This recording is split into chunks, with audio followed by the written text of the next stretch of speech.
Hello. Yeah, it's on. Are those the other ones on, Paula? Okay.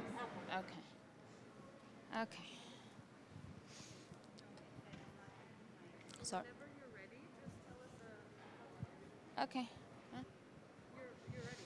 Yeah, I'm ready. Yeah, I think you want to see it. Oh, yeah. Oh, I'm sorry. Oh, yeah, sorry, please. Thank you, Gillian.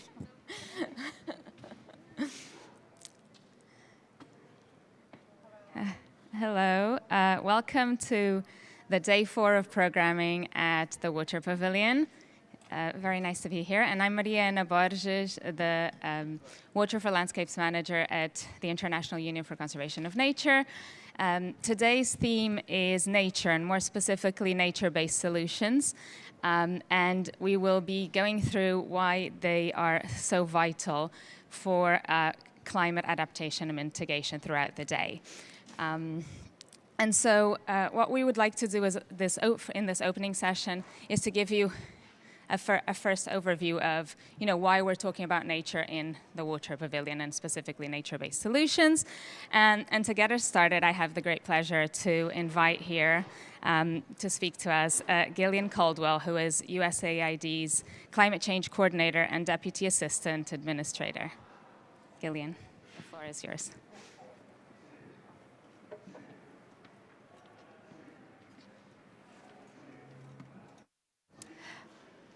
Hello, can everybody hear me? Yes, you can, of course. I hear myself.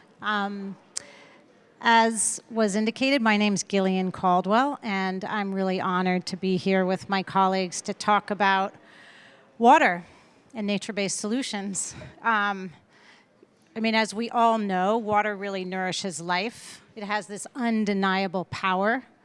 It has the power to help us feed ourselves and to feed our crops. And it also has the power to destroy the homes in which we live. And as the climate crisis grows in its intensity, of course, we're seeing the impacts on water, whether it's droughts, floods, typhoons, or any other of the challenges we're witnessing in terms of the damage to the infrastructure that supports water, and especially clean drinking water. I'm going to talk about solutions because we are here to talk about solutions, but before I do, I just wanted to offer a few pretty tough predictions. One is that by 2030, 130 million people will be driven into poverty by water shortages. And by 2050, more than 5 billion people will not have water for at least an entire month a year. At the same time, another 20%, 1 in 5 of the world's population will be impacted by flooding. So we'll have the scarcity in some places and a dangerous overabundance in others. And of course, this drives migration. People will go where they can find the water, which creates all sorts of instability in the places they leave behind. And if they stay behind, this can precipitate conflict, which needs to be anticipated so that resource sharing and management can be in place. So it's a grim picture when it comes to water, and at the same time, the solutions are all around us in nature. Think about biomimicry, which is all about the possibility to try to replicate the beautiful perfection of nature, which we have, so drastically destroyed in so many parts of the world. So nature-based solutions are really critical to USAID's new strategy. We've just put a draft up on November 3rd, and we really welcome your comments. This is a climate strategy that will take us through 2030. And we've got some very ambitious goals under that strategy with nature-based solutions as a central component. Our Water for World initiative, for example, is really taking a systems-level approach to try to accelerate and protect the hard-won gains in water security and sanitation. In Peru, working to mobilize funding to focus on forest and wetland conservation and improve grazing practices. And in India, really working to manage the forests and the multiple ecological systems that surround them that help us regulate the water so many times, so much more effectively than the so-called gray infrastructure like dams, which humans build. You may also have heard that President Biden announced the PREPARE initiative, which is the Plan for Adaptation and Resilience, the Emergency Plan for Adaptation and Resilience. It's a US government-wide initiative with very ambitious goals to help ensure the resilience of 500 million people by 2030. And as part of that, USAID is committed to mobilizing at least $1 billion in climate-resilient water sanitation services by 2030. So water and nature-based solutions are absolutely central to the way forward, and we're proud to really lean into that reality as we move forward with our climate strategy in the year to come. Thank you so much for having me here. Thank you so much, Gillian. It's a pleasure to have you. And just to say that Nature Day is co-organized or co-curated by my organization, IUCN, but also by the WWF and the Nature Conservancy. And so I will now have the pleasure to welcome Marcin Mitchell, who is Senior Vice President for Climate Change at WWF, who will give some opening remarks as well.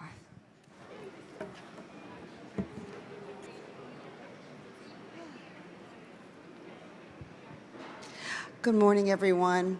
So thank you, Gillian. We just heard how important and challenged we have in terms of water going forward into the future. And what I'd like to talk to you about is the role that nature can play in terms of preserving and conserving our water resources. Nature, when harnessed, can be a powerful tool to both reduce the impact of climate exacerbated disasters and also sequester carbon. So we must keep nature in front of mind, both as a vital tool to help us address the climate crisis and ensure that we stay committed to conserving our ecosystems and their inhabitants, even as we rise to the challenge of climate goals. Climate change will mostly impact our communities, cities, and companies through water. 90% of natural disasters are water-related. Yet safeguarding the health of the world's rivers, lakes, and wetlands remains way down on the list of global priorities. We can become more resilient to climate impacts if governments and businesses pursue water policies. We need to recognize the full value of healthy freshwater systems as a nature-based solution to climate change. So we are pleased that the Biden administration is committing to adaptation through its new investments in USAID, which they've announced here at COP.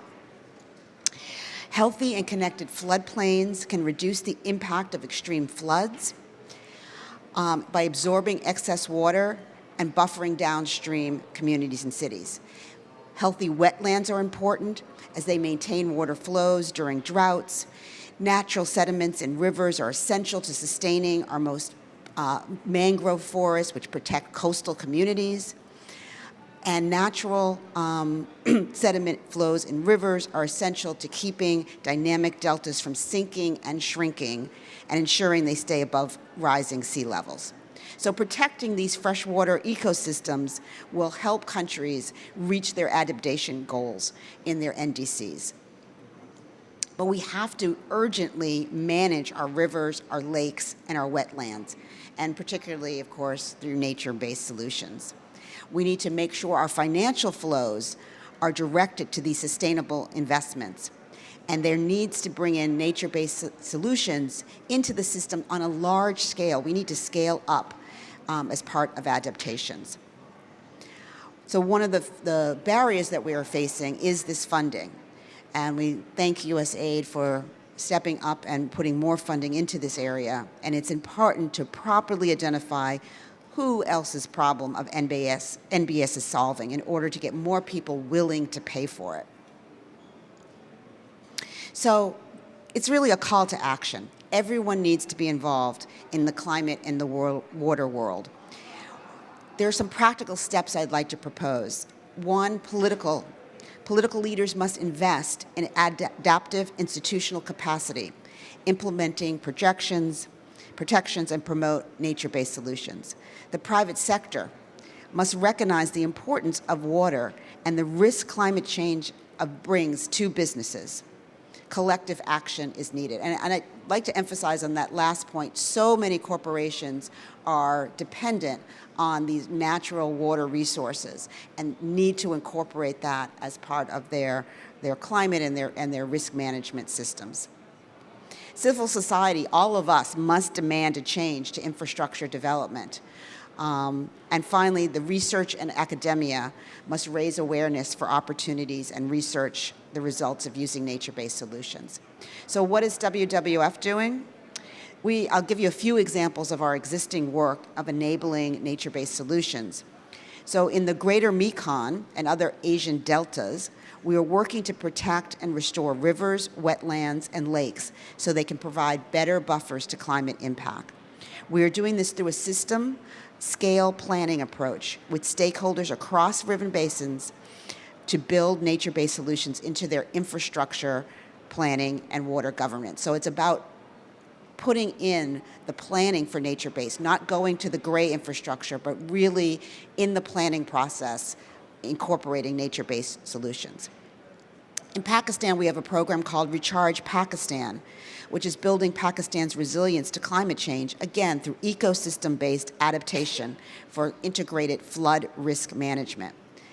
The Indus River is Pakistan's lifeline and is now experiencing catastrophic floods and droughts exacerbated by climate change. Pakistan relies on costly, hard infrastructure right now, flood and water management measures with limited efficacy. This project will build Pakistan's climate resilience and water security through cost-effective ecosystem-based adaptation. Recharge Pakistan will increase water storage and recharge through wetlands, floodplains, hill torrents management. It will promote climate-adapted community-based natural resource management and livelihoods, and it will forge a paradigm shift to scale up this approach. So this project unifies several government entities in an unprecedented collaboration with WWF Pakistan to affect nature-based solutions for crucial climate change. So again, it is shifting our minds, our paradigm from putting in gray, expensive infrastructure into using nature-based, such as floodplains, such as hill torrents, other things of that. And then finally, in Africa, we have a report that shows that water-related risks are projected to rise in Africa. For example, the proportion of Africa's population right now living in high-risk flooding areas is 23%, but it's projected to more than double to 54% by 2050. And not just the proportion is rising, but as we know, Africa's population is increasing to by about 1 billion people during that same time frame. So this increase in proportion of people living in areas with high flood risk translates into 800 million people, more people at risk. However, most of Africa's floodplains are undeveloped.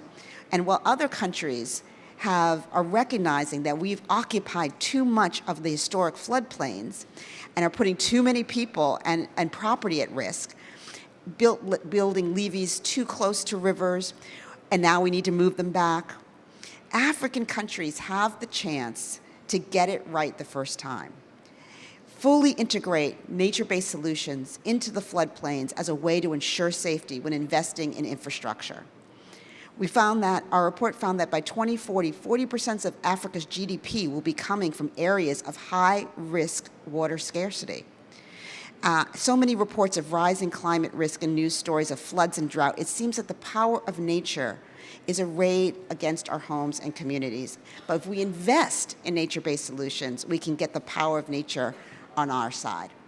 So thank you. Think about this paradigm shift. Think about how we can do it right, particularly in places like Africa, where we don't have to put in that infrastructure. We can learn from the path that we have done in many other places, and we can protect people going forward. So thank you very much.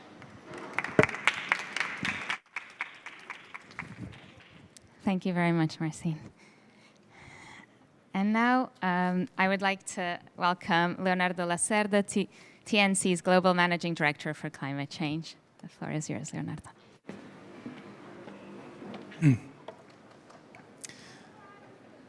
I just moved back from Switzerland to Brazil after almost 30 years to realize that the little river where I spent a lot of my time, some of my best time together with my friends and family, just swimming, particularly during the very hot months of winter, because that's when it is in Brazil, no longer runs for 3 months.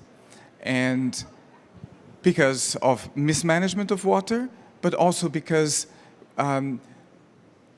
we have at least 3 more weeks of the dry season that is taking place on this area in Cerrado. So just to say that these things are no longer just projections for the future. They're really hitting us nowadays. We see that there are more than 65,000 people daily being displaced because of climate change, and a lot of them in coastal areas that are being impacted by storms and so on and so forth. So there's also, what I wanted to say here is that there's also a sentimental thing that is also linked to this, and I hope that it will not be going to a place where we say a baseline shift. My children will not know what I experienced, and so that world didn't exist. We need to keep that, saying that yes, that world exists, and we want it differently. So it is a real pleasure to be here. I've been going to so many COPs, and this is the first one that we have this. And this has to do with how much the conservation community has been able to bring the issue of nature-based solutions to the fore. You know, we have identified that 30% of the mitigation that is needed by 2030 can come from nature-based solutions, and so and an important part of that from water. So very happy to be here. And these solutions are both for mitigation and adaptation, and my colleagues have addressed that. Our ambition at TNC is at least 2 that I'd like to share. First is that these nature-based solutions become really core of the NDCs of each country. We have been working with a number of countries. We have been working actually with 5, and you have in Colombia, for example, a fantastic example. They had committed only to reduce by 20% of their emissions by 2030. But having carried out an analysis on their NBS, or their nature-based solutions, they could up that to 51%. And it's not only adding the challenge, but actually delivering. You probably have been seeing how in this meeting, Colombia is really coming up with delivery on these commitments that they have made. So we need to be sure that the water aspects, restoration of riverine forests and all of the other dimensions that we said here, mangroves and so on, are well incorporated into that. And the second ambition we have is with respect to climate finance. We've been seeing a lot of announcements here. We want to be sure that, particularly those that are related to forests and so on, more funding, that some of that actually comes to support the water-related NBS, or nature-based solutions. And I'd like to share with you 2 examples, very concrete examples of how TNC has been working on this theme. The first is through the creation and management of these creative mechanisms called water funds. Water funds, it's not only about the funds, but it's also bringing management to freshwater systems through governance when these government systems were not there, governance systems were not there. And so it's a way of paying for ecosystems systems, those that are downstream paying for those that are protecting the watershed upstreams. And in Latin America, for example, we have, since 2011, created 26 of such schemes that are working really well. The program that has been financed by the Inter-American Development Bank, by FEMSA Foundation, the GF and ICI, that is the German International Climate Initiative, has been renewed in 2017, and we're now adding at least 6 more of such schemes in Latin America. And it has supported hundreds of thousands of farmers upstream and millions of people downstream that are water users. A second example that I like to provide is on the Mantiqueira range in Brazil. In the Mantiqueira is the mountain range that produces the water to 2 megalopolis in Brazil, São Paulo and Rio. So at least more than 20 million people living in these areas. And in this area, we have been supporting forest restoration. We have already restored more than 107,000 hectares of native endangered Atlantic forests. And our ambition is to restore 1.2 million hectares more. With a direct benefit for the water provision for these large cities. And what we've learned is that on the financing side, there is no silver bullet. We have to resort to water funds, but also we have been resorting to carbon offsets and to a pool of different mechanisms. And I think it's difficult not to say that down the line we need to integrate watershed protection and forest restoration costs into water tariff. Those are very difficult things. They have social implications, but we need to find creative ways of dealing with that. And as we move forward, I would like to express just 2 wishes. The first is that we extend the NBS idea to many more countries' NDCs to see that effect of what has happened in Colombia be multiplied, and that the nature-based solutions become on par and seen as investable things, just as gray infrastructure is. Nowadays it's like, oh no, this is investment on environment. No, it is investment on water resources, on water provision, just as gray infrastructure. So that is our hope, and we're eager to continue and starting new partnerships with USAID, WWF, IUCN, and many that are here, and others that are listening to us. Thank you.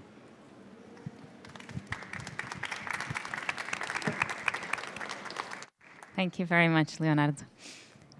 And now I have the pleasure to invite Chris Buss, the director of IUCN Center for Economy and Finance. Chris, the floor is yours. Thanks, Mariana. And start with apologies, Mariana, one for being late, but also 2, you made some excellent notes, but Marcin and Leonardo, I think, have covered them. So, I'll try and go a little bit off script, actually. I went out for supper the other night and I heard this wonderful phrase, re-wriggling. Try not to say that with something in your mouth.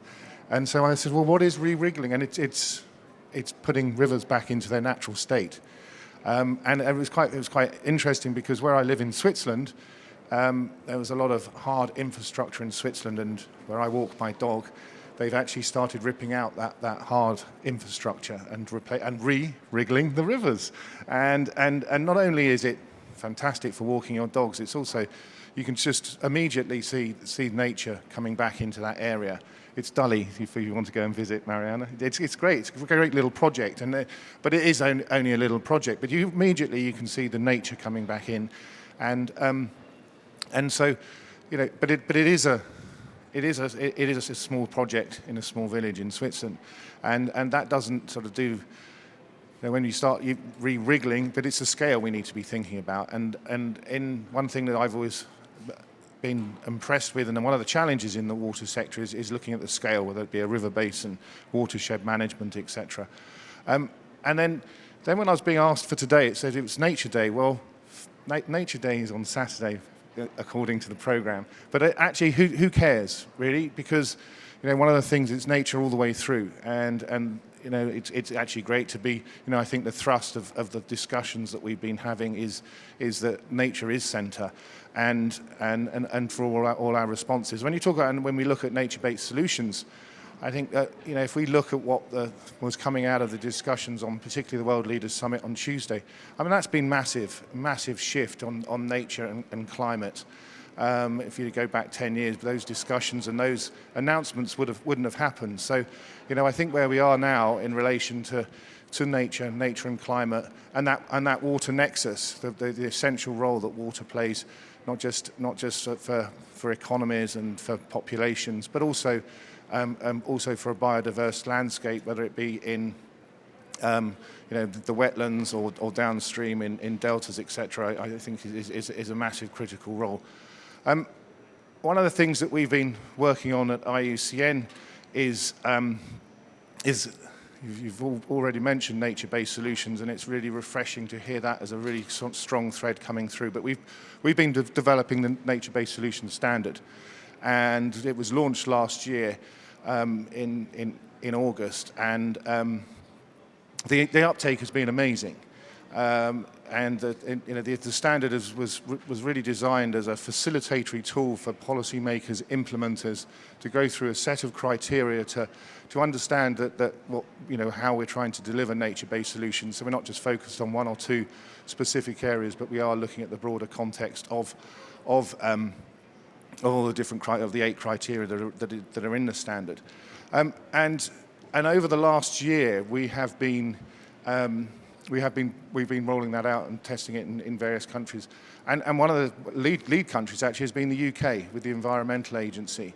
And they've been applying it in different areas where they have been. And there's some events coming up and next week, if people are still around, with the Environmental Agency that will demonstrate some of the outcomes of that, and it's been positive. And at the heart of the nature-based solutions is biodiversity returns, and making sure we get those. And I think that's something that, even though we're working at the fundamental scale that we always at the heart of it is getting those returns on nature and the benefits that we get from there.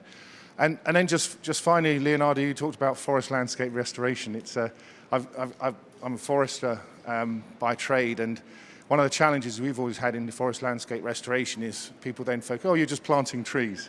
So the water sector has always been a bit of a challenge in saying, well, you're just planting trees. But one of my favorite examples is the work for water in South Africa, where actually you're removing trees because of to restore ecosystem functionality. And of course, because of the black wattle was just draining the watercourse, so there's been programs of removing that. And I think that's the type of interventions that we're looking at to one, restore ensure we have water security, but also to ensure we're having strong returns on nature. So hopefully I'll be able to stop in a few times today and listen to water and nature and hear what's happening, because without water there's no nature, and vice versa. So and thank you for the opportunity to open this, and wish you the best of luck for the rest of the day. Thanks, Mariana.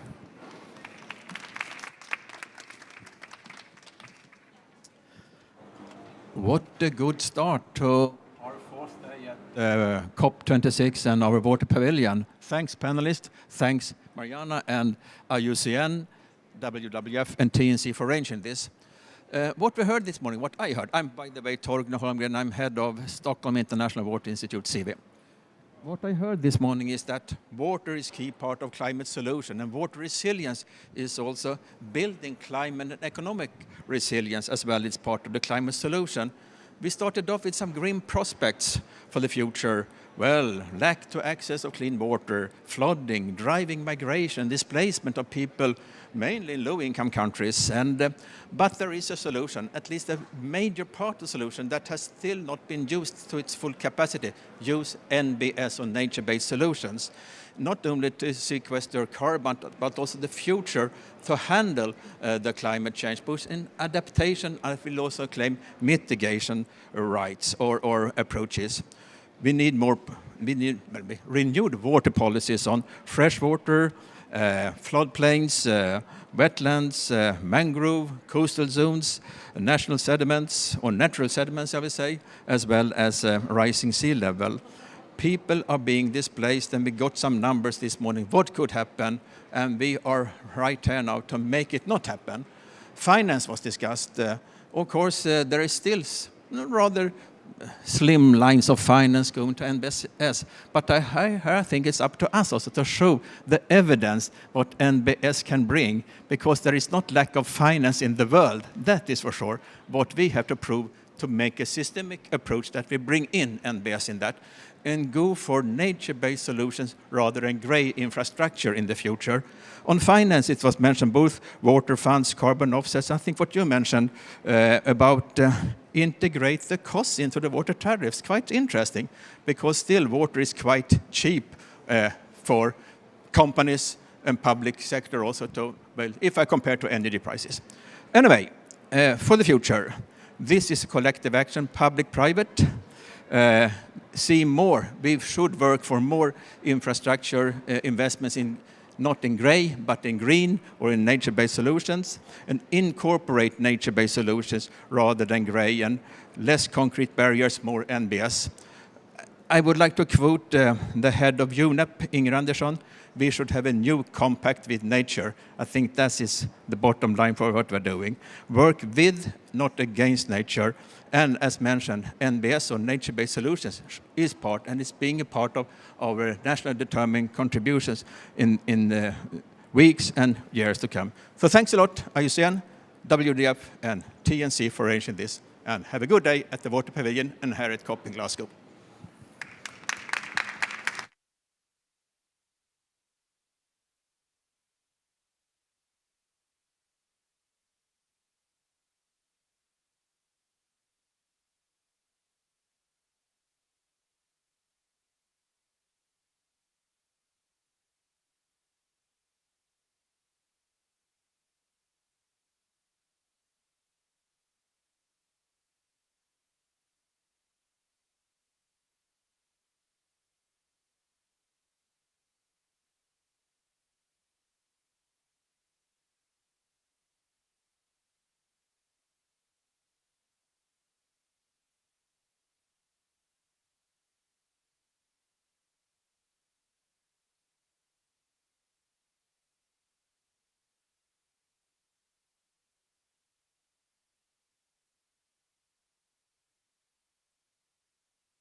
Giông gió nhiều, thành ra mưa hơi nhiều hơn các năm so.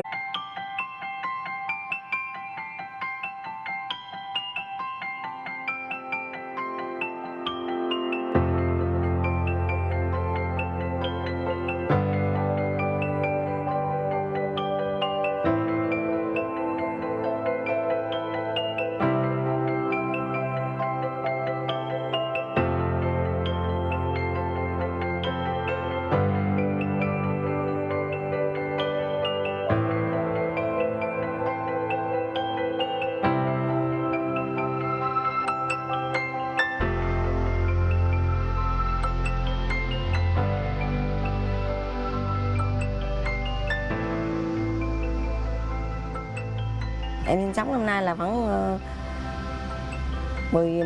19 năm rồi. Trên thuyền này còn 2 vợ chồng với một thằng cháu nội. Thì nước lớn thì nó, em nói với anh là nước lớn thì nó được sinh sống chài lứa nè, người ta nhân câu nhân lứa nè, đó ta mằng nó có cá nhiều.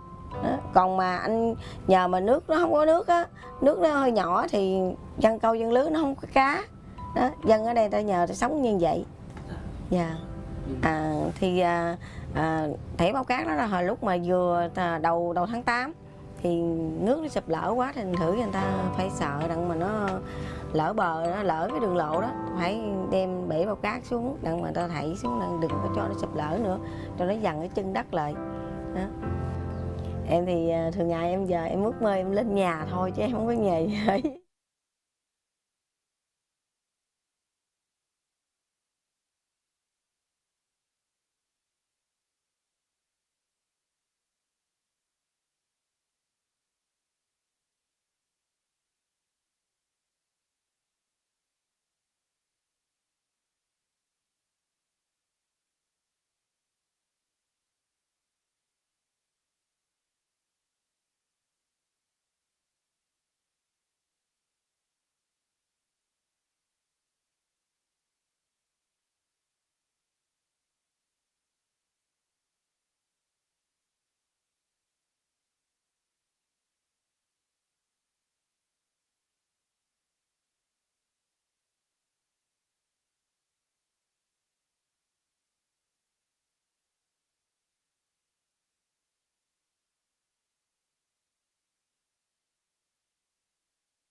River deltas.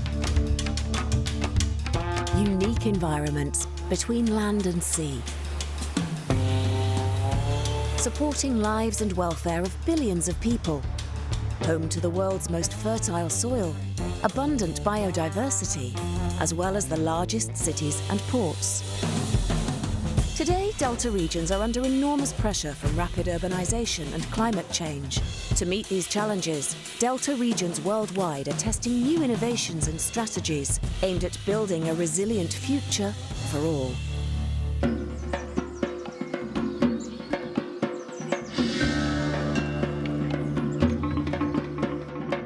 In Bangladesh and Ghana, farmers and scientists have been working together to develop the Farmer Support App, part of the Water Apps project, a unique mobile app tailored to the needs of smallholder farmers. It provides them with reliable weather forecasts and helps them make informed decisions about seedbed preparation, fertiliser application, or the protection of vegetable gardens. The app combines modelling forecasts with the farmer's own observations and predictions based on local knowledge. This interactive process results in more accurate forecasts and a strong sense of ownership in the farmers. As part of the engagement, a weather club has been established in Khulna for farmers to share forecasting experiences. The Farmer Support App is ready for upscaling so that it can benefit a large number of farmers throughout Bangladesh and beyond. এই তথ্যগুলো যদি সকল কৃষকের কাছে যদি পৌঁছে যায় তাহলে আমি মনে করি সাস্টেনেবল কৃষি অবশ্যই একদিন।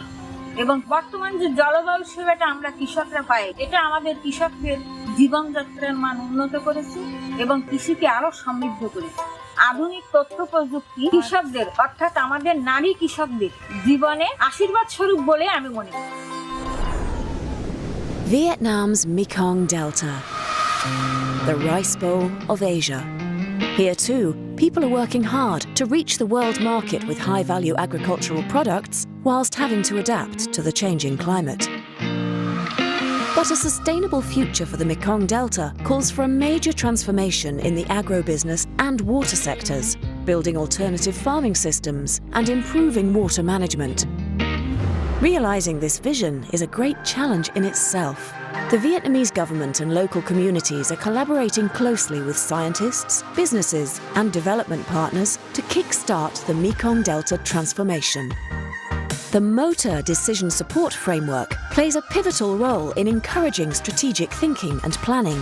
The Motor Innovation is a science-driven tool that analyses the motivations and abilities of relevant stakeholders to engage in the Delta transformation process.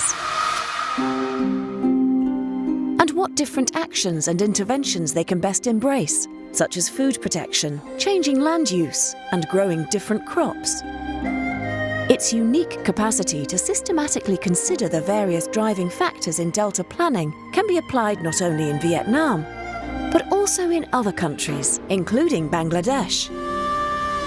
Motor is a bottom-up tool that supports decision makers, farmers, engineers and development agents to better understand their river delta systems and move them towards a climate-proof and sustainable future.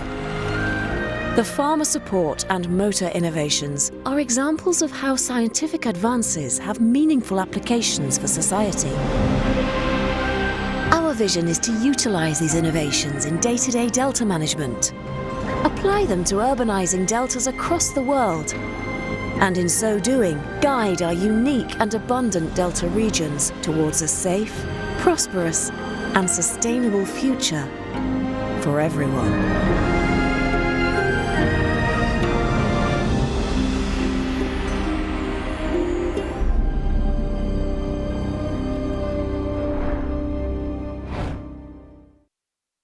Thì mấy năm nay hầu như là giông gió nhiều, thành ra mưa hơi nhiều hơn các năm so với mấy năm trước.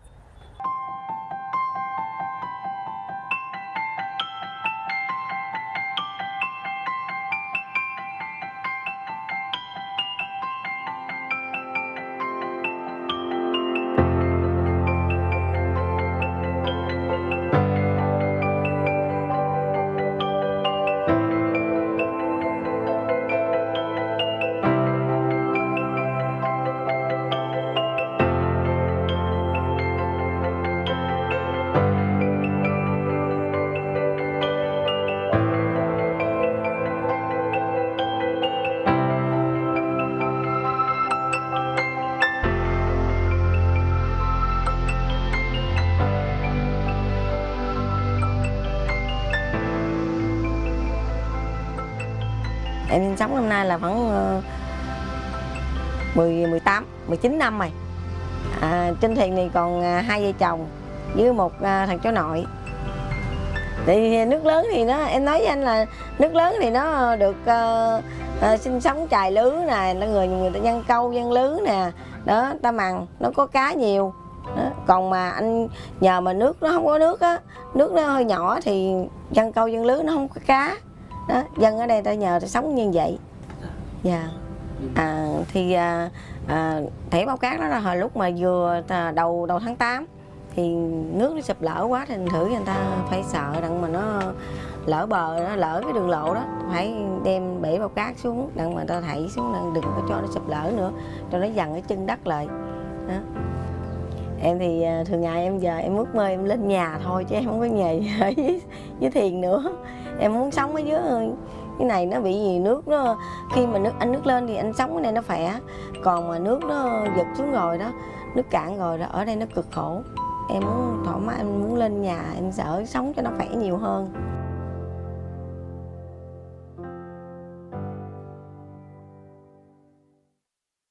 Đây là cô 65 tuổi rồi, cô Ngô Thị Ngọc Chói. Năm nay là 65 tuổi. Con thấy cái dạng mùa này là lúa đẹp. Nếu mà thí dụ như người làm nông của các nông dân nào cũng vậy. Nếu làm lúa á, thì cầu cho nó có giá là một, hai nữa là cái biến đổi khí hậu làm sao mình cải thiện được đây. Cái đó là cái đó số do trời rồi. Nhưng mà chỉ yêu cầu có cái là làm sao mà có giá cho nông dân được nhờ thôi. Ở đây á, nhiều khi á, khu vực này thì cũng có mấy ông nông dân cũng vòng ở đây nè, thì có nhau chia sẻ nhau. Thay vì thí dụ như tôi xài thuốc mà trừ rầy nâu á thì nó rẻ. Rồi tới qua năm 2012, 13 bắt đầu cái nó khó là thấy nó thời tiết nó mưa gió bất thường. Hôm gọi mới nước gọi nó ngập tràn cái đê biển luôn. Đê biển là lúc nó công trình nó làm rồi nó lấy cái mặt đất bớt rằng nó đổ rằng nó đi nó làm đắp ngăn cái kênh nó đi. Hôm gọi nó tràn qua cái ngang đê luôn. Bây giờ môi trường nó biến động hoài thành ra nó khó. Hồi đó mùa nào thì tháng nào thì mưa tháng đó. Còn bây giờ ông muốn mưa nào mưa, muốn hạn nào hạn à. Tùm lum hết trơn á. I hope that you had a great journey and along the way you have seen a lot of interesting stories, but also very nice inspirations about human resilience, about how people adapt to climate change and make a good life from the river and from the soil of the Mekong Delta.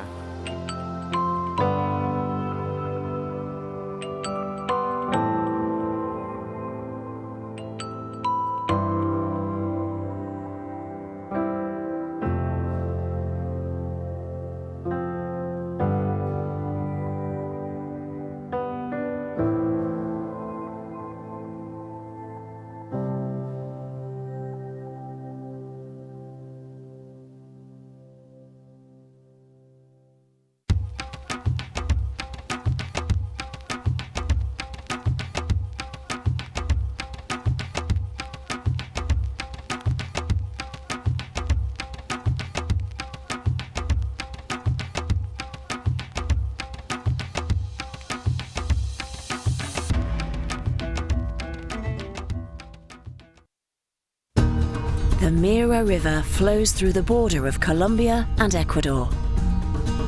Meandering 90 kilometers across landscapes of moorland and forest, the Mira River ends its journey at the Pacific Ocean in a lush delta located in the municipality of Tumaco in southwest Colombia. The delta's river and marshes provide for an abundance of life along its banks. Fish, cassava and cacao, among others to name a few, are essential ingredients for the life of the Afro and Awa communities who depend on this river. For centuries, these communities have coexisted with nature, finding a balance between their needs and what the Mira ecosystems provide. However, armed violence and unprecedented changes in the climate are limiting their access to food, threatening their subsistence and livelihoods. Ahora hemos sufrido cosas que nunca hemos sufrido, como las inundaciones, de esa erupción que se dio por la tala indiscriminada de bosque. Cuando llueve demasiado, se pierde nuestras plantas que sembramos, viene la creciente, se mata todo, el plátano, el zapallo. The national governments of Colombia and Ecuador, together with the United Nations World Food Programme and local communities, are working on a climate change adaptation project to improve local food security in line with protecting the Delta's environmental services, as well as in recovering essential traditional and ancestral knowledge. Un proceso que se considera muy exitoso. Ese es un modelo de colaboración de las diferentes entidades institucionales y claramente es un modelo para otras partes del país, para otras experiencias similares. In Colombia, the project focuses on 70 communities in the Putumayo and Nariño departments, benefiting around 2,000 people. Through this initiative, climate risk assessment and adaptation are gradually applied in community-level planning processes. Coordination capacity is strengthened and stakeholders' engagement is facilitated, with women at the centre, since they are at the forefront of the harsh impacts and the local holders of remarkable ancestral knowledge. Y este proyecto nos ha permitido fortalecer mucho lo que es la seguridad alimentaria, no únicamente en teoría, sino también en la práctica. The key to the success of this project is the participation of local communities. They have implementation agreements that have allowed them to strengthen their management capacities, thus becoming active partners in the execution of adaptation actions. La protección de los deltas es un eje estratégico de trabajo del Ministerio de Ambiente de Colombia. Y por eso nos hemos vinculado como socios a este proyecto, buscando que las comunidades que desarrollan su economía en estos ecosistemas trabajen en su protección y conservación y que también desarrollen iniciativas de adaptación al cambio climático. Este proyecto en particular integró el conocimiento científico con el conocimiento ancestral y suma de manera importante a varias agendas multilaterales que tiene Colombia. La Agenda 2030, el Acuerdo de París, la meta del NDC y el Marco Sendai.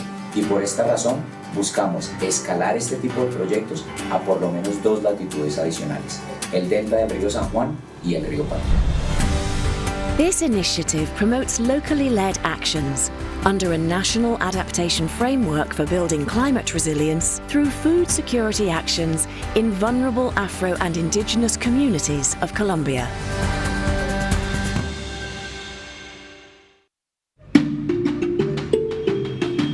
Beira is the second largest city in Mozambique. With a growing economy and a population of approximately 600,000 people, this dynamic city is undergoing rapid urbanization.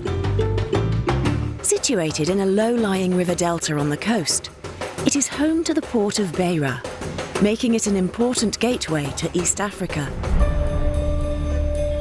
Beira faces multiple challenges due to urbanization, sea level rise, and vulnerabilities to floods and cyclones. In March 2019, Cyclone Idai hit Mozambique.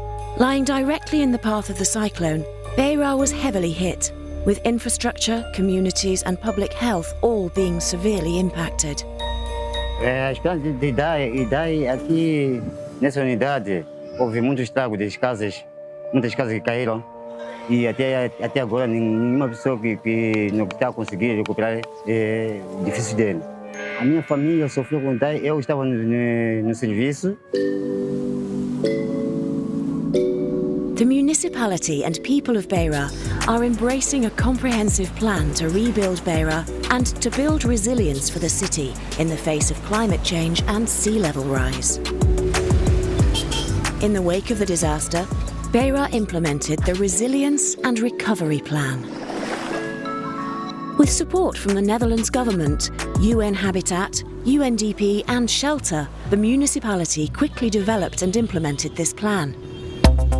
After almost 2 years, Beira is regaining stability in its economy, infrastructure and public health, moving forwards to a resilient future. Looking forward, the Beira Master Plan 2035 is also undergoing implementation. To protect and develop the city in the long term, the municipality of Beira is leveraging resources, expertise and support for meaningful collaboration with its international partners. The Government of the Netherlands, the European Union, German Development Bank KfW, UNDP, French Development Agency AFD and others are actively supporting Beira with implementing its Master Plan 2035. Bom, eu gostaria de ter uma Beira mais resiliente, uma Beira mais atrativa ao investimento, uma Beira cada vez mais inovadora e, sobretudo, com um planeamento sólido. Bom, o Beira Master Plan dá-nos os caminhos, dá-nos o horizonte daquilo que é a ambição de que se pretende para uma cidade como a Beira. E pode notar dos vários projetos integrados, temos o acesso à zona industrial e ao porto, à proteção costeira, o sistema de drenagem, e estamos com sorte porque o nosso Master Plan estava sendo preparado e foi preparado para a resiliência. With international support, Beira is rolling out a comprehensive plan to overhaul its drainage system, reinforce and strengthen its coastal protection, and to create new space for urban development. With strong international partnership for smart urban planning, Beira is transforming itself into a safe, prosperous, resilient and attractive Delta city in Mozambique.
Hi, if you're just joining us, this is Nature Day at the Water Pavilion. Welcome. And I have the great pleasure to introduce the second session today, which is Hope Comes Out of the Blue, Inspiring Climate Action from Source to Sea.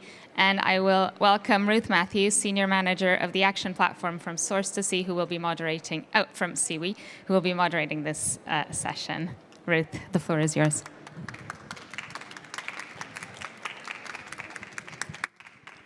Thank you, and it's really wonderful to be at the beginning of this incredible Nature Day that we have lined up coming through the whole day, and I hope you'll stay for all of it. So we are going to do a little modification. Adaptation is a big part of responding to climate change. Our opening speaker is not yet here in the pavilion.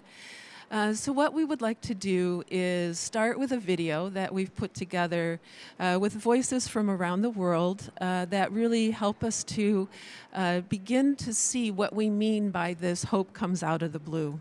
We really want this session to be an aspiring, hopeful session.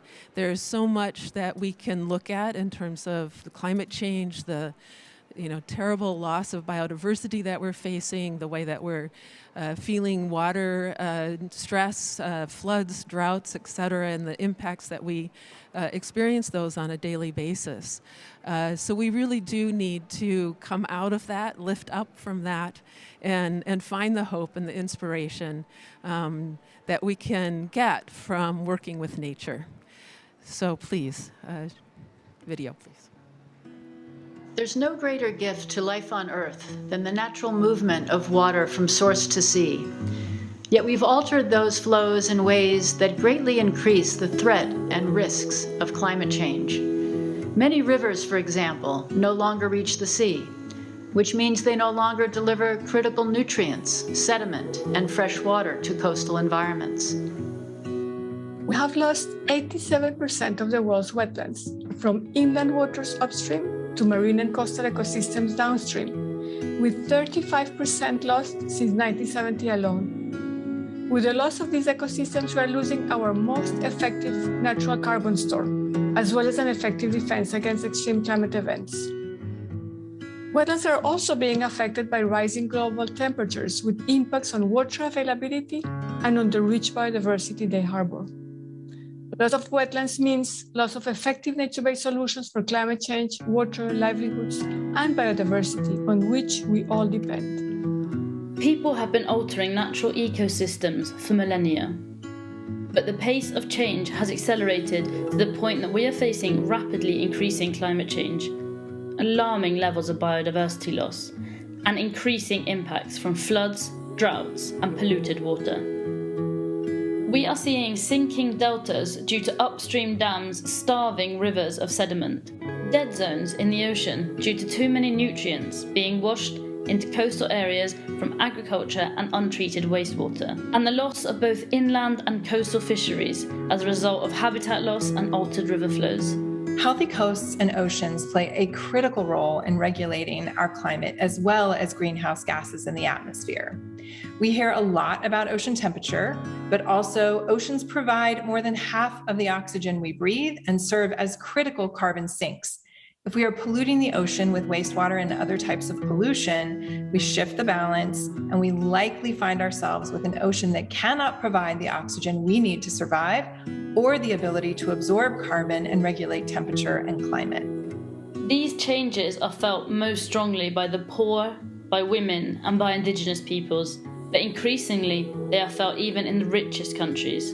We do not have time to solve our water, climate, and biodiversity crises in a piecemeal fashion. We need holistic solutions that address them simultaneously. That means bringing all stakeholders together to devise collaborative solutions and implementing policies that incentivize those solutions. The complexity of climate change forces us to embrace the whole system. The source to sea, catchment to coast, or ridge to reef approach emphasizes the connectivity of ecosystems and our dependence upon them. The source to sea approach is a holistic system approach to manage important resources. For instance, increasing impact of changes in the water flow can accelerate water-related disaster when floods or drought happens. Such impact can actually accelerate as water flows downstream and into the ocean. That's important to take source to sea approach in addressing these climate change impacts. Source to sea management recognises the linkages from land to fresh water, the coasts and the ocean, that create a continuum from the source to the sea. This source to sea continuum is linked by water, biota, sediment, pollutants, the built environment and ecosystem services. The source to sea approach requires integrated water diplomacy to benefit all stakeholders. The changes we see in source-to-sea systems have been driven in large part by our siloed approach to development. Decisions are made only considering their impact to a specific geography or individual sectors. This can lead to insufficient consideration of the linkages between land, freshwater, coastal and marine ecosystems, resulting in benefits in one place causing social, environmental or economic harm in another location. Mother Nature is the best engineer in the world. She integrates across all sectors. We must urgently strive to understand how nature functions and processes work. We must coordinate investments to pilot innovations for rapid upscaling. The most profound impacts from climate change are related to water. Nature gives us the answers to climate change adaptation from source to sea. We must look for these answers, find them, and then replicate them for a sustainable world ahead. Wetlands or water-related ecosystems cover freshwater as well as marine and coastal ecosystems, connecting from source to sea. Wetlands play a huge role in mitigating and adapting to the effects of climate change across sectors and economies. These inland ecosystems provide vital services such as filtering water, retaining sediment, and preventing erosion, which protects coastal blue carbon ecosystems such as seagrass beds, which are among the most effective and efficient carbon sinks in the world, storing carbon up to 55 times faster than tropical rainforests. Flood control offers a great example of multiple co-benefits. As floods intensify, instead of raising the height of levees, we can strategically reconnect rivers to their natural floodplains. This will not only reduce flood damages, it will sequester carbon in soils, recharge groundwater, store and purify water before it flows downstream, and rebuild habitat for birds and wildlife. We will not succeed if we don't recognize that land and sea are one. We cannot treat them differently or manage them separately. We must address them together as a whole system. The challenges ahead of us are complex and require working together across many disciplines and industries. Humans don't naturally do this. We love to work in silos. We need to put an end to this and break down those silos because together we have the answers. In order to do this, organizations need to be incentivized to work together. We need structure that includes mandates and funding requirements that demand cross-sector collaboration. I would like to call on countries and leaders to commit to source-to-sea management, including source-to-sea perspectives in climate mitigation and adaptation planning in their countries. I would also like them to increase coordination between sectors along the source-to-sea continuum to build system-wide resilience. Lastly, it would be great if they could take action to address source-to-sea's challenges that contribute to greenhouse gas emissions. We cannot continue to manage interconnected systems with a fragmented approach that motivate isolated responses that have unintended negative consequences. The climate crisis is here and we need to act now. We must do it wisely to invest our resources and efforts in the best way possible. And here I think the source-to-sea approach is one of the fundamental parts of such an approach. From a source-to-sea perspective, this is the only way we can solve our water, climate, and biodiversity crises simultaneously and cost-effectively. To meet the ambition needed to deliver the Paris Agreement, we must urgently scale wetlands' massive carbon storage and adaptation capacities as a central aspect of all countries' NDCs and broader climate, DRR, and development policies. Parties to the Convention on Wetlands are committed to protecting and restoring wetlands as a critical solution to climate change. We know what we have to do, and we have the instruments and tools to do it.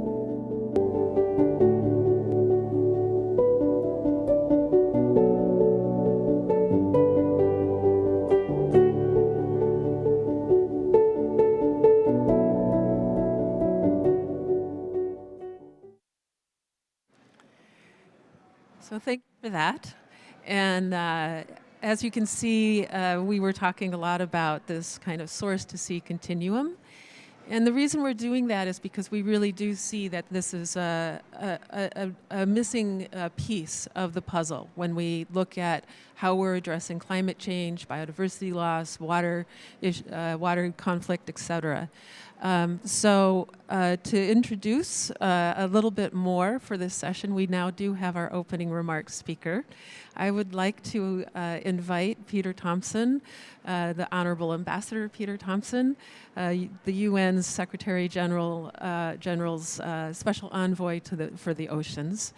And I think he has a great way of inspiring climate action from source to sea.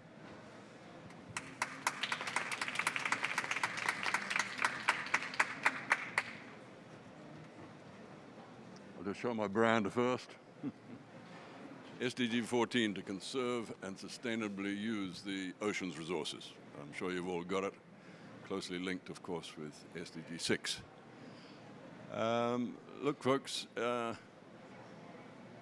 was walking down the Clyde this morning. Beautiful day. I don't know, if you're not walking here, please at least once have a walk along the bonny banks of Clyde while the weather's good. It's absolutely fabulous out there this morning. Gulls catching the sunlight, the blue sky mirrored in the rippling water, and it made me think again about the fact that 30 miles from here, you're into some of the planet's most beautiful nature. So please, before you leave Glasgow, get up into the highlands or out into the islands and you'll see what I mean. So, Source to Sea, yes. The Action Platform, I've been working with them for years, and it's an essential part of the jigsaw of the thousands of solutions which we are now putting in place to get us away from the precipice that we've been approaching for too long. I often use my hometown as an indication of why this Source to Sea ethos is so central to what we do. My hometown's Suva, another beautiful place on the planet. Peninsula sticking out into the southern Pacific, and in the morning down on the seawall you can see, as the sun comes up, you can see the clouds start to form in the sky, the little puffy cumuluses, and they build up, and by the time you're having a school lunch, we'd see them moving like battleships across the harbor, these great white battleships of water up there in the sky, and they'd hit the mountains at the head of the harbor, and bam, you just knew every afternoon about 3 o'clock there was going to be this precipitation such as you don't see much in your countries, I don't think. I mean, tropical rain is a wonderful thing to see. But bam, it would come down, fill up the streams, down into the harbor, and that's the hydrological cycle in action every day. On an island like that, you can see it happening, but of course it's happening on continents and everywhere. The hydrological cycle, which is, of course, what Source to Sea is addressing, because as the water, even in a place like Suva, as the water precipitates, gets down into the streams and into the groundwater, it's picking up all of our detritus along the way. And by detritus, I include agricultural excess fertilizers, wrong kinds of fertilizers, heavy metals from industry, sewage, heavy metals from sewage, our plastic plague pollution, which is all around the world, getting into those that hydrological cycle by way of big pieces of plastic and the microplastics that we've all come to learn about in recent years. I now live in London, and it just breaks my heart every time I walk past one of those famous pubs, because everybody's standing outside smoking their cigarettes and straight down into the gutter. And none of them thinks about the fact that that's breaking down the microplastics, flowing into the Thames, going out and being eaten by the nature, by the animals that are out there in the North Sea, the cod and the haddock, which is coming back to them in their fish and chips inside the pub. So, the Source to Sea ethos is just such an essential part of the jigsaw to get out of all this. Look, I don't want to drop names, but I was having dinner the other night, and John Kerry and Al Gore were our two speakers. And I think Al Gore's been to every COP since they began. And he and John Kerry both agreed, this COP is different. You know, the game is over of trying to convince people that we've got a problem. That's past. This is the COP where everybody's got it. You know, even the huge polluters and the purveyors of fossil fuel, they've all announced their targets now. Okay, it may not be enough, but they've announced their targets. Previously, they were deniers. So now we've got to obviously improve on those targets. But I think what they were referring to most, and it's something that I'm seeing in all the things that I'm going to, is that the solutions needle is really starting to move now. You know, I've been involved for a long time in getting shipping to zero, you know, decarbonization of the global shipping fleet. Last 5 years, you know, you're sort of aware that the technology is there, you know we have to do it, but it's still talk. The first event I went to this week was across the river here. All the ship owners, those biggest ferry owner in Norway, for example, said all of their tenders now for their new vessels are for hydrogen power. Fossil fuel is just, you know, on its way out. Diesel and bunker fuel is on its way out. The shipping industry is finally getting its act together. And the various big shipping companies stood up and said, you know, we've now got 5 vessels, big vessels, which will be hydrogen powered, out there, being built now. So that shift is underway. My big thing in coming up here, obviously, was to join the fight to get the GHG emissions down. But the other thing for me is to move the climate finance needle in the direction of the sustainable blue economy. Why? Because the sustainable blue economy is our future as a species. If we don't get it right with the ocean, we're on our way out. But the ocean, if we treat it right, is going to give us our food, our energy, our medicine. And you know, I've been in this game long enough to know that that's not just talk. It's all there for us. New forms of nutrition, endless amounts of renewable energy. It's all out there. The sustainable blue economy is what we've got to be working towards. But as we work towards it, we have to be sure that it's governed by principles of sustainability, and it has to be governed by source to sea ethos as well. And so this is why I say it's an essential part of the jigsaw. Look, you've got people much wiser than me to talk to you in this event, but you're probably looking up there and thinking, you know, what's that thing dangling around his neck? We had a family confab before I came up, and I was told that the main thing I had to do was defend children's rights. And I thought about it a bit, and I thought, well, that's exactly right. You know what? Lowering GHG emissions, why? Because we care about our children and grandchildren. We don't want them to live in a 3 degrees world, which is what our WMO says we're currently heading towards. That's a world on fire. So my thing dangling around here, the family put it together, grandfather of Grace, Mirabelle, Poppy, and Rosie. And Rosie will be 80 at the end of the century. And the thought of her having to spend her time putting out fires for the last 30 years of her life is unacceptable. But I do have this feeling of hope and optimism, as I said, at this COP. I think we've finally got it.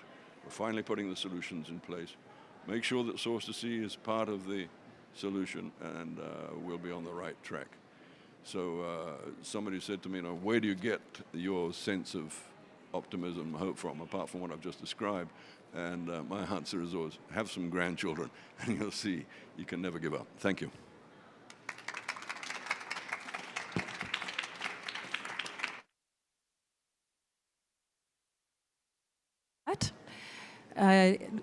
Great to get that context of why we care, why we're here, and that ideally what we're really trying to do in this COP is move from talk into action and to raise the solutions that are really going to make a difference. So to dig into that more, holding this context of that we need holistic system-wide approaches, we want to go more specifically into how nature is an ally for us. So I'd like to invite the panelists up, and we have one on screen and the other two in person, so really hybrid here. So the first panelist is Rachel Dunk, and she's from Manchester Metropolitan University, and definitely has a strong science voice to bring to this puzzle that we're putting together. Then Ralph Chami, who is Assistant Director at IMF, and has done some very interesting work that I think will bring us to that hope and inspiration that I have as the aim for this event.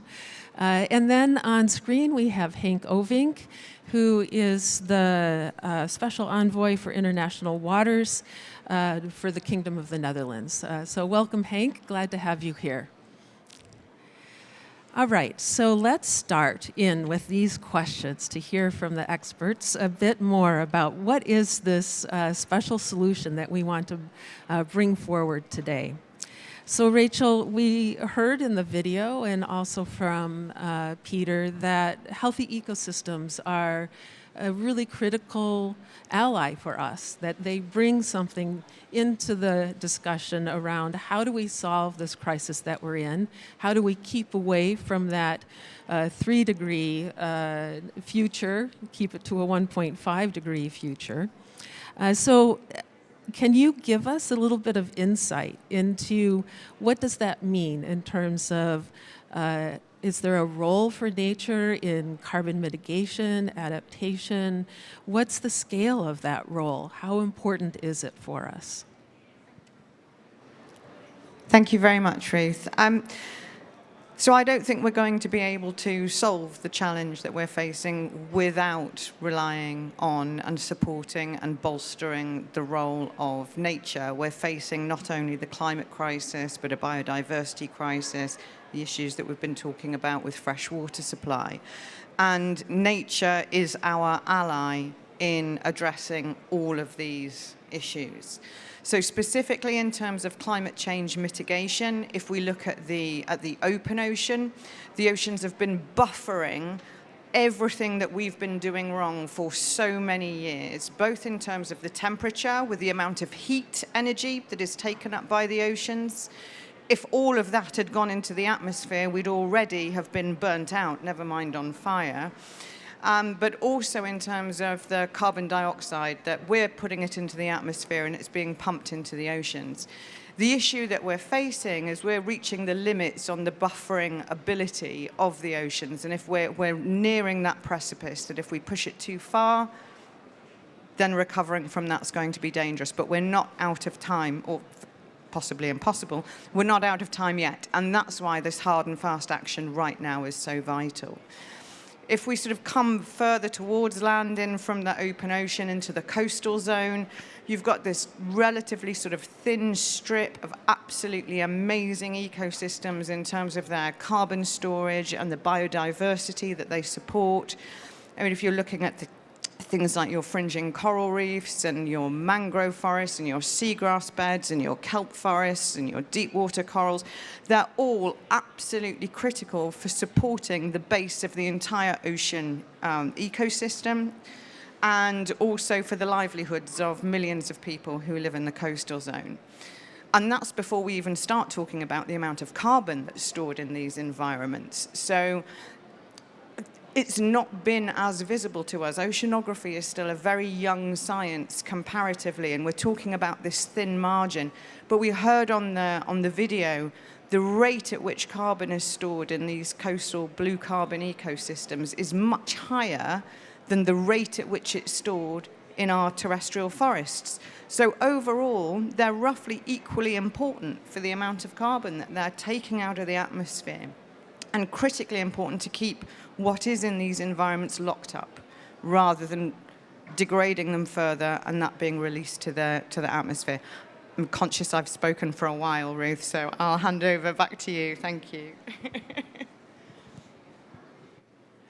Great, thank you. And this is one of the things that I really love about working in a collaborative atmosphere is we haven't known each other in the past, and yet I'm learning so much by bringing together the water community and the ocean community, and really having where the fresh and salt water meet. And so this is what this event is about. And so to take it a little bit more concretely, Ralph has been doing some really interesting work looking at how different species like great whales and forest elephants, how they actually sequester carbon themselves, but also how they interact with their habitat has a lot to do with how much carbon gets stored in the habitats. So Ralph, could you tell us a little bit about your work? I know you could go on for a long time, but give us a highlight so that we all can get inspired by the work that you've done. Sure. Thank you, Ruth. Basically, it's the scientists who've done all this work. My job, I'm a financial economist, I'm not a scientist. And I happened upon this work during a visit to the Sea of Cortez, where we were studying the blue whale, and the scientists were having a conversation about the incredible amount of carbon that is found in the body of the whales, and through the virtuous cycle of how the whales fertilize the phytoplankton. Now, I work at the IMF. I've been at the IMF for 23 years. I've been with policymakers. And I come from the markets. So I was thinking, well, this is a language of science. How can I best translate that language of science into the language that we would understand, which is the language of cost and benefit?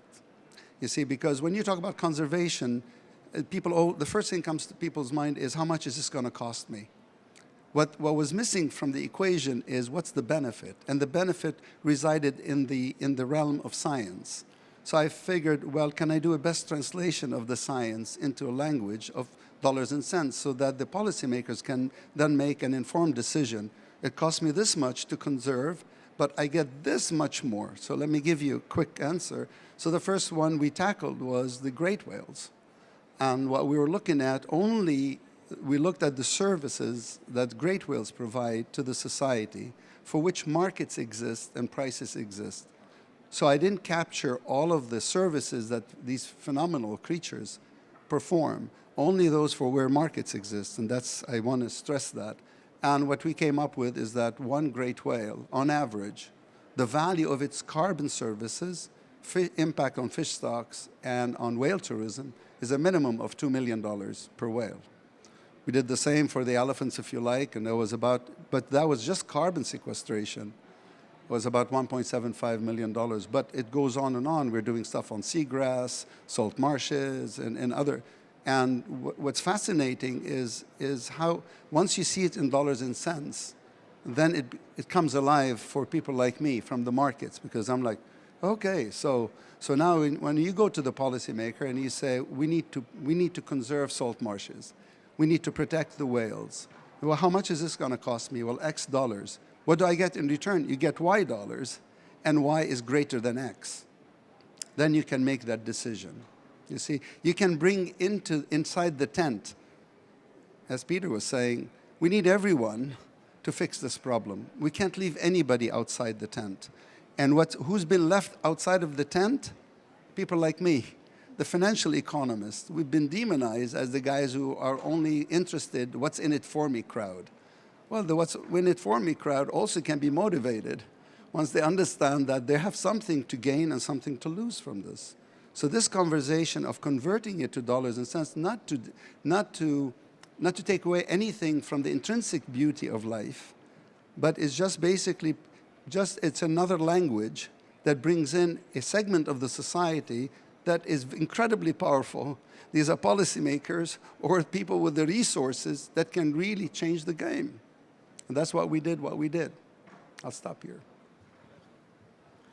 That's excellent. I really like that combination of bringing everybody into the tent, and also helping us actually see what tends to be invisible. What nature provides for us is happening all the time, day and night, no matter what we're doing. It's there, and we just have taken it for granted. And I think what is coming forward now is we can no longer take it for granted in the way that we treat it.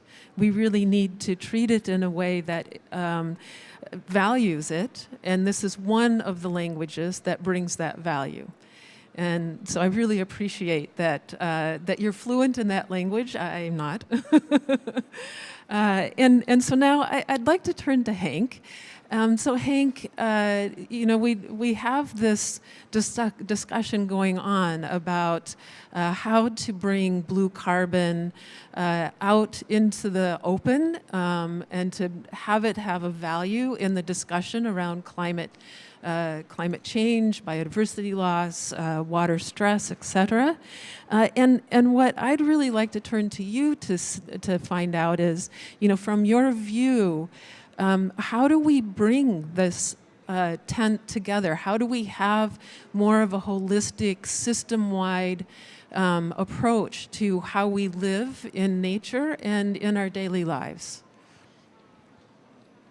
Thanks very much, Ruth, and thanks all for hosting. I'm almost in the train on my way to Glasgow, so we'll be joining you late tonight, tomorrow morning. I think, and it's been also echoed by the other speakers, starting with Peter in the beginning in his inspirational address, that we have to shy away immediately from siloed approaches. Single-focused approaches only will increase the complexity and the challenges we face. And I think the IPCC Climate Change and Land report from 2019, a little bit forgotten because it was in between the 1.5 and the cryosphere report, but that says that everything we put out in our economies, in our investments in infrastructure is increasing climate change, and almost all the time we're doing it, we're actually increasing our vulnerability. So business as usual is not enough. We have to get to a systems approach. We have to look at the challenges comprehensively. Why? Because they're all interrelated. And understanding that complexity is of critical importance first, between social, economic, cultural, environmental challenges. Understanding the interdependencies across all sustainable development goals is of critical importance. And what you find with that understanding in this water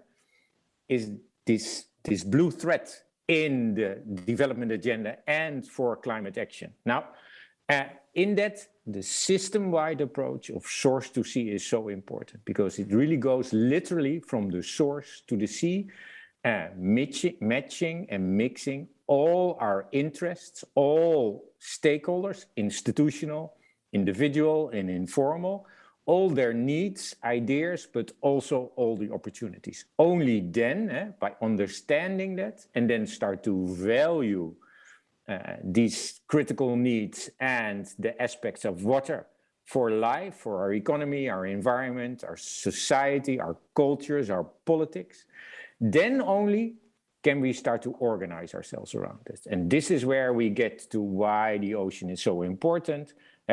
It's too often out of sight and out of mind, but it is an ally in climate action. Not being treated as much, it's not invulnerable. Marine ecosystems are massively suffering from pressures originated on land. So the solution lies at the source, but the approach can only be systemic from source to sea. So the benefits of taking a source-to-sea approach in tackling climate change is that we cannot afford not doing so. The climate crisis is too complex to be approached siloed in our isolated responses. So we mainstreaming source-to-sea thinking and doing in how we grow our food, manage our water, design our cities, our economies, our industries, and landscapes is crucial, critical, I would say, to realize nature's gift on land and in the ocean, capturing carbon, adapt to climate, and mitigate the change. And without such a holistic, comprehensive approach, and without leaving no one behind, going alone, forget it. This is about with everybody and everything at all times.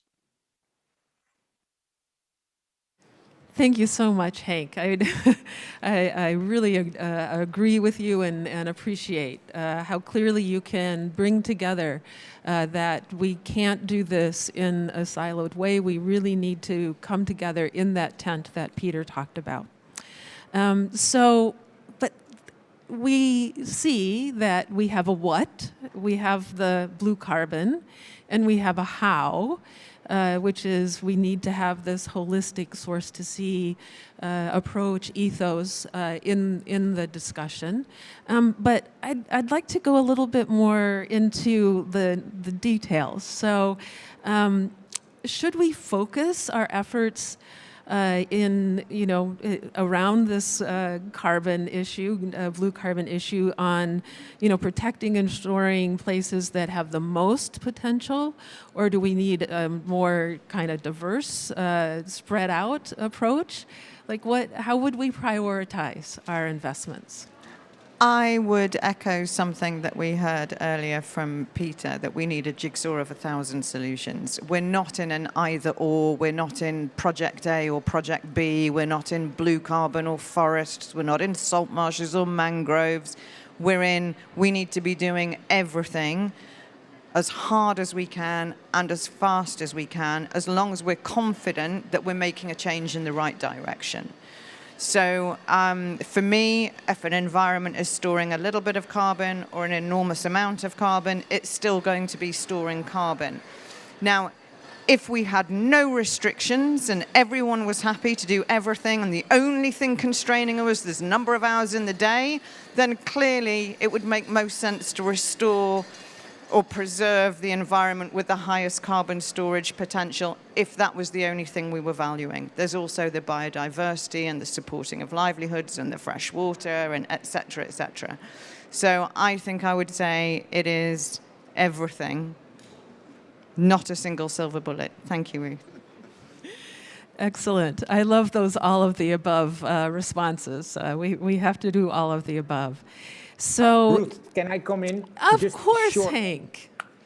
Because it's a discussion, it's hybrid, but I couldn't agree more. And we come from a time where we really thought or even believed or wish we could believe that a problem was simple and we could deliver a solution and get it done. But that was never the case. And now in the current times of increased climate change, population growth, economic growth, and so forth, it is only less possible. The problems are complex, wicked, so the solutions should be as comprehensive and inclusive too. There are no silver bullets. There is no pill you can swallow against climate change or decrease in biodiversity, et cetera, et cetera. So I couldn't agree more. Thanks for making that point. Excellent, and thank you for jumping in. I really appreciate that you felt like you could do that even from this screen that we're looking at. And I think to follow on with that, like one of the things that you were saying about this language of finance is that, yeah, it gives a different way of us thinking. And one of the things that I think is evident is that we're blind to a lot of what value we get from healthy ecosystems and the species that live within them. And so is there only the finance piece that can wake us up, or how do you see that we can kind of go from how we've been of nature is something that we take from, and that's how we get our benefit, to nature is something that is there and we receive benefit from, and it's not just there, but we support it in being there. Okay, okay, let's start with what we have now. All right, what's the value of a living whale today? Let's say today a ship were to hit a whale. What's the penalty? 0. That means the price or the value that we assign to a living whale currently, right now, is 0. So the first thing that I thought we were doing is to say, if we look at the services that the whale provides to our society, aside from its own intrinsic value as a creature that has the right to live, keeping that in mind, but looking at the services to us, the value is a minimum of 2 million. So when people say, well, Ralph, you're putting a price on nature, I say, no, already the price there's for nature, 0. It's 0 for a living whale. It's a 0 for a living ocean. That's why we're all here. So what we're really saying, the scientists actually been saying it for a long time. What my job was, I'm not a scientist, is to translate that knowledge that existed in the science I mean, the work on the whale started with Pershing 2010 paper. It's in his paper. He tells you exactly how much carbon each of the species of the great whales capture. So, first pillar of this work, if you really want to go from the talk about it to actually how do you get the markets? Because I can tell you how the markets can come in. Even if I give them a price of 2 million, a value of a whale of 2 million, of the services of a whale, is not enough. Mark's going to say you need to do a bit more than this. So let's start with this. You have 4 pillars to this work. One is you need to start with the science, because it's the science that is revealing the wonders of nature that we didn't know about. The paper on the elephants, sequestration in the forest, is circa 2019. It's Fabio Berzaghi. He's actually somewhere here. I saw him. Okay, these are the guys who basically discovered what the elephants are doing in the forests of Africa as they are dying in front of our eyes. So you got to start with the science. So let's take a country. Let's pick Fiji. Fiji, all right? Just to make it concrete in your head. If Fiji wants to take its nature to the markets, in what sense? So what does the scientist tell Fiji about what's in their nature? Do they have forests? They have mangrove, seagrass, salt marshes? You know, what do they have? Do they have elephants, whales, dolphins, what have you? Second part is the valuation of that, translating the language of the science into the language of dollars and cents, if you like. That only does, what it does, it takes natural capital and converts it into a natural asset. But you got to do more for the markets to come in. This only says this is incredibly valuable in the science. It's incredibly valuable in dollars and cents. Next, the third pillar, which is incredibly important, which has been missing, is the policy action. If you care about something, don't talk about it. Do something about it. Create the legal framework that actually enshrines that asset as a national treasure of the government. So for Fiji, let's say, I don't know, I know very little about Fiji.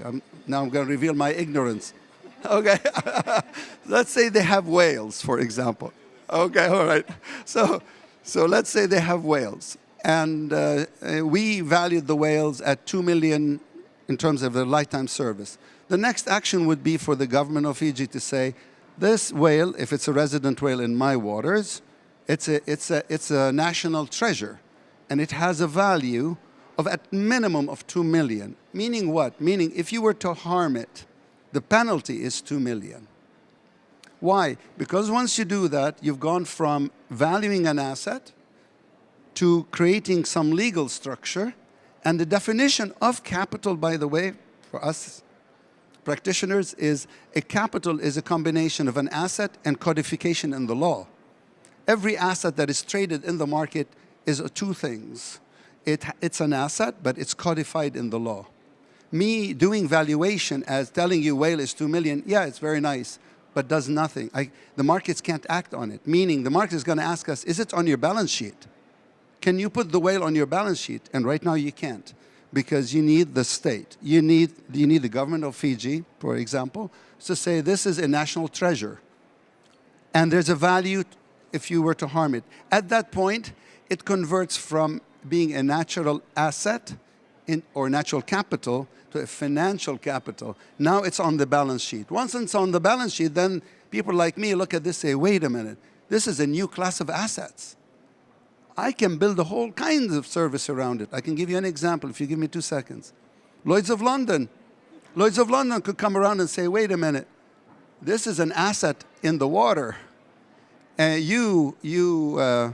you know, those ships coming in, when I insured you, I didn't realize there was an asset in the water worth $3 million.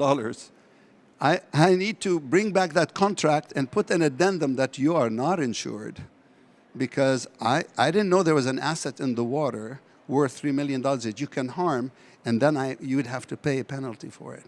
You see, so you need 4 pillars: science, valuation, policy action, and then the markets say, wait a minute, this is a new asset class. What would happen? You can sell the carbon services of these assets, not the assets themselves. Because why? Because climate, Paris Accord is all about going carbon zero. Well, with what technology are you going to go carbon zero? We don't have any technology that's going to take you to carbon zero. By the way, I'm going to borrow, may I borrow one? Okay, I'm going to borrow one because I'm here and I hear this a lot. I want to correct a misperception perhaps. People talk about carbon reduction. I used to teach growth theory when I was a professor. I used to tell my students, graduate students, the following. The atmosphere is like a tub. The tub is full of carbon dioxide, and there's a faucet that is dripping carbon dioxide into it. Carbon reduction is about turning off the faucet, but what's in the tub is going to kill us. So you need to suck the carbon dioxide from the atmosphere. And who is there? Nature is there. The ocean is there. The ocean can suck the stock of carbon. The flow is carbon reduction. But the stock, what's going to grab that stock? What's going to reduce? It's nature-based solutions. Mangrove, seagrass, salt marsh, whales, elephants. The carbon sink itself, I mean, the open ocean itself, according to IPCC 2019, if anyone bothered to read what the scientists have told us, between 1830 and today, the open sea, which is a gift to all of humanity, as you were saying, has captured 440 gigatons of carbon. 440 gigatons. Now, I'm a financial economist. Multiply this by $50. That's over $2 trillion. That's the gift of the open ocean to all of humanity. And it does that on a daily basis, as you were mentioning. There's a flow. And by the way, the equation for the flow is in the IPCC report. So you can go figure out how much is the ocean on the open ocean, which belongs to everybody, is grabbing on a daily basis. I'll stop here. That's excellent. And I think that's one of the things that I had as an aha when I started working on bringing this session together, is that nature actually takes the carbon that we're spewing out and puts it into a form that isn't harming us anymore. And I think that's an amazing protective force that we need to be more engaged with in recognizing, in valuing. And I want to turn to Henk now in making those mechanisms that bring that value, not just at a market level, but also in a cultural, social, cultural, political level. So Henk, I know you've worked a lot with the value of water, but maybe you can expand beyond the value of water to the value of nature, to the value of these services that we get. And how can we institutionalize, have governance mechanisms, have ways of organizing ourselves so that value is explicit in our decision making? Yeah, thanks, Ruth, and thanks also for everything you bring to this conversation. I think I'm very sorry. I don't have the answer. I wish I had, because that would really make life for all of us on this planet better and more easier. I think I can only continue to more or less repeat, but also showcase that if the challenges are this complex, if these relationships are so pressing, if past practices, single focus practices, only make us more vulnerable and increase climate change, and we know that by a comprehensive, across SDG approach, long-term, therefore sustainable and inclusive, with everybody, institutional, informal, individual approach, is the way forward, then we have to break our silos. Then we have to find opportunities to really come together. And I think water, in my role as a special envoy, I always find that water is a make or break. All these disasters we see around the world that have a relationship to water, there's also the positive flip side. If you organize yourself systemically around water, there is the capacity to bring all these actors, partners together. So water unites, brings us together. But for that, you have to organize that. And in our siloed, fragmented society, institutionally society, that is not happening. And nature doesn't care, climate doesn't care, the ocean doesn't care, rivers don't care about the borders we made as humans. But those borders actually prevent us to come up with the approaches, solutions that really have an impact, matter, and help us change course. So overcoming those borders and boundaries, a source to see approach with that, because it's so systemic, helps. We did a research that was released this spring about how, for instance, in Europe, every country has a different coastal resiliency strategy. And that means that every country takes a different IPCC in Europe, in the European context, in European Union, different IPCC scenario, a different time horizon, a different approach in governance, in policy and regulations, and in finance. That fragmentation, only on this continent, if you look at the rest of the world, it is fragmented at all.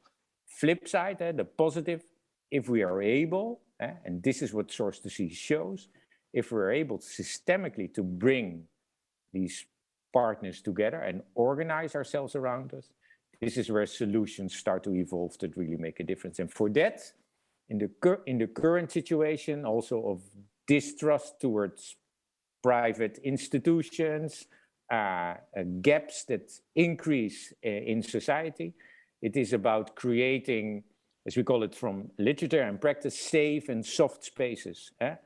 Places and processes where we can bring people together to build trust, focus on this enabling environment by focusing on the understanding, the research, capacitating people and their institution, and provoke solutions that are innovative, that have the capacity to be able to be scaled up and replicated across these systems.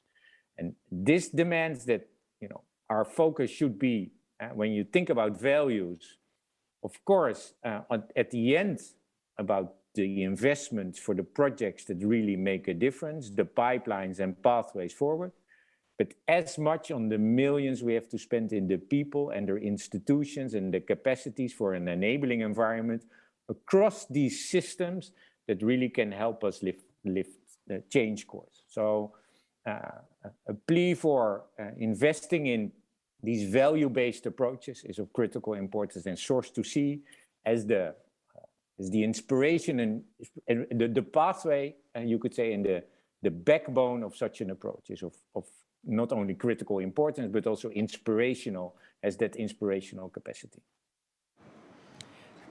Thank you so much for that, Henk. And I would like to mention at the beginning, I was introduced, I'm a senior manager at the Stockholm International Water Institute, which hosts the Secretariat for the Action Platform for Source to See Management.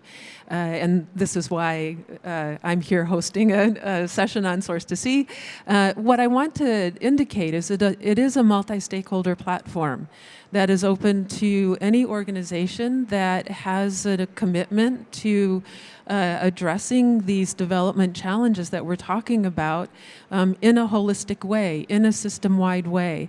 We do a lot of peer-to-peer learning. We also develop knowledge products, have events like this to raise awareness, and really work together. And it is an open tent to have this discussion around how do we make this paradigm shift to valuing nature for its intrinsic contributions to us, and do that in a way, as Henk has said, that breaks down those silos and brings us together across these different sectors, across the different geographic segments, where we are terribly suffering from fragmented governance, fragmented finance, fragmented planning. So just to let you know that this is available to you, and you're welcome to ask questions, contact us, and join the dialogue with us. So we are quickly running out of time, although I would love to keep this conversation going.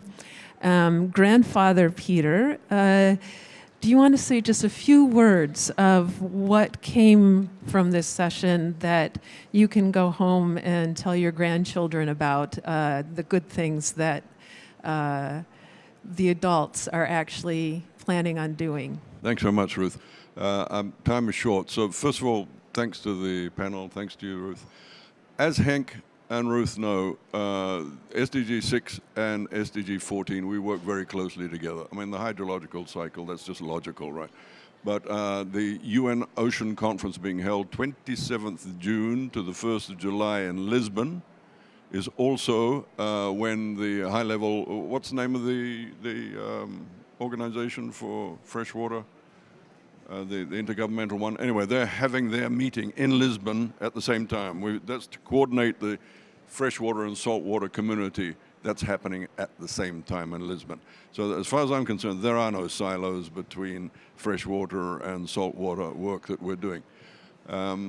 So I'd like to end on, because I was fascinated by Ralph's cost and benefit analysis of whales, because it's so contrary to the way I was brought up in Fiji and the way I think about nature. But I'm really glad you're doing it, and I'm fascinated by it. I'll put a challenge to you. I don't know if it's a request or a challenge. Could you do a cost-benefit analysis, please, for a creature called Prochlorococcus? I'll write it down for you. Prochlorococcus. Okay, because we're Homo sapiens, we're big species of life, We tend to think about whales and elephants and things. But Prochlorococcus is the smallest photosynthetic organism on the planet. Okay? And it lives in the ocean, of course. Why is it important to us? That little creature produces 20% of the oxygen in the biosphere. We're dead without it. Okay? And what are we doing? And this is where Source to Sea comes in. We're trying our best to kill off the creatures of the ocean with our pollution, with all the poisons that we're pouring into it, with the heating of the atmosphere. We're trying to do our best. There are tipping points for creatures like Prochlorococcus. So that's my challenge to you. Can you do a cost-benefit, please, for Prochlorococcus? But as I said before, there are no silos between fresh and salt water, and we've all got to work together as a community, and I hope I'll see many of you in Lisbon. Thank you. Thank you very much. I really, really appreciate you all being here, and wish you the best in the rest of your COP, and hope that we continue this conversation going forward. Thank you.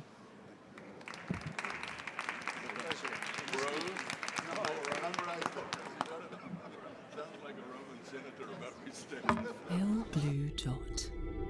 Even from billions of kilometers away, it is water that defines our planet, our unique life source, and our best hope of fixing the biggest challenges we face. Floods and droughts caused by climate change, global hunger made worse as farmers are unable to irrigate their crops, and health crises inflamed by poor sanitation and pollution all begin and end with water. Which is why, at the International Water Management Institute, we are shaping the response to these critical issues to speed up inclusive solutions for sustainable development. We provide evidence to manage water at every level, from a farmer's field to the largest river basin. Whether it's solar irrigation in South Asia, the safe reuse of wastewater in West Africa, or using satellite data to help decide how water is shared across borders, we bridge the gap between research and impact. Because we know that water supports all life on Earth, and if managed properly, has the power to sustain it. Join us as we work towards a water-secure future for generations to come on this pale blue dot we call home.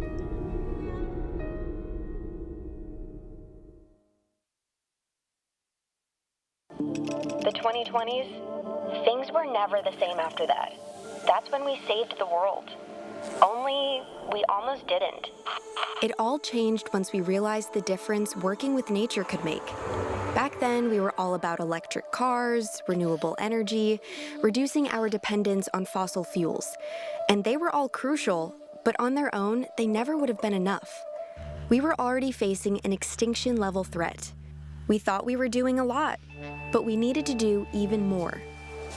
Enter nature. The most sophisticated system for processing greenhouse gases in the universe only had hundreds of millions of years on us. We had to stop the planet from warming more than 1.5 degrees Celsius compared to the start of the 20th century. Turns out we had to be kind to nature. Hear me out. Stopping the destruction of existing forests, grasslands, and wetlands pulled 3.9 billion metric tons of carbon out of the atmosphere. Smarter farming and forestry techniques cut another 5.1 billion tons. And restoring the forests and wetlands we had lost scrubbed another 2. That's 11 billion tons of carbon removed from the atmosphere. That's like a string of SUVs stuck in bumper-to-bumper traffic stretching from here to the moon 56 times over.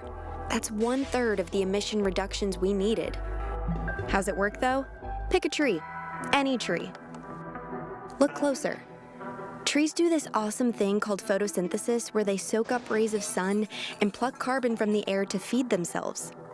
They literally eat the stuff that traps heat in our atmosphere. And have you heard of mangroves?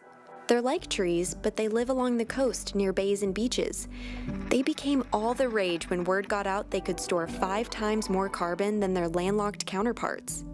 Plus, as they age, trees, all plants really, deposit their carbon into soil. Other plants use that to grow, some of which get eaten by animals, like us, which release carbon back into the atmosphere, starting the whole process over again. It's called the carbon cycle. And it worked really well for a really long time until we overloaded the system by burning fossil fuels and cutting down too many of our forests. It can look very natural now, but protecting and restoring nature at a global level was one of the hardest things we've ever done, and we still had to reduce our dependence on fossil fuels. But once we realized it would take more than switching to renewable energy, once we really partnered with nature to reduce our carbon footprint and also to live on a better planet, that's when we really started to save the world.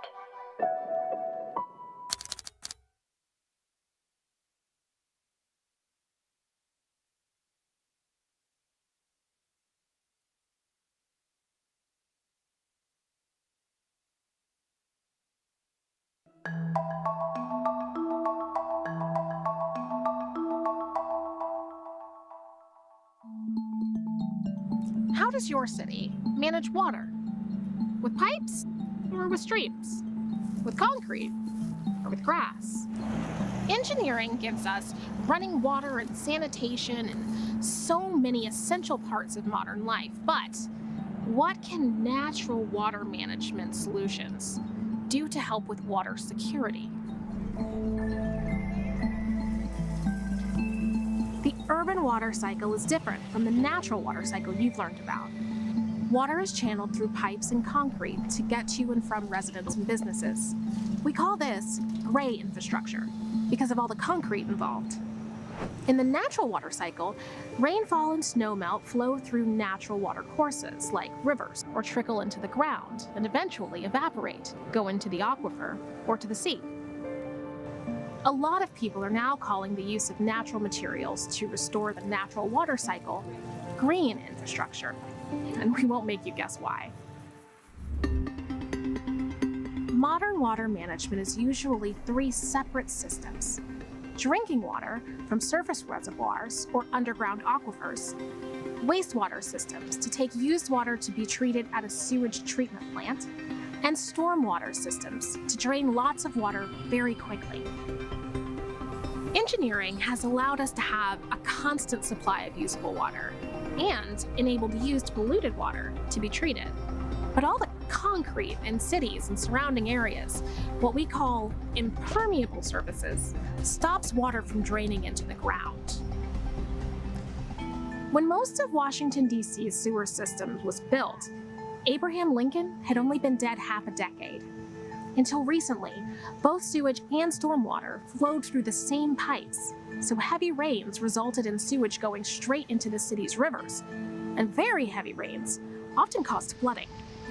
Like in many cities, lots of concrete surfaces make the problem worse. Here's where natural green infrastructure can help.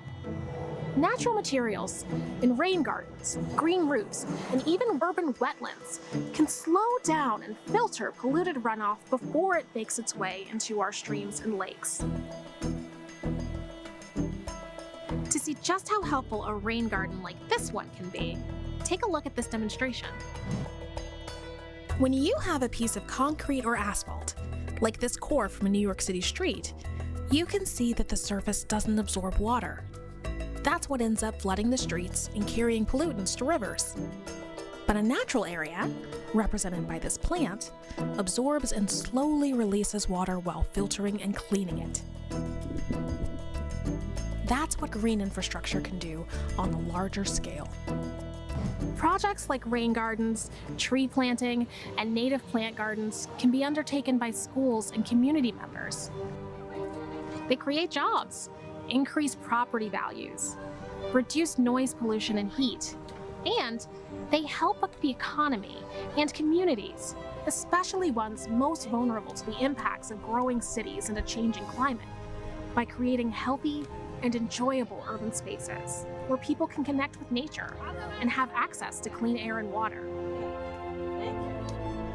In some cases, nature can even deliver some of the benefits gray infrastructure provides, and it can do it cheaper. So choosing green solutions, as well as gray, can be an incredible, sustainable solution to water security. Find out more about water security and tons of other topics at nature.org/naturelab.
Floods will always be happening. They cannot be avoided. We cannot prevent floods, but we can be better prepared and we can know and manage the risk.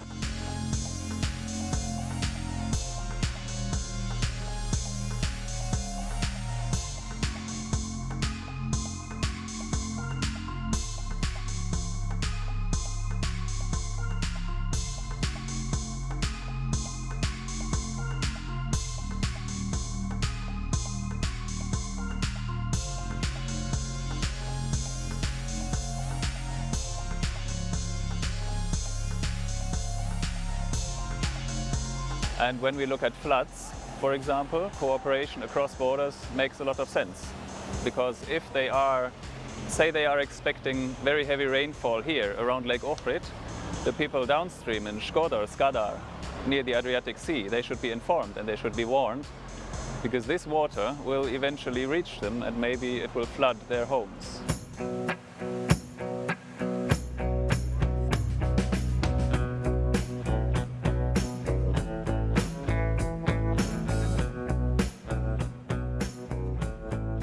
For example, you do not build critical infrastructure in a high-risk area. You do not want a power plant in an area that is flooded regularly. That is why we are supporting the partners in developing flood hazard and risk maps. The exchange of hydrological and meteorological data between the countries was not happening. Now it is. Now the 4 countries are exchanging data on their rivers, on rain, on expected rainfall. And this they use to forecast floods. They now have a flood forecasting system, all 4 countries, that they can use to provide better warnings to their population.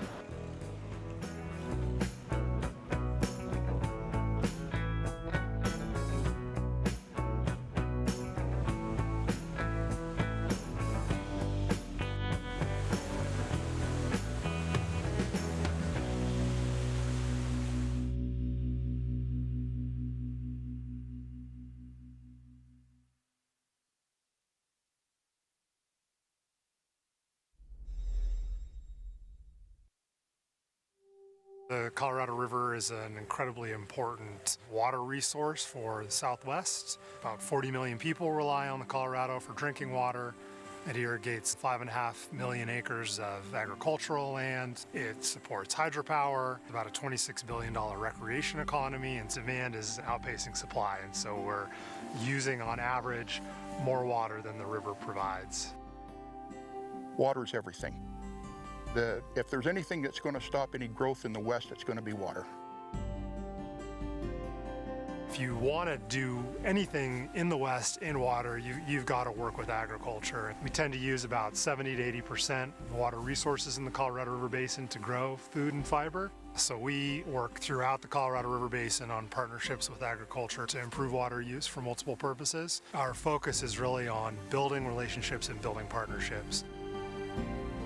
In the Yampa River, we're working with the Maybell Irrigation District to do some really fundamental improvements to their system that are going to help them get more control over their operations. This is the start of the whole Maybell ditch, and so the water from the river actually enters the ditch here from these head gates in the diversion structure. Once it comes into the head gates, then it flows down approximately 18 miles for the farmers and ag people to use. It was hand-built in a lot of areas, and they started running water sometime around 1901. And it's not only very important for that community, but it's also important for the town of Maybell. Things have changed in the last 20 years. We used to turn it on full blast in the spring and just let it run, and then in the fall we turned it off. And we just can't do that anymore. We have to manage our water. And so some of the projects that the Nature Conservancy has been helping us with is the management of that water. We put check structures in their ditch. What those allow them to do is to check to build the water up so they can turn it out to the fields without having to run the ditch as full. So they can run less water in the ditch, but get it up to where it can get turned out to the fields. It also helps them slow the water down so they're not just having to run as much through to keep those levels up. Our next project with them will be to help line a portion of the ditch, and then hopefully a much bigger project to replace their diversion on the river itself. The whole point of the project is to rebuild the head gates and make the diversion structure more accessible to the recreational folks, more fish friendly for the endangered fish, and more friendly for the irrigation district. And so we're hoping this project will be a win-win for everything. We'll be able to automate their head gate. It'll make sure they get just the water that they need, and anything else will stay in the river.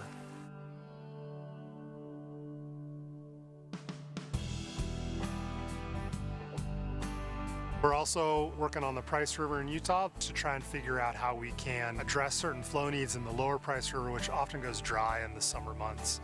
We're the second driest state in the United States. So we need to take care and use our water the best way we can. And we started our partnership there working with the Carbon Canal Company. Without Carbon Canal, I mean, there's 11,000 acres here that would not be serviced with water. We divert water out of the Price River. We have 250 shareholders. We deliver water to approximately 11,000 acres. We have 27 miles of open canal. The Nature Conservancy found resources to get the flood control gate replaced. And then the next thing is the Olson Reservoir project. The Olson Reservoir project, it's an old and relatively small reservoir in the Carbon Canal system. TNC recently purchased storage rights in the reservoir, and that's going to allow us to work with the canal company to manage our water to be able to deliver it to the river to meet some of those flow needs. The goal is to bring water that's not being delivered to shareholders from the Carbon Canal over to Olson Reservoir and store it here, enhance the wetland habitat here, but also store it so that we can later strategically release it to the lower Price River, which normally goes dry around July or August to the detriment of rare fish. This is water that they call it carry water, right? It's water they use to help move water that they need for their farmers and shareholders. And then at the end of the system, that water just, basically dumps out into the desert. The benefits are many. The shareholders in the Carbon Canal Company will benefit because we will pay fair market value for that water. Also, we're going to replace some of their head gates so that they can better manage their water. If this can go through, it helps the future generations here to have more of a stable flow of water that would, benefit everybody down the line. Not only our operation, it might keep alive the species that we have in here. Ranching operations in the West is a story. They mean a lot to a lot of people. It's our job to help to take care of all of it. And that's what I see makes it a little bit easier to do our job. We're going to bring a lake back to life out in the middle of the desert down there. Things will be a lot different at Olson Reservoir again. It'll be more like when I grew up. There'll be wildlife there, there'll be ducks. It'll just bring life back to that area where it has kind of slipped away at this point because of there's lack of water there. Because it always ties back to water. And the water's the number one thing. And you're not going to have wildlife. We're not going to have a healthy environment here if we don't have the water here.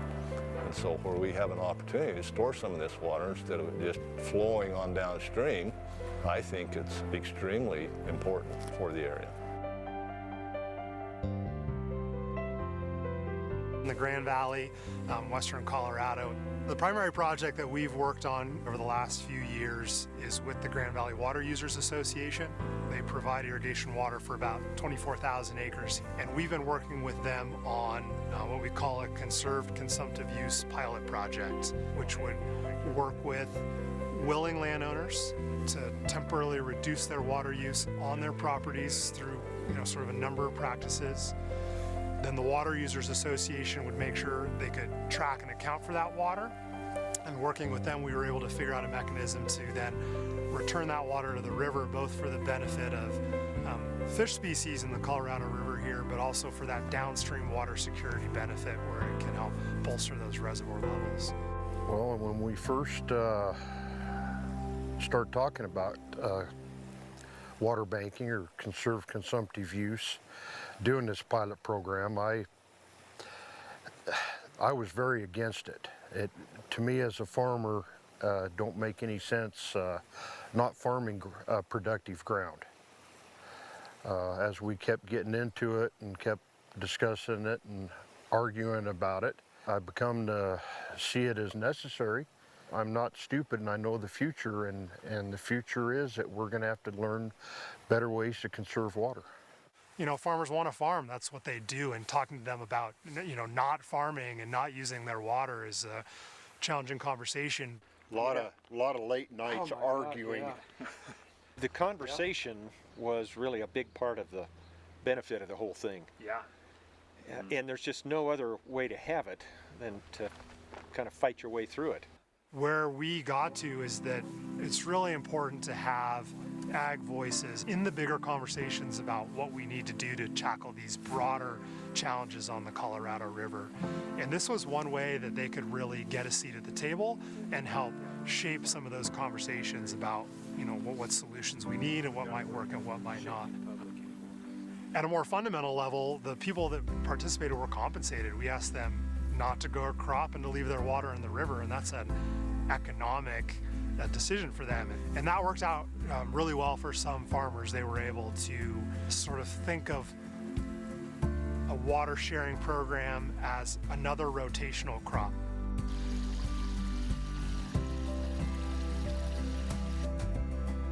When we first got involved with the Nature Conservancy, there was this stigma that the ag community needs to stay away from environmental groups and so forth. And I've learned working with them on a regular basis that their goals and my goals and the ditch company's goals are the same. We align more with Nature Conservancy than we disagree with Nature Conservancy. I can truly say that. And they've worked really hard to make it even easier for us to align with them. We could see they weren't here to take our water. And that's always the big concern. I mean, water's the lifeblood of the West, and we're in a desert, so it's a big deal. Water is the most precious thing we have. Our world revolves around it. You can't live without it. It's hard to make money without water. You don't farm to get rich. Farming and agriculture is a way of life. And you gotta love the outdoors. You gotta love the thrill of putting that seed in the ground and seeing it grow to maturity and raising a healthy plant and working the land, it's a way of life. And I guess when it comes down to it, that's what I would like to see protected here, is a way of life.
In Ethiopia, rural communities are vulnerable to climate risks from poorly functioning water supply systems, low levels of water quality, floods, and droughts. Climate change is likely to exacerbate these climate risks. This means that water is less likely to be available when and where it's needed. Men, women, and children are likely to be affected in different ways. REACH's research supports adaptation to these climate risks through understanding the gendered dimensions of adaptation strategies and climate vulnerability. This gives policymakers and practitioners information that they need to make investments and interventions that leave no one behind. Climate-resilient water security interventions must be gendered and context-specific to build on local adaptation strategies and to prevent maladaptation.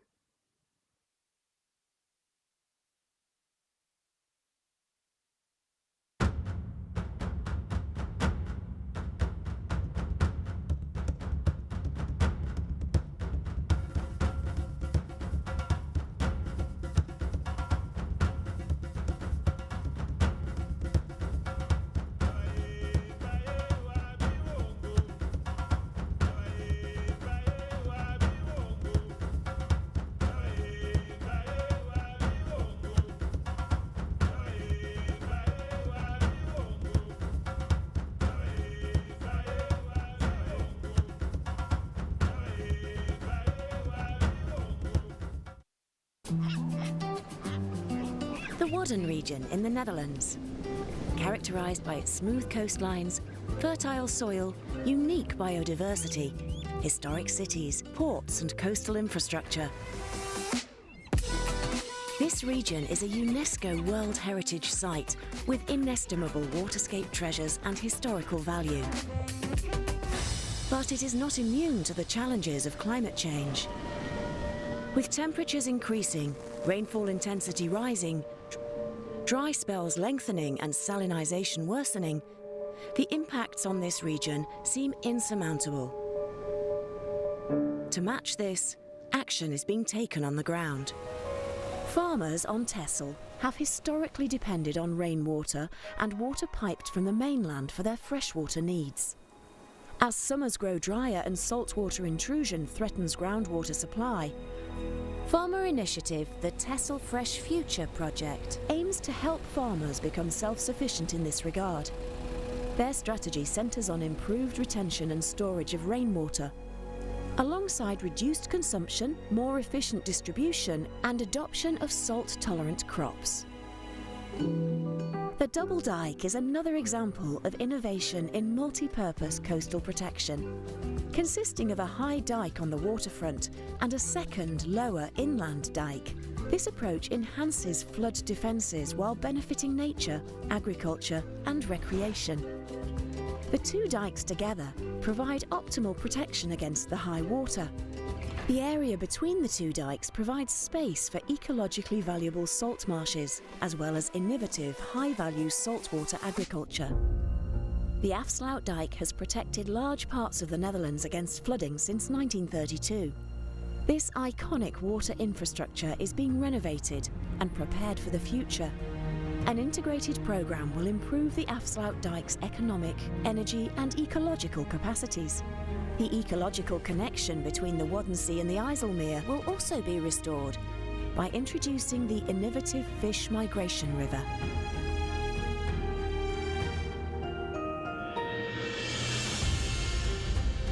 We hebben het over ons voorbereiden op het veranderende klimaat. En juist die uitdaging om in die hele nieuwe manier van kijken op dijkversterking, op waterveiligheid, is het helemaal van deze tijd om daarin ook de natuurlijke processen onder water daar in dat ontwerp mee te nemen. Building with nature. Voor zo'n dijk als de Afsluitdijk, een konische dijk, die 90 jaar geleden al iconisch was. Nou, wat mij betreft dus nu met zo'n vismigratierivier ook voor de komende 90 jaar weer iconisch. With a long tradition of water management and adaptation, the Netherlands continually embraces new approaches to better prepare for the future. Innovations that realise a vision of water safety whilst building with nature. Such a vision is anchored in a consistent policy framework and is sustained by a long-term budgetary commitment.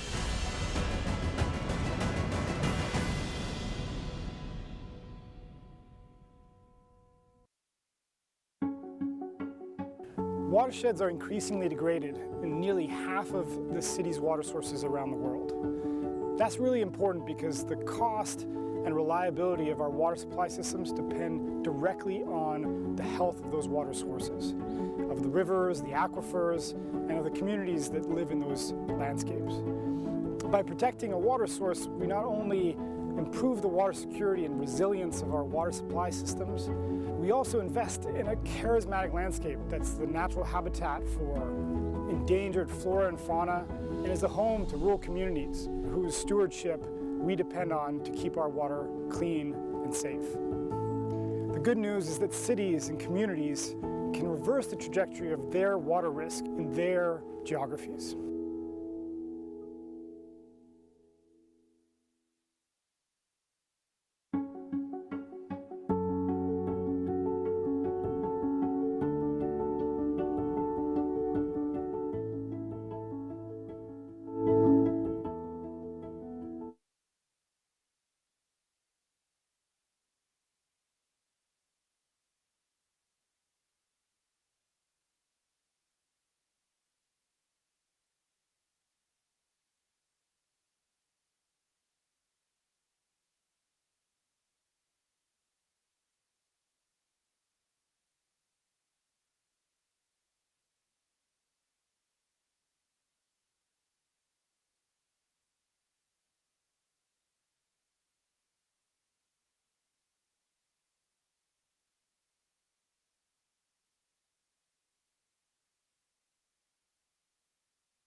Welcome back to Nature Day at the Water Pavilion, where we're talking about nature-based solutions and basically how to help them, how to have them mainstreamed into climate action.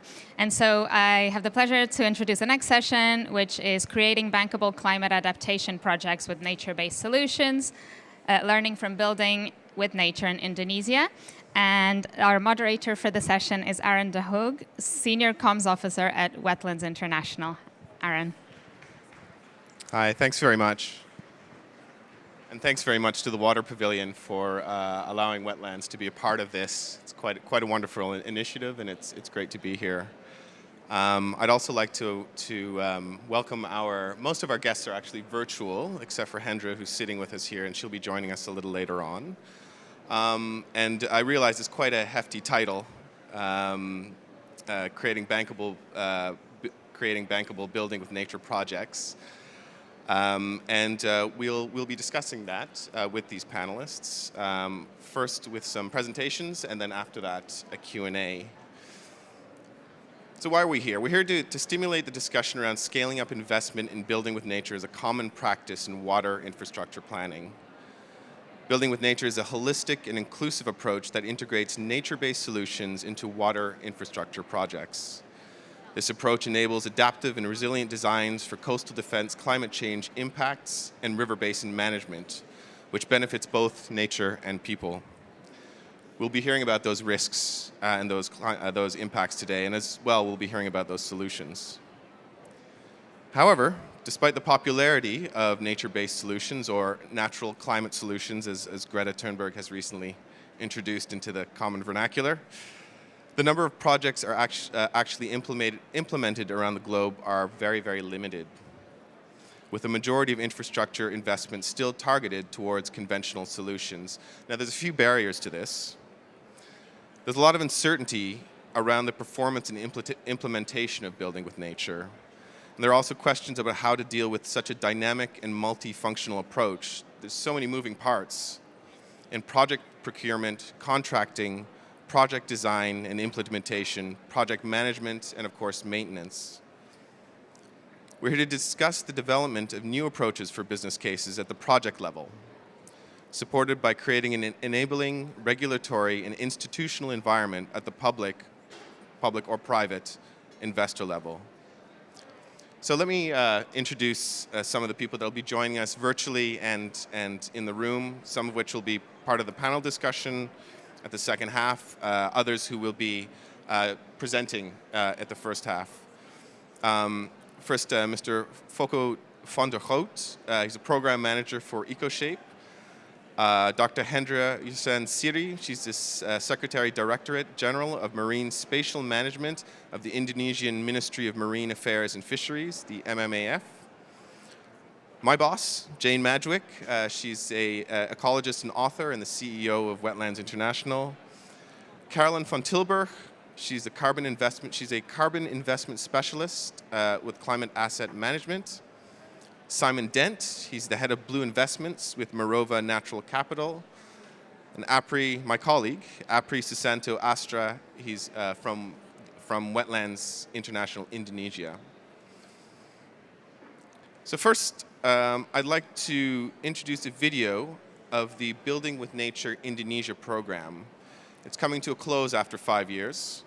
It ran from 2015 to 2021. And illustrates how to create an enabling environment to overcome these challenges.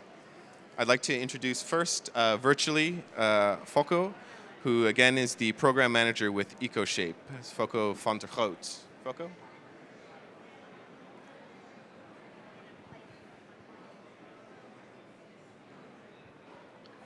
Thank you very much, Aaron.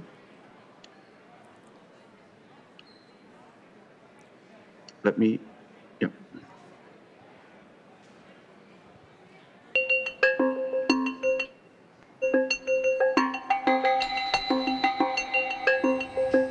Orang tua kami telah mengingatkan bahwa kami harus melindungi hutan mangrove dan tidak menebanginya untuk dijadikan tambak. Sekarang dengan hilangnya sebagian besar mangrove, laut telah menyapu tanggul-tanggul tambak kami hingga masuk ke daratan sekitar 1 mil. Dan desa telah kehilangan 25 baris tambaknya. In the Demak district of North Java, Indonesia, the coastline is severely eroding as a result of sediment disturbance. Mangroves that protected the shore and held the sediment have been cut down and replaced by aquaculture ponds. To make matters worse, the land is sinking due to groundwater extraction by cities and industry. This combination of factors has left the coastline and communities exposed to the daily tides, as well as extreme weather events that are occurring more frequently due to climate change. In efforts to quell the tide, concrete sea walls were placed, but these collapsed in the soft mud and blocked the sediment transport inland. Efforts to plant mangroves also failed because the water had become too deep. A new approach was needed to restore coastal safety and revitalize the local economy. A consortium of local communities, scientists, engineers, NGOs, and the government was brought together, led by Wetlands International, EcoShape, and the Indonesian government. Together, they designed an integrated solution to restore the mighty mangrove belt that once protected the land. To enhance coastal safety, permeable structures were constructed by contractors and villagers in the most severely eroding areas to trap sediment and create the right conditions for mangrove recovery. Today, communities own and maintain the structures. In other places along the coast, unproductive aquaculture ponds were converted back into mangrove forests. In addition, local farmers received training in sustainable aquaculture practices, which boosted productivity and tripled their income. These economic benefits enabled farmers to give up part of their aquaculture ponds to make space for mangroves. Sebelumnya kami sebelum mengikuti SL, saya menggunakan bahan-bahan kimia. Tapi hasilnya di situ kurang memuaskan karena sering terjadi yaitu kematian udang. Adanya SL di sini saya rubah sistemnya, yaitu memakai yang ramah lingkungan, yaitu komposisasi atau penggunaan mol. Sekarang saya mulai yaitu berbagi ilmu, berbagi pengalaman saya dan berbagi keberhasilan saya kepada kelompok-kelompok di pinggiran pantai seluruh Kabupaten Demak. Saya tunjukkan pada teman-teman, ayo bangkit, ayo jangan malas, buktinya ada.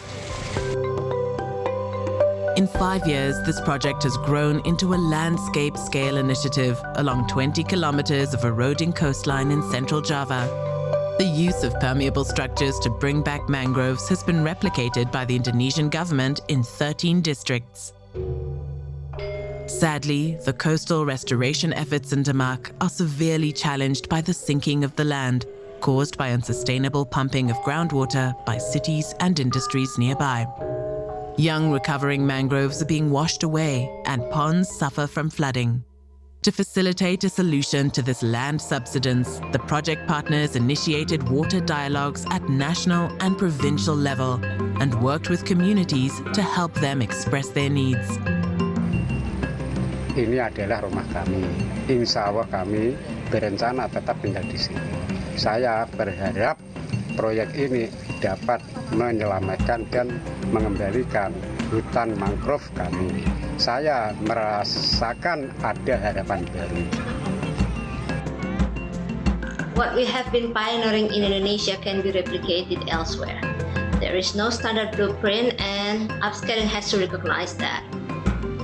Building with nature is going to be the answer to coastal protection in many places. Solutions like this that engineer with nature can help protect not only coastlines, but also rivers, cities, and beaches. We are sharing our knowledge, training the engineers of the future, and removing policy barriers for building with nature instead of fighting against it. Join us in upscaling this approach in Indonesia, Asia, and beyond.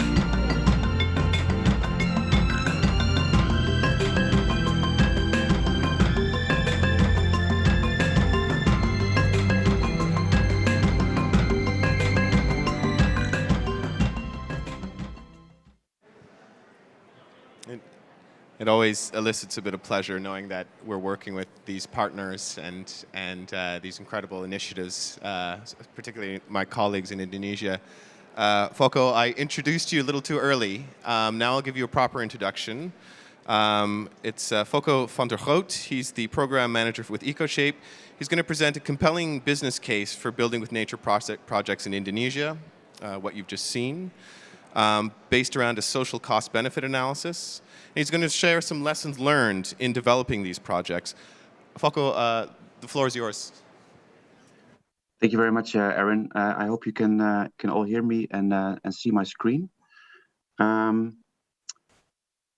So my name is Foko van der Groot. I'm a program manager at EcoShape and one of the coordinators of this Building with Nature Indonesia project. So as introduced by Aaron, Building with Nature is a design approach to develop nature-based solutions for water-related infrastructure, such as flood defenses and sustainable ports and restoration of ecosystems. You see a few examples here from our project portfolio. It harnesses the forces of nature to benefit economy and society and the environment. So Building with Nature is a no-regret approach to problem solving. It prioritizes adaptive management to follow a flexibility in the facing of the changing conditions. Its projects are often more cost-effective than hard solutions, especially on the long run. And by securing natural capital, they also achieve environmental co-benefits such as carbon storage, biodiversity conservation, and improved security and development of livelihoods such as wild catch, timber harvesting, and recreational activities. The Building with Nature approach was initiated in 2008 by EcoShape, a consortium involving Dutch governments, private sector engineering, consultancies, contractors, universities, knowledge institutes, and NGOs. It believes in a learning by doing approach, and it has developed a broad expertise in the design and implementation of innovative solutions to flooding and other problems. All this knowledge has been made publicly available through their guidelines. As a result of this experience, we have identified six enabling conditions or key enablers that are required for Building with Nature implementation and upscaling. These enablers can help the creation and implementation and upscaling of nature-based solutions by following the Building with Nature approach. These key enablers are investing in technology and system understanding, involving multi-stakeholders in the design and implementation phase, the management and monitoring and maintenance of nature-based solutions, institutional embedding, the business case, and capacity building. And for this presentation and this session, we mostly focus on the key enabler of developing a viable business case for nature-based solutions. So let's go back to the MAC. The Indonesia program in the MAC in Central Java is one of the flagship projects that has contributed significantly to each of the enablers, providing valuable lessons for replication and upscaling. Our experience in the MAC has supported the business case for Building with Nature by showing the wide range of avoided cost and co-benefits. But we also encountered difficulties in quantifying many potentially large benefits, especially those associated with the varying dynamics of natural systems, including the effects of climate change. To demonstrate that the investments in coastal protection, mangroves restoration, and revitalization of aquaculture ponds efforts, as shown in the video, are economically sound and beneficial to society, we have undertaken a social cost-benefit analysis. For the social cost-benefit analysis, we have compared alternative scenarios by computing all present and future costs and benefits for the study area. The analysis provides insight in the needs and investments for maintenance costs, as well as the different financial and non-financial benefits which result from the made efforts. The social cost-benefit analysis assesses the future scenarios for various coastal zones. So here you see in the north, coast zero, which is here on the right-hand side, reaching from Suradadi to the Wulang Delta, where a coherent coastal greenbelt is lacking. Instead, there are aquaculture ponds present all the way up to the seafront. These aquaculture systems are still fairly productive. And in coast 1 and 2, which is located close to Semarang on the left-hand side, reaching from Bodono to Suradadi, a coherent greenbelt is also lacking here. And in addition to this, erosion and subsidence has taken many kilometers of aquaculture ponds and converted into water. Hardly any productive aquaculture is present here. The future scenarios that were assessed ranging from a continued business as usual scenario. This means a further degradation of the mangrove greenbelts, increased loss of productive land, and infrastructure lost like roads and villages. On the other hand, of the balance, we consider a full building with nature landscape. This means continuation of our projects, upscale to the rest of the landscape. Mangrove greenbelt are restored where possible sustainable agriculture is practiced. Where this is not possible, we have considered mangrove fishery parks. An important requirement for this scenario, though, is that the subsidence is fully stopped by 2030. So let's look at the costs and the benefits of our projects. As a result of the measures that we see that the benefits and the from the coastal protection measures, as well as the socio-economic measures using the building with nature approach, significantly outweigh the costs. The project costs so far have been around 8 million euros, which has been provided by bilateral funding and funding from the EcoShape Consortium. And this is excluding fundamental research that has been performed and investments by the government of Indonesia, mainly by MMIF. These investments have resulted in some direct benefits.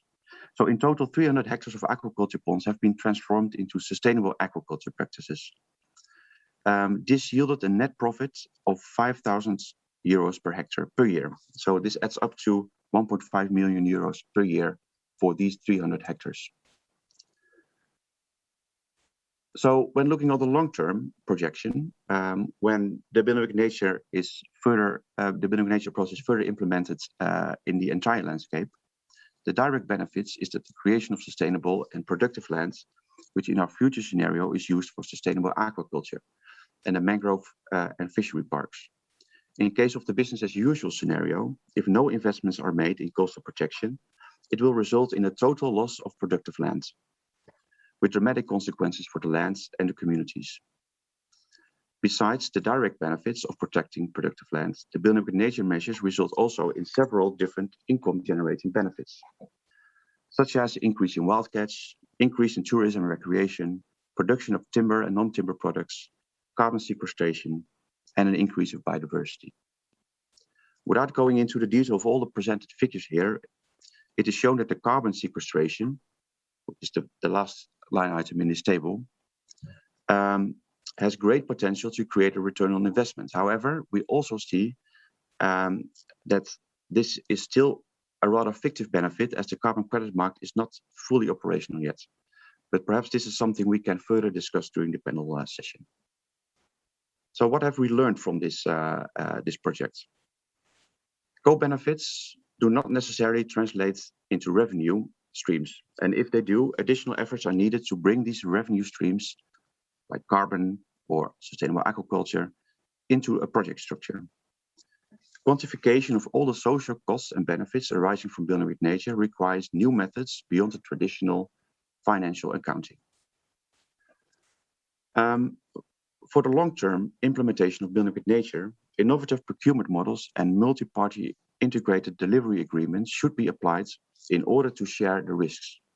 However, these models are not so much developed yet. Pilots like the Building with Nature Indonesia project allow a learning by doing approach and further development of such procurement models.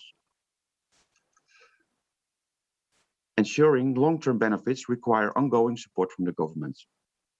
Implementation of building with nature measures require the support of a governance structure which is typically provided by the national, provincial and local government for the protection of public goods such as the mangrove forests. To help reduce uncertainty and risk associated to the dynamic behavior of building with nature solutions and nature in general, consultants and science community can support asset managers of building with nature infrastructure by providing tool and advice on adaptive management which fit the dynamic character of building with nature. Last but not least, active community engagement is a way to create a local social economic structure that could facilitate an integrated landscape transition. The bioride system, as was shown in the video, provides means to make transition from traditional aquaculture to sustainable aquaculture, as well as restoration and protection of the mangrove greenbelt. With this, I would like to conclude my presentation. I would like to thank you for your attention, and I'm looking forward to continuing discussion with the panel session. Back to you, Aaron. Thanks so much for that, Foko. And yeah, we'll see him again in the panel discussion coming up in the second half. I'm very pleased to ask to the floor Dr. Hendra Yusran Siri. He's the Secretary Directorate General of the Secretary Director General of Marine Spatial Management of the Indonesian Ministry of Marine Affairs and Fisheries. Dr. Hendra, would you like to take the floor? Take this one. All right.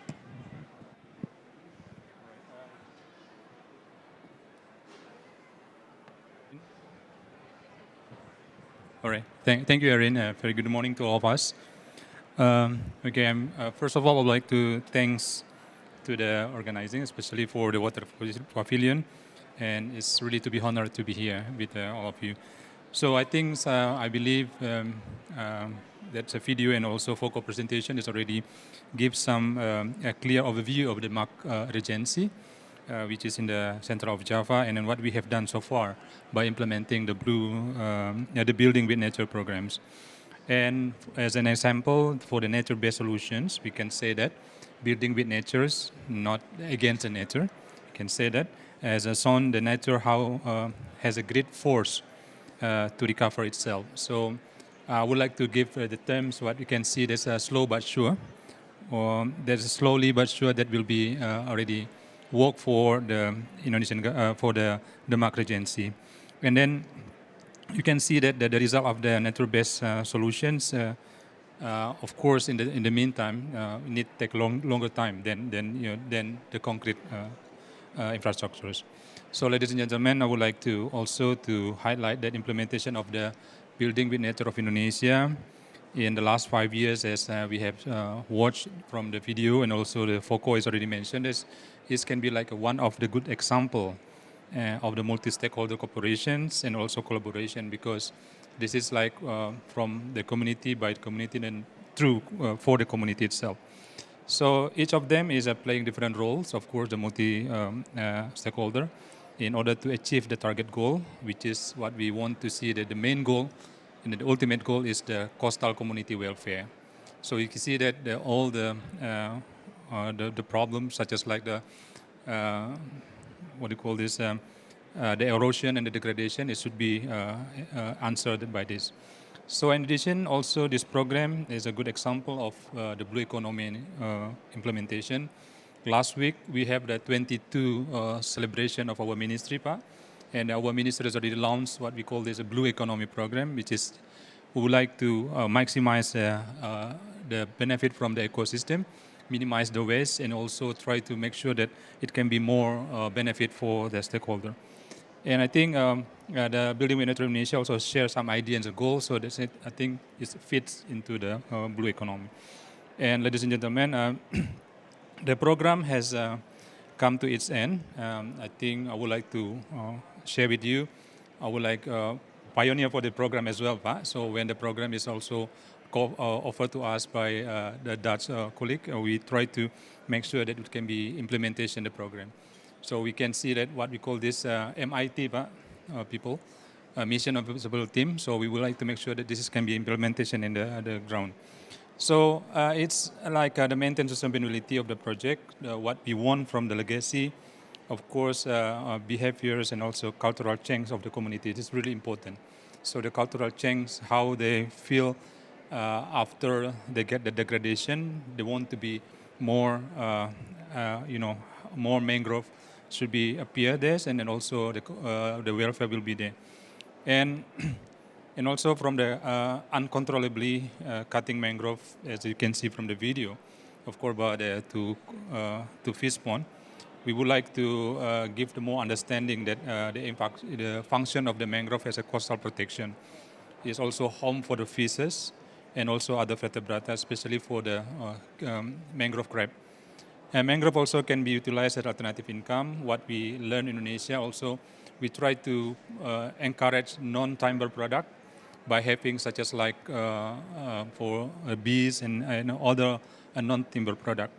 And also would like to highlight then some valuable lesson learned that can be improved the next program as we learned from the last 5 years. I think we have 3 things here. First, the community involvement. This is a key. Why the FOCO presentation is already tell us also. They are the hosts of the project. Should be like that. So, and then also it's normal for them to be actively involved in the project. And then this involvement can be also give them the sense of belonging. I think this is the essence of why the project should be from them, by them, and also through to them. And the second point I would like to mention here is about the sustainability of the program. It's crucial since we want the program to continue to roll even without the government budget. This is really important. And what the best access program scenario, what we need, I think this is come up for the next, the number 3 intervention from here. The last issue that I think we need to think about this program is like to finance.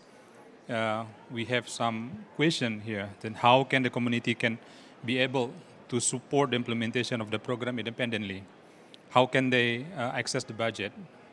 And with a scheme that we are introduced for them, I think in the Building with Nature, we have the blue, what do you call this? Blue biorite system that should be like that. And the biorite mechanism is a scheme that I think from the budget, from the government perspective point of view, we cannot implement it because it's difficult to using like a kind of like collateral mechanism like that in the government budget. So we need to understand that. And then we need to mobilize that how the private sector for the budget.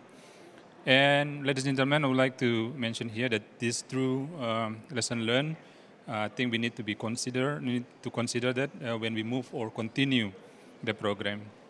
We need to find solution and anticipate it since the beginning of the program. I think it's what we learned together with the Wetland International, that we try to minimize the problem since the beginning.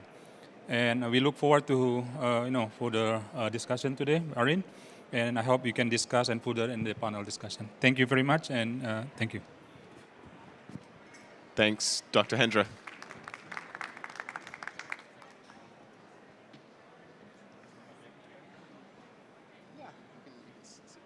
There's a few more things happening, and then it's up to you. Thanks again. Right. I'd like to next introduce a pre-recorded video by Jane Madgwick. She's the CEO of Wetlands International.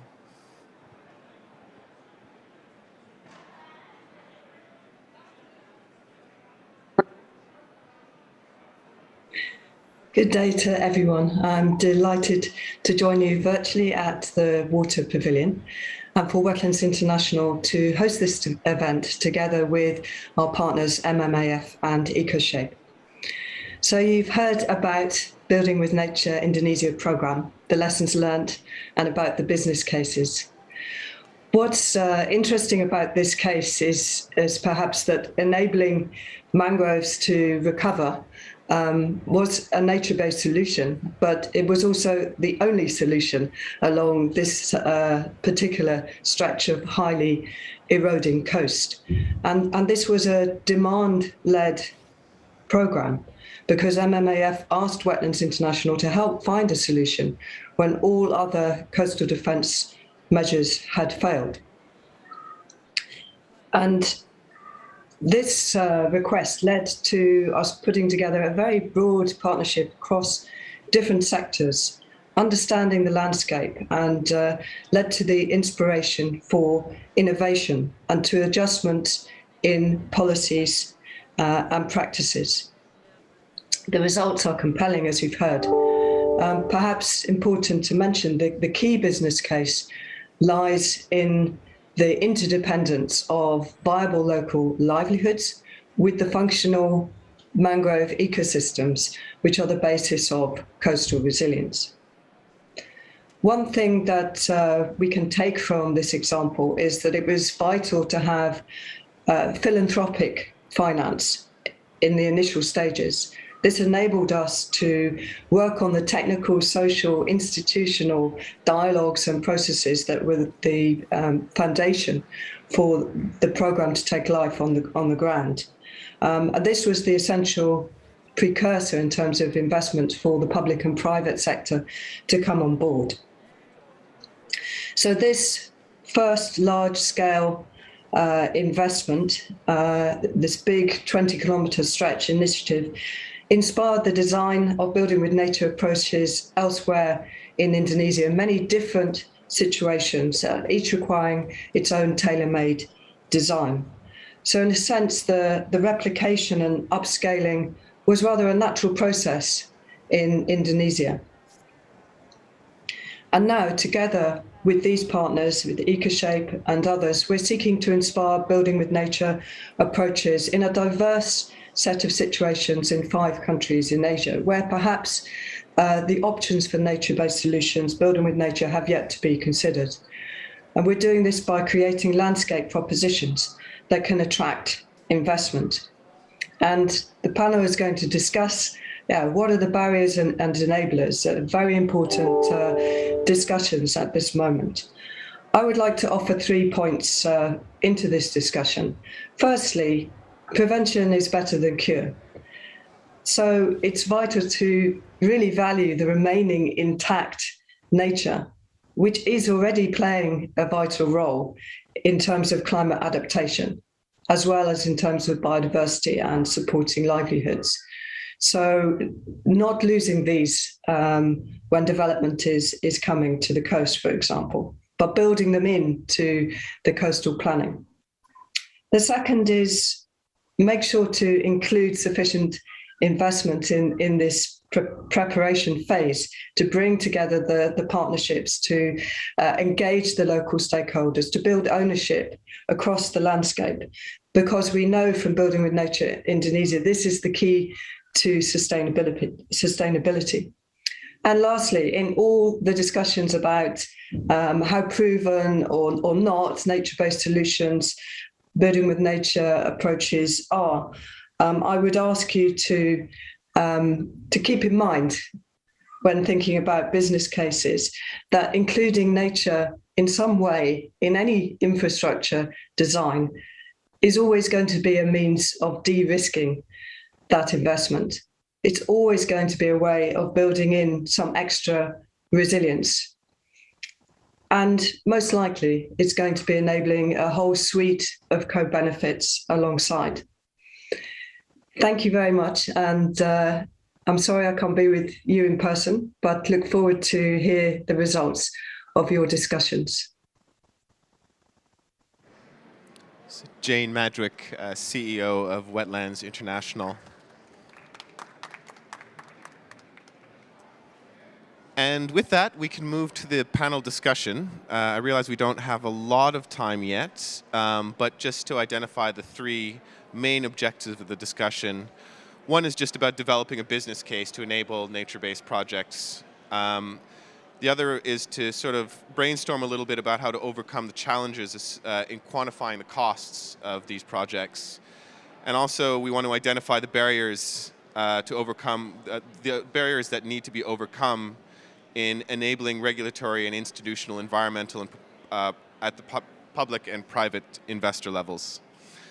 So our panelists will include, once again, Dr. Hendra Yusran-Siri from MMAF, who just spoke, Caroline van Tilburg, Climate Asset Management, and she's a partnership with HSBC in pollination. She's going to be online. Simon Dent, Mirova Natural Capital, he's also going to be online. Focko van der Goot, who you've heard from, he's the Program Director for EcoShape, and my colleague Apri Susanto Astra from Wetlands International Indonesia. So I'll start with a question, maybe directed at Simon, if he's there. Just at this, by way of starting the discussion, by way of a provocation. So what makes a viable business case for financing building with nature? And what can you learn from the Indonesian business case, Simon? Great. Well, hope everybody can hear me, and good morning to everybody. Quickly, I'm Simon Dent. I'm one of the principals of the Sustainable Ocean Fund. which is a private side impact-led fund that's investing in ocean blue economy projects, basically globally, but with a focus in emerging markets, including Indonesia. And I think that it's really interesting to hear the progress that's been made in some of these projects, particularly around wetlands, which is such a key part of the ecosystem that we need to protect. I mean, on our side, when we look at investments for the fund, I mean, we really go and think about 3 or 4 things. And the first piece is does the project does it really have good governance? Does it have good policy? These are key investment enablers, and they're essential to create the perimeters of any project. I think the other areas that are key is having credible data, both financial, but also from the physical return of what we're trying to do with nature. That's very, very important. And then we put that together with the local stakeholders and the team on the ground and the partners that we're looking to basically involve and invest with. And I think that is clearly really important. We saw that in the Indonesian case study. And then I think what came out of the case study is when we look at projects, we're looking at natural capital projects, particularly as a whole. So we're likely to see that we're trying to create, the sum of the parts is greater than individual types of revenue streams or individual types of action. And that's where you see co-benefits coming through to create an investable project.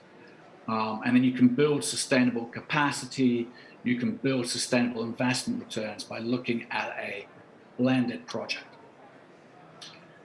And then I think finally, you have to think about, you cannot be blue or green when you have a project that's always in the red. So, you have to have a project that is sustainable over the long term, financially, but also from an impact perspective. So everything that we look at has a double-headed approach where we look at a net environmental impact benefit for the project, but we need to make sure that that project is also sustainable from a financial point of view. And I think that's very, very important. And then just finally, I think you need to think about scale. We need to think about size to make projects investable for private side funds like ourselves. And then you need to look at the solutions that are available from a financial capital point of view. So both private and public funding that can be blended to make a successful project. Thanks, Simon. And I'd like to just keep the discussion flowing. So if anybody would like to jump in or interrogate at any point or add, please feel free to. So I'll just leave the floor open with that question, or if anybody wants to respond to Simon, they can go ahead. Otherwise, I'll move to the next provocation, the next question. So how does one overcome challenges to value co-benefits in order to make them part of the business case? For example, carbon, biodiversity, community benefits, and I think perhaps Carolyn, Simon, or Folko can speak to this. Yeah, I'm happy to take a lead on this question. So first of all, hello everyone in the audience. I think the challenge here is obviously we're looking at a landscape approach. So it's not just the project, but it's the project fitted within a larger ecosystem. And for that, in order to value them, we need to make sure that all the benefits are real, measurable, additional, and long-term. And for carbon, there is more or less a process already in place. So you go looking at your business as usual that Fokker already nicely highlighted in his presentation. Then you go through your additionality assessment, because if you want to value those benefits, it needs to be an additional, meaning that those benefits would not occur if the carbon credits or those benefits would not have arisen. So you typically do that through an investment or a barrier analysis. Then you need to select, obviously, the right kind of methodology that maximizes the volume of these benefits as well.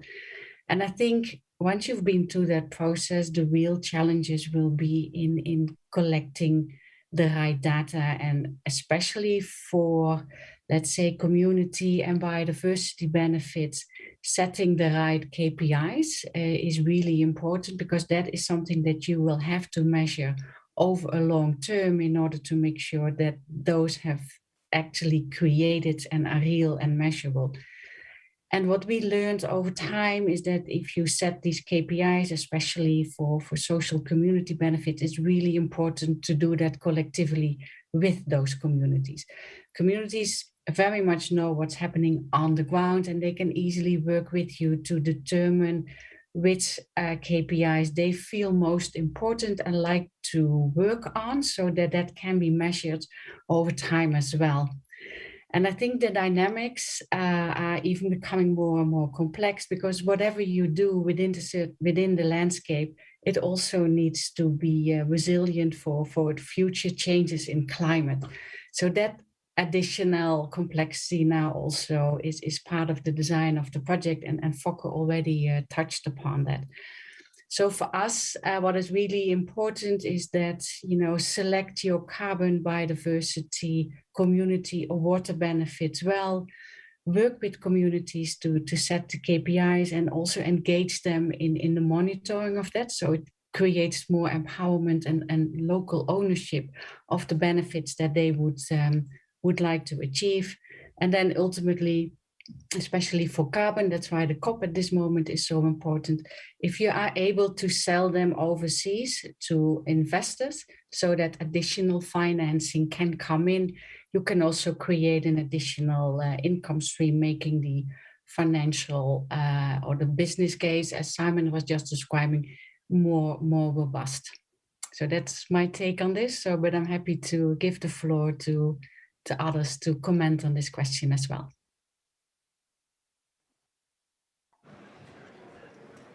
Thanks, Caroline. Maybe not so much an addition, but more also a question to you, Caroline, and perhaps Simon. The case we presented, the DeMac case, is a typical example, I think, of a public of public goods. So it's not so much a private development. So there's a large responsibility and involvement of governmental organizations and ministries, etc. Can you explain a little bit how you would, as a private investor, team up with the government to further develop such a landscape? What for us is really important is to really engage all stakeholders early on. So it's not just the communities, but it's also the local government or the national government. And we all have to sit at the table to determine how everybody can contribute to the project, and also making sure that we all working towards the same goals and the same outcome, or create a collective vision. And I think once that is there, so with the government, but also with communities working towards a long-term vision, that really strengthens the project. And what we typically do, because our role within climate asset management is really looking at the carbon credits and see how best we can monetize them. From a carbon credit perspective, we really endorse to enter into so-called tripartite agreements, so with the project developer as well as with us and the local government, just to make sure that the carbon credits can be transferred overseas. And if they are transferred overseas, ideally also according to the Article 6 rulebook that is currently negotiated, with the necessary corresponding adjustments to avoid any double counting and double claiming. And look, and I think on my side, I think the first point to say is that, private finance and blended finance, is available, I think, for well-structured, natural capital projects. So I think, you have to think a little bit about how you structure a project so that it can create, some revenue to basically support, potentially, a natural capital loan or private capital investment. So I think when government and policy people are looking at these types of projects, they really need to think a little bit about how potentially you can support some lending and some capacity from the private side or even the blended DFI side. So I think that's important. With the Sustainable Ocean Fund, I mean, for instance, we can take an example where we recently completed a small investment, blended finance investment into Belize, where we have a marine protected area that we've made a 7-year loan in tandem with the co-manager of the Tufnell Atoll, which is a 134,000 hectare marine park. And basically that's a partnership with the government in deploying capital into that type of marine protected area, and the revenue is coming back from charging for basic eco services payments around tourism, but also other activities, including fisheries, that basically that take place in that area. So by using those types of revenues that you may see within the projects in Indonesia, you can start to attract capital. I mean, carbon is obviously an easy one, but I think that there are other revenue opportunities that you can use, and certainly even by expanding good practice aquaculture in the perimeter of the project, there are investable solutions that can be used for the project. And certainly that is something that the Sustainable Ocean Fund is very keen on looking, as I mentioned earlier, around taking various revenue streams from projects, and then you reinforce the bankability of the total project by looking at a number of revenue streams that can be monetized. Thanks, Simon. I think, it'd be great to hear some Indonesian voices in the discussion as well. So, Dr. Hendra, please.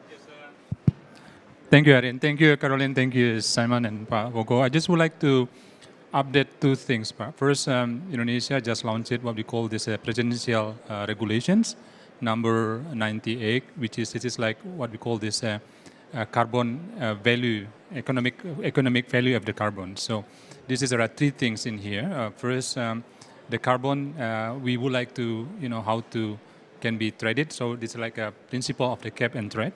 And then the second thing is like a balancing. So just like a carbon offset for that. But also like Caroline mentioned, the three things is the payment for the key performance indicators. So through this government regulation, I think it's a breakthrough. The president just launching, and it just announced what we call this is game changing right now. So we would like to, to give more. The carbon can be evaluated, and then can be traded as a benefit for the community. And we'd like to also update that right now we have also working with the government of United States. We are working for the kind of like alternative funding for the marine conservation. So they have like a debt swap for nature. So the Tropical Forest Conservation, Coral Reef and Conservation Act, which is allow Indonesia just to give them any alternative payment or alternative in what do you call this, the source of funding for the marine protected areas, especially for the coral reef. And also would like to, I would like to conclude my intervention here as a Caroline, based on the Hong Kong Shanghai Banking Corporation, HSBC, which is like a globally banking. And we'd like to invite the Caroline. Probably we have a mechanism in the region, Coral Triangle Initiative and Coral Reef Fisheries and Biosecurity, CTICFF. It can be like together with the 6 countries, give some, a kind of example for the project, especially how to make sure the community can value it and also can be part of the mechanism of the carbon value. So I think we have already some, the modalities that we can use for making sure that the payment will be more attractive for private sector involved in this mechanism. Thank you. Thanks, Dr. Hendra. Are there any questions from the audience or any queries? Yeah? Please go ahead. If you could introduce yourself and then, yeah. Yeah, I think it's working. It's Jana. I'm the CEO of CarbonNext. We are project developers and a company that trades carbon credits as well. We have we already have 2 million hectares under protection in the Amazon forest, and we are going to the wetland part of Brazil. So we're starting a huge project in a mangrove, and I would like to know from you and speakers and everyone, what was the arrangement you made, and like with the carbon credits revenue, how did you arrange that? And did you register your project at Verra as an example, or any other registry? And the last question is, how do you get this revenue to go to the community? Do you give it like actually like cash, or do you give it through benefits? How does it work? And how do you measure if they're getting the benefits and if they're happy with the arrangement? Because I know it could be very hard and very difficult to do it, to implement that. So yeah, thank you, and congratulations on the project. It seems really very well structured and a very good example for everyone. Thank you. Thanks very much. For the panelists, for anybody, would anybody like to respond?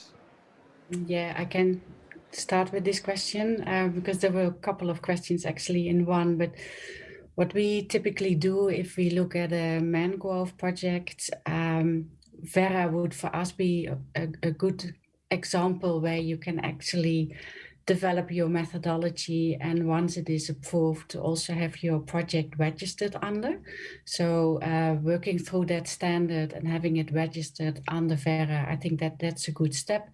You can then also claim your community and biodiversity benefits under the CCBA standard, but collectively you can submit the whole package to Verra, because at the moment those benefits are all, let's say, stacked on top of your carbon credit. The question I also would like to come back to you on is the community sharing mechanism. Because obviously communities can benefit from increase in income from fishery, but it would also be really nice if they could also benefit from the carbon revenue stream, especially if prices are expected to rise in the future. For them, having an access to the uplift of pricing, I think would really strengthen the robustness of the project. So having mechanisms in place so they can actually share, that is ideal. So how at the moment we look at it is that either the project developer receives a revenue share from the carbon, which they can subsequently, through a trust or other mechanisms, allocate back to the communities. For example, you can ask communities to really select community development programs. What is it that they would like to invest in the future? Is it a school? Whatever it is. So allowing, I think, with the stakeholders to make sure that there's a sharing mechanism in place that ultimately ends up with local communities having the right processes and procedures in place in order to ensure that they do actually benefit. That is absolutely key. We really see that as a very strong component of the project itself, and it needs to be built in. Thanks, Caroline. I'd actually like to invite Apri to speak on this question as well, if he may. Yeah, thank you, Aaron. Actually, learning from Indonesia, as Caroline mentioned about how to connect with the community, and then what we do in Demak. Because when we involve community in our project, and when community feel it's get benefit from this project, and then they will willing to do the conservation works in their area. And when community support the activities on conservation area, it provide us support from the local level. When we can get this on board in our activities, and then we can make link with the government, or maybe with the NGO, or maybe with the private sector, how to make it more valuable for the community itself, or for the project in general. So when this connection between how community feel is they can get benefit from the activities, and they also feel the when the environmental getting better, the condition of getting better, then it will bring a support for in the implementation in the field, and also the can attract more support from government level, also from the other stakeholders. Thanks, Apri. Did anybody want to add anything? I realize that we don't have that much time left, and I could perhaps move to the next question. And this is for, unless anybody wanted to speak to this or add to this, I think it's quite an important, obviously quite an important subject. Maybe I want to, can I add one point, Aaron? Of course. Because this is indeed an important aspect. And I think we have been able to show, although not with carbon credits, but with the increased income from the sustainable aquaculture, we have been able to, it took a long time. It took about 2 years to get the communities involved, to train them through coastal field schools. So time is a challenge, but in the end, it did resulted in getting the communities on board, that they invested in transforming the way they performed aquaculture. And the additional benefits as a result of the increased yields, they were able to transfer that back into the community, which helped the community again to transform the mangrove greenbelt. So the bioride system, as we have implemented, was focused on getting the revenues from the sustainable aquaculture back into the community to restore and maintain the mangrove greenbelt. And I suppose that could also work for carbon credits if you organize it in a proper way. Thanks, Falco. Indeed, I think this deserves its own session, really, this question about ensuring that local communities receive some of the benefits of carbon offsets and carbon credits. And perhaps, yeah, I think that's a discussion that should be arranged. Did you have one more question? Thank you. Thanks, Falco. On that side, I was just wondering, in our projects, we make sure 70% of the revenues from the sales of carbon credits goes directly to the community and to the project area for the protection, monitoring, everything that's necessary. Can you share with us the percentage of the revenues that goes to the project? Thank you. Both, yes. So just to be very clear, from our project, we didn't use carbon credits in the business case. It was what the figures I presented is a projection how it could work. But what we did do was getting the additional benefits from the sustainable aquaculture back into the communities. But I would like to hand over to Apri to explain that a little bit. What the percentage of the yields were transferred back to the communities. Can you explain that a little bit? Yeah, in our project, our program, Building with Nature in Indonesia in the Mak District, we involved the community since the beginning of the project, from the planning, implementation, and also monitoring and evaluation. We do this with the aim to that community really understand that the activities carry out will not only provide benefits to the environment, but also benefit to the community. We use the mechanism that Folk already mentioned. We call it like a biorights mechanism. In this, this is like a finance mechanism that we provide a conditional loan to the community. to carry out the economy activities in return for their support for mangrove rehabilitation activities in their village.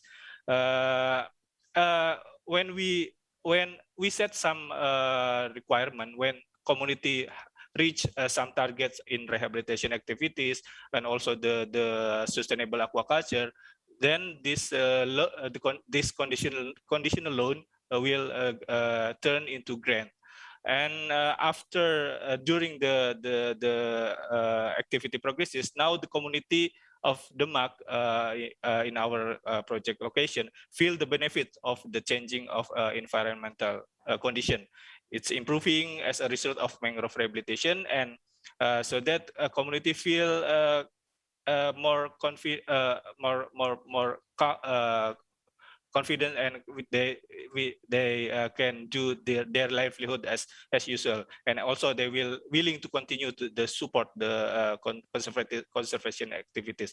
So yeah, we didn't like Foko mentioned, we didn't calculate the carbon on these activities, but yeah, at least we know how much the sedimentation under the mangrove forest and also the new growth of mangrove. So based on that, maybe we can calculate further, but that's not we do in our program. Thank you. Thanks, Apri, and yeah, I think it really deserves its own session. But yeah, just if the people of the Water Pavilion don't mind, just one more question to wrap up. And that is for everybody. And it's what role can governments and financial institutions play to lower barriers, and who should play this role? So anybody can comment on it, and then we'll wrap up. Well, that's a very big question. Look, I think as mentioned, I think ultimately, yeah, we're all here basically because we're trying to improve and provide a natural solution to natural capital funding and finance. And I think to do that and try to do it at scale, requires very much a partnership approach. Has to be done in tandem with policy and government to get to the right scale. And so basically that's the key enabler. But ultimately on our side as well, on the finance side, we need to be able to create products and financial instruments that can take the type of performance risk and the natural capital risk that we are trying to support. And I think with the funds and the blended finance approach that, for instance, Sustainable Ocean Fund can bring to some of these structures and transactions, we are starting on that process. So I think together, when we put the partnerships together, which is government, local stakeholders on the ground with real private pools of capital that are focused and have the risk adjusted mechanisms to do these types of deals, everything is possible. Thanks, Simon. Yeah. Sorry, Yeah, go ahead, Caroline. Yeah, I can only echo what Simon is saying. So the right contractual framework to really enter into public-private partnerships, I think is key.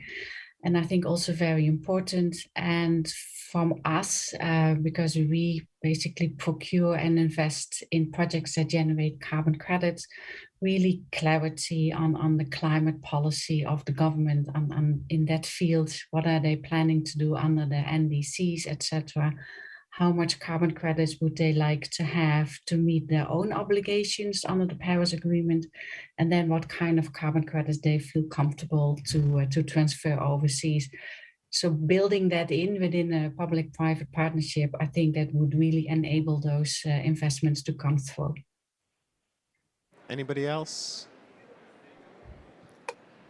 I think I agree that with Simon and Caroline that, of course, the government should be the enabling factor to make it the enabling condition, especially for the mechanism of the carbon trade and cap and trade and anything else for the climate. I think it's really key. That's why I would like already updated. That's what we have done in Indonesia, that we have launched the economic value of the carbon, which is its base and modality for the carbon traded and any other carbon project mechanism. Thank you.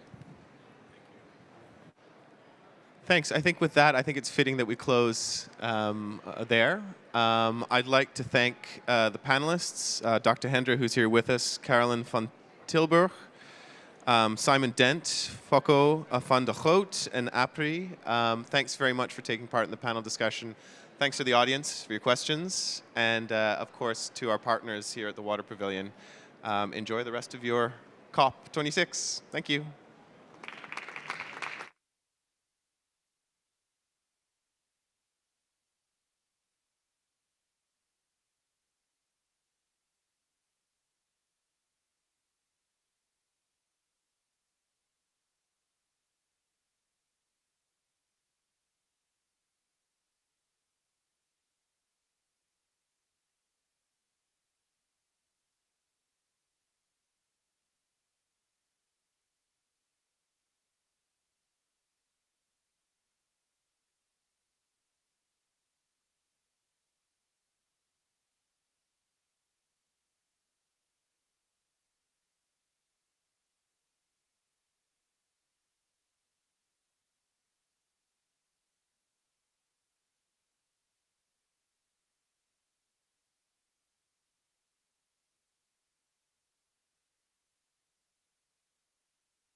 Hello again, and if you're just joining us, this is Nature Day at the Water Pavilion here at COP26, where we're talking about nature-based solutions and how they can help tackle climate adaptation and mitigation. I have the pleasure to introduce the next session, which is Design and Planning of Nature-Based Solutions to Address Climate Change. And we will start with a video.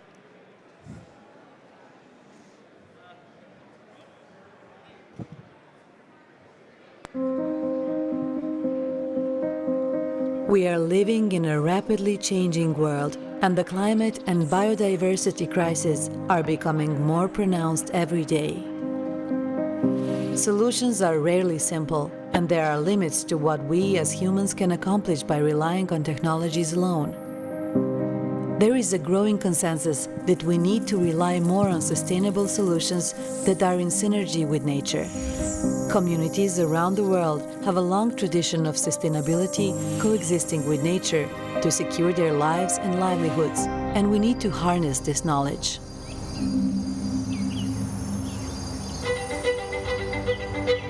Although nature-based solutions have been supporting humanity for thousands of years, framing this concept now brings a wealth of new opportunities for future endeavors. Nature-based solutions are indispensable in nature-smart recovery and climate adaptation, as they improve livelihoods, building up community resilience to climate change, and reducing disaster risks. What makes nature-based solutions stand apart from other approaches is that they provide win-win solutions to simultaneously achieve social, economic, and environmental goals at scale. Food security, clean water, rich biodiversity, and carbon sequestration can all be achieved at once by harnessing, not harming, the healing power of nature. From protecting and managing forest landscapes, to restoring wetlands and coastal zones, to creating green islands in cities, nature-based solutions provide numerous benefits, including clean air and water, healthy soil and accessible food, biodiversity and ecosystem integrity, improved livelihoods and social cohesion. Nature can be a powerful ally in curbing the climate crisis. By employing nature-based solutions, community resilience can be significantly improved beyond the capacity to absorb and recover from a single disaster, such as flood or drought. Nature-based solutions are both an ancient and modern approach, evoking humans to become better stewards of their lands and ensuring the long-term prosperity of communities by maintaining equilibrium with nature.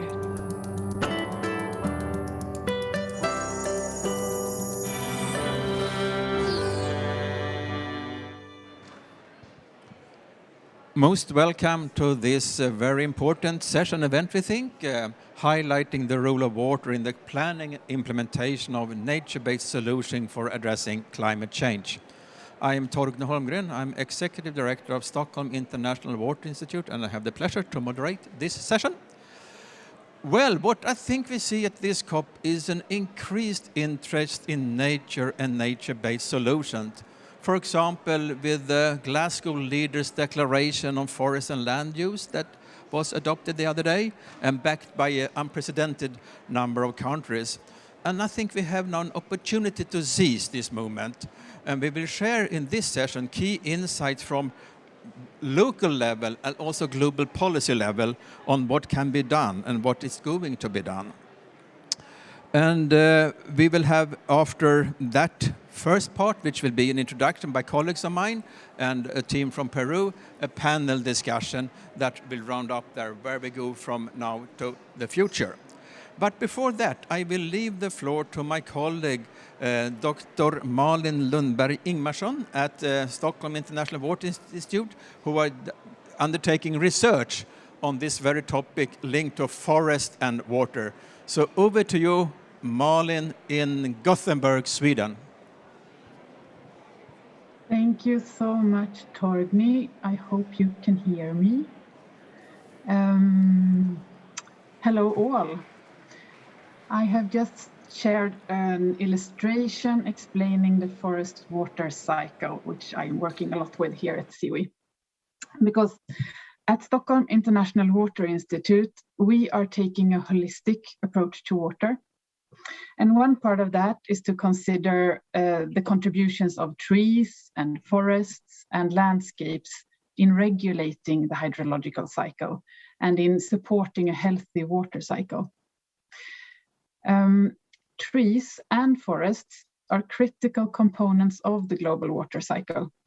And the short way of explaining how is that trees pull water from the ground and release it into the atmosphere as vapor. And this process is called transpiration. And transpiration actually can drive temperatures and rainfall across continents. Climate change and global warming are altering forest role in regulating water flows and in influencing the availability of water resources. And it is therefore of highest importance to restore and conserve and sustainably manage forest ecosystems.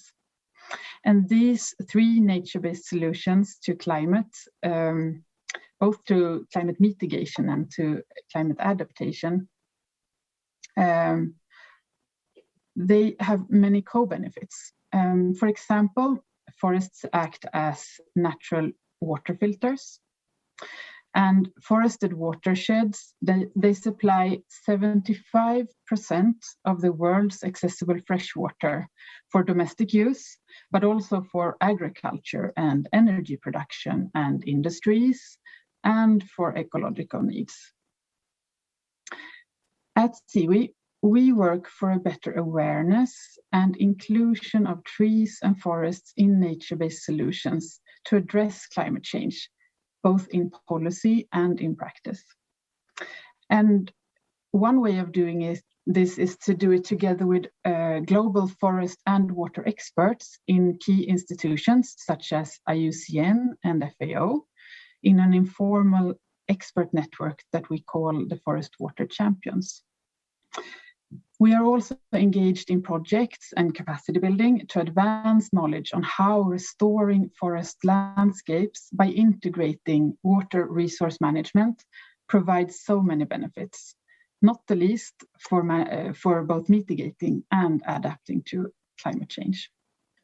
Now, I'm really looking forward to learning more about forest and landscape restoration from the other presenters here. Thank you. Thank you, Malin. And let me now continue by welcoming Dr. Lan Wang Erlandsson. And Lan, she's a postdoctoral researcher at Stockholm Resilience Center, a sister institute to CIWI in Sweden. And Lan, you will present the latest findings on how integrating water into forest management and landscape restoration contributes to climate change adaptation and mitigation. So over to you, Lan. Thank you so much. And I'm very grateful for Malin's excellent overview of the water cycle, which leads directly into the topic of my talk on water's role for the protection and restoration of forests, but also rest of terrestrial ecosystems in mitigating climate change and adapting to climate change. Let's start.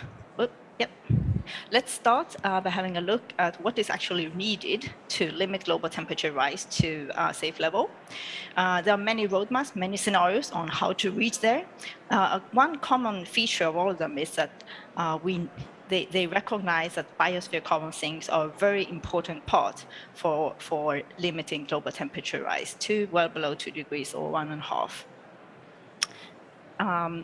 So how do the ecosystem do this? They sequester carbon by taking up carbon from the atmosphere and binding it. They store carbon, preventing them from being released from above ground or below ground.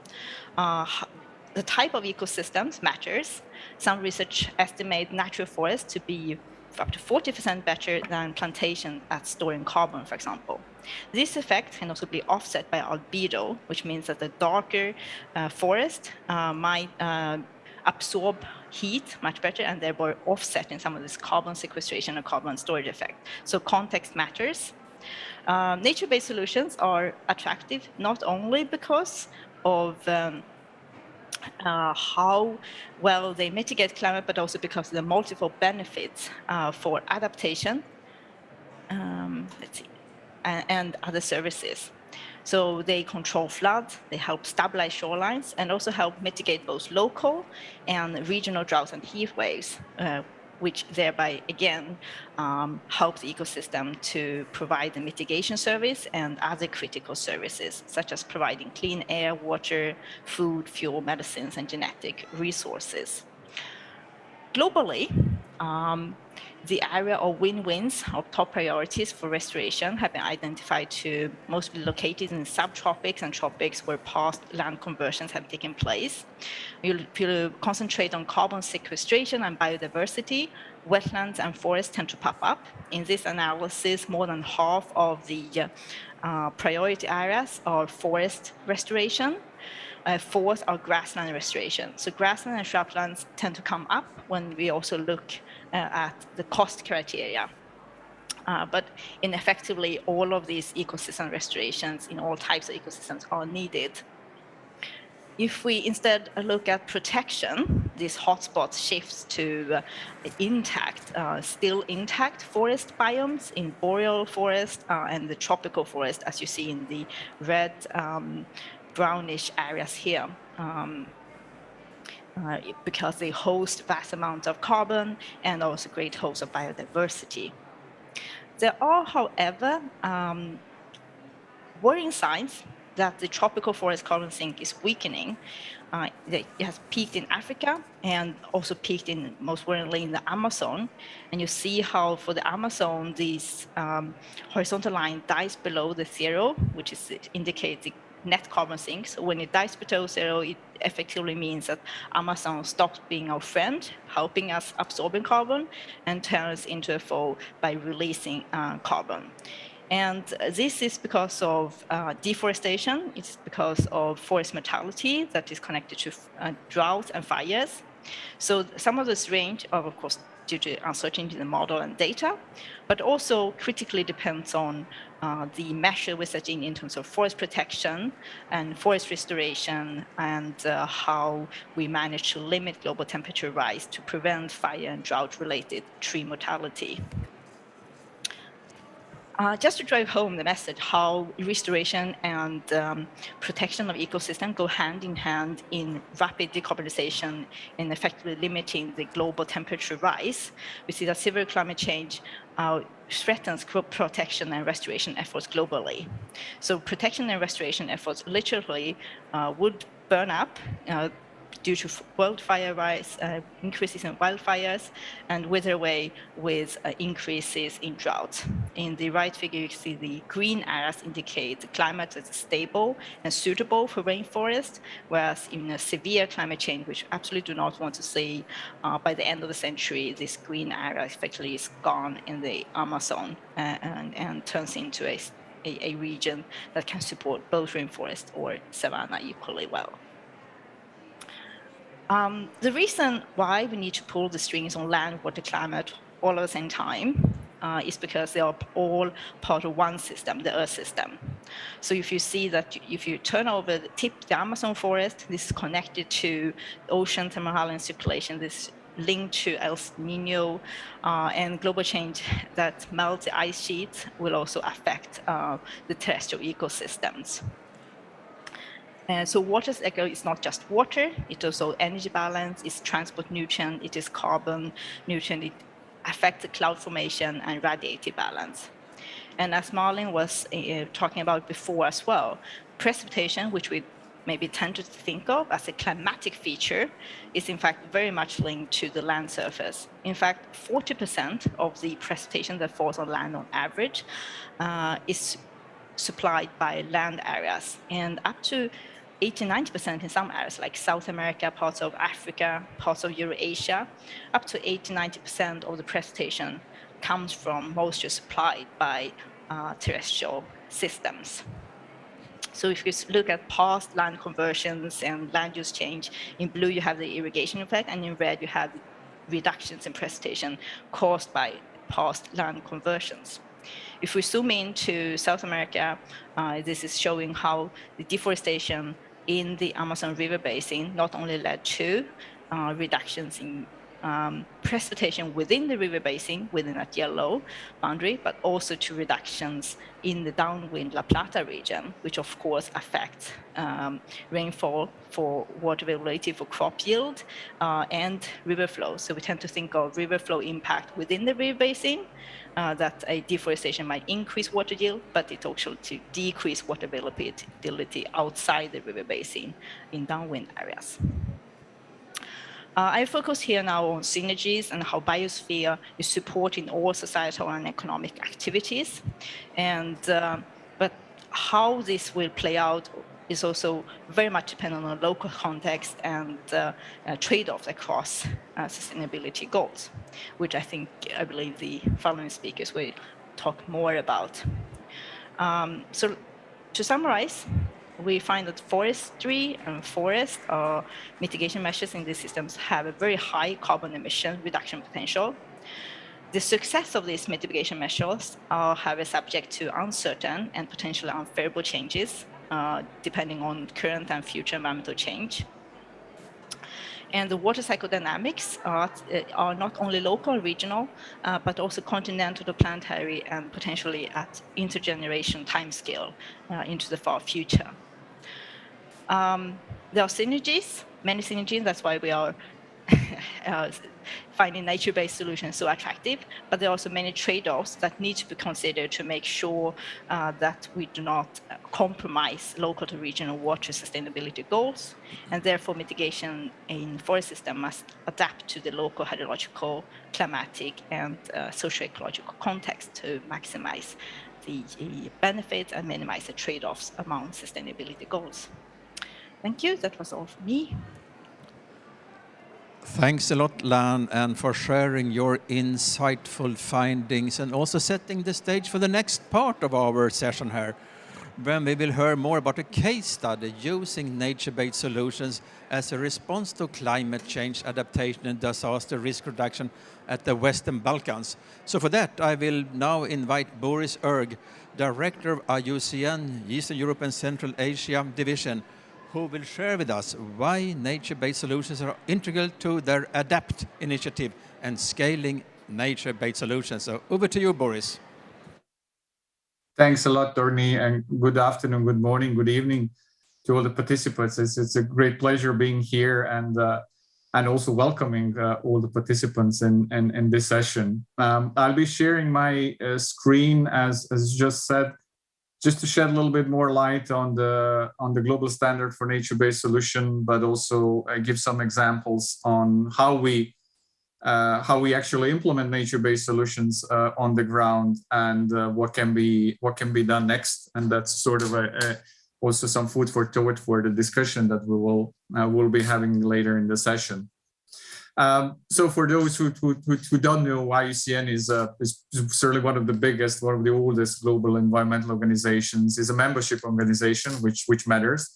And especially when we speak about nature-based solutions, it hosts some 1,400 members and more than 10,000 experts who are actually creating IUCN knowledge and standards. And in 2020, after almost a decade of discussion, consultation, IUCN launched the global standard for nature-based solutions in July last year, which was very much needed to frame all these discussions. And we are hearing about nature-based solutions in each and every meeting and at different levels. So they are being really taken on very strongly. A global standard that is available online, that's being translated into many languages. That basically sets a number of criteria based on which we are then assessing solutions, whether they qualify as nature-based solutions or not. This is more a facilitative standard and normative standard. Even so, some norms are being also developed as we move along. And the standard is to address a range, a wealth of environmental and societal challenges.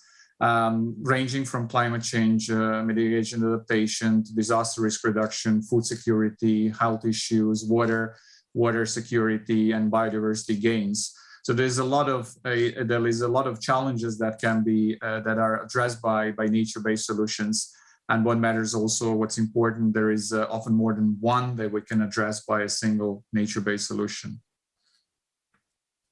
So now just zooming in a little bit into one of the examples before I zoom out again and say a couple of words of what's being underway in IUCN and how we see the future of nature-based solutions. This is one specific project that we are implementing in the Western Balkans as an example of nature-based solutions being applied across the region, thanks to the Swedish Development Corporation, who was a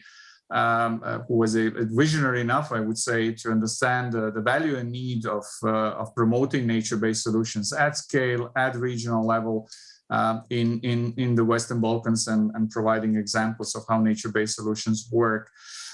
These pictures just strengthen the case for going for nature-based solutions in the Western Balkans. You can just see just a few examples of recent disasters in the region, from floods to wildfires, including those in 2021, just a few months back. We've been witnessing wildfires ravaging across Turkey, Greece, and other parts of the region, North Macedonia, for example. So there are quite a few reasons for going for nature-based solutions in the Western Balkans. Yeah. And Western Balkans is not an isolated case. Yeah. So the way how we structured the process is that we centered it on 3 pillars. So one is a knowledge and capacity. Then there is a policy integration and implementation on the ground. So we really wanted to cover the full cycle, from generating knowledge, building capacity, mainstreaming into policies, and then implementing nature-based solutions on the ground. Yeah. So one particular case that we are advancing with at the moment is in Serbia, where we selected one particular site, a municipality, for applying nature-based solutions, and that area is very prone, and we've seen over the past 5 to 8 years that was prone to floods. And it's been already identified as one of the areas to go for nature-based solutions in a more substantial way. You can see some of the pictures, and the logic that we are actually, the rationale that's behind is that we are addressing climate disasters by trying to restoring some degraded land, as you can see on the right-hand side. Yeah? So this is all connected. So looking at the wider landscape, floods that happen downstream are very much a result of erosion and degraded land upstream. So that's what we are looking into, and trying to understand better linkages in order to be able to apply proper nature-based solutions on the ground. And of course, we are doing that based on some known principles. That it has to be landscape scale, that it has to be informed, that it has to be by engaging communities in a transparent process.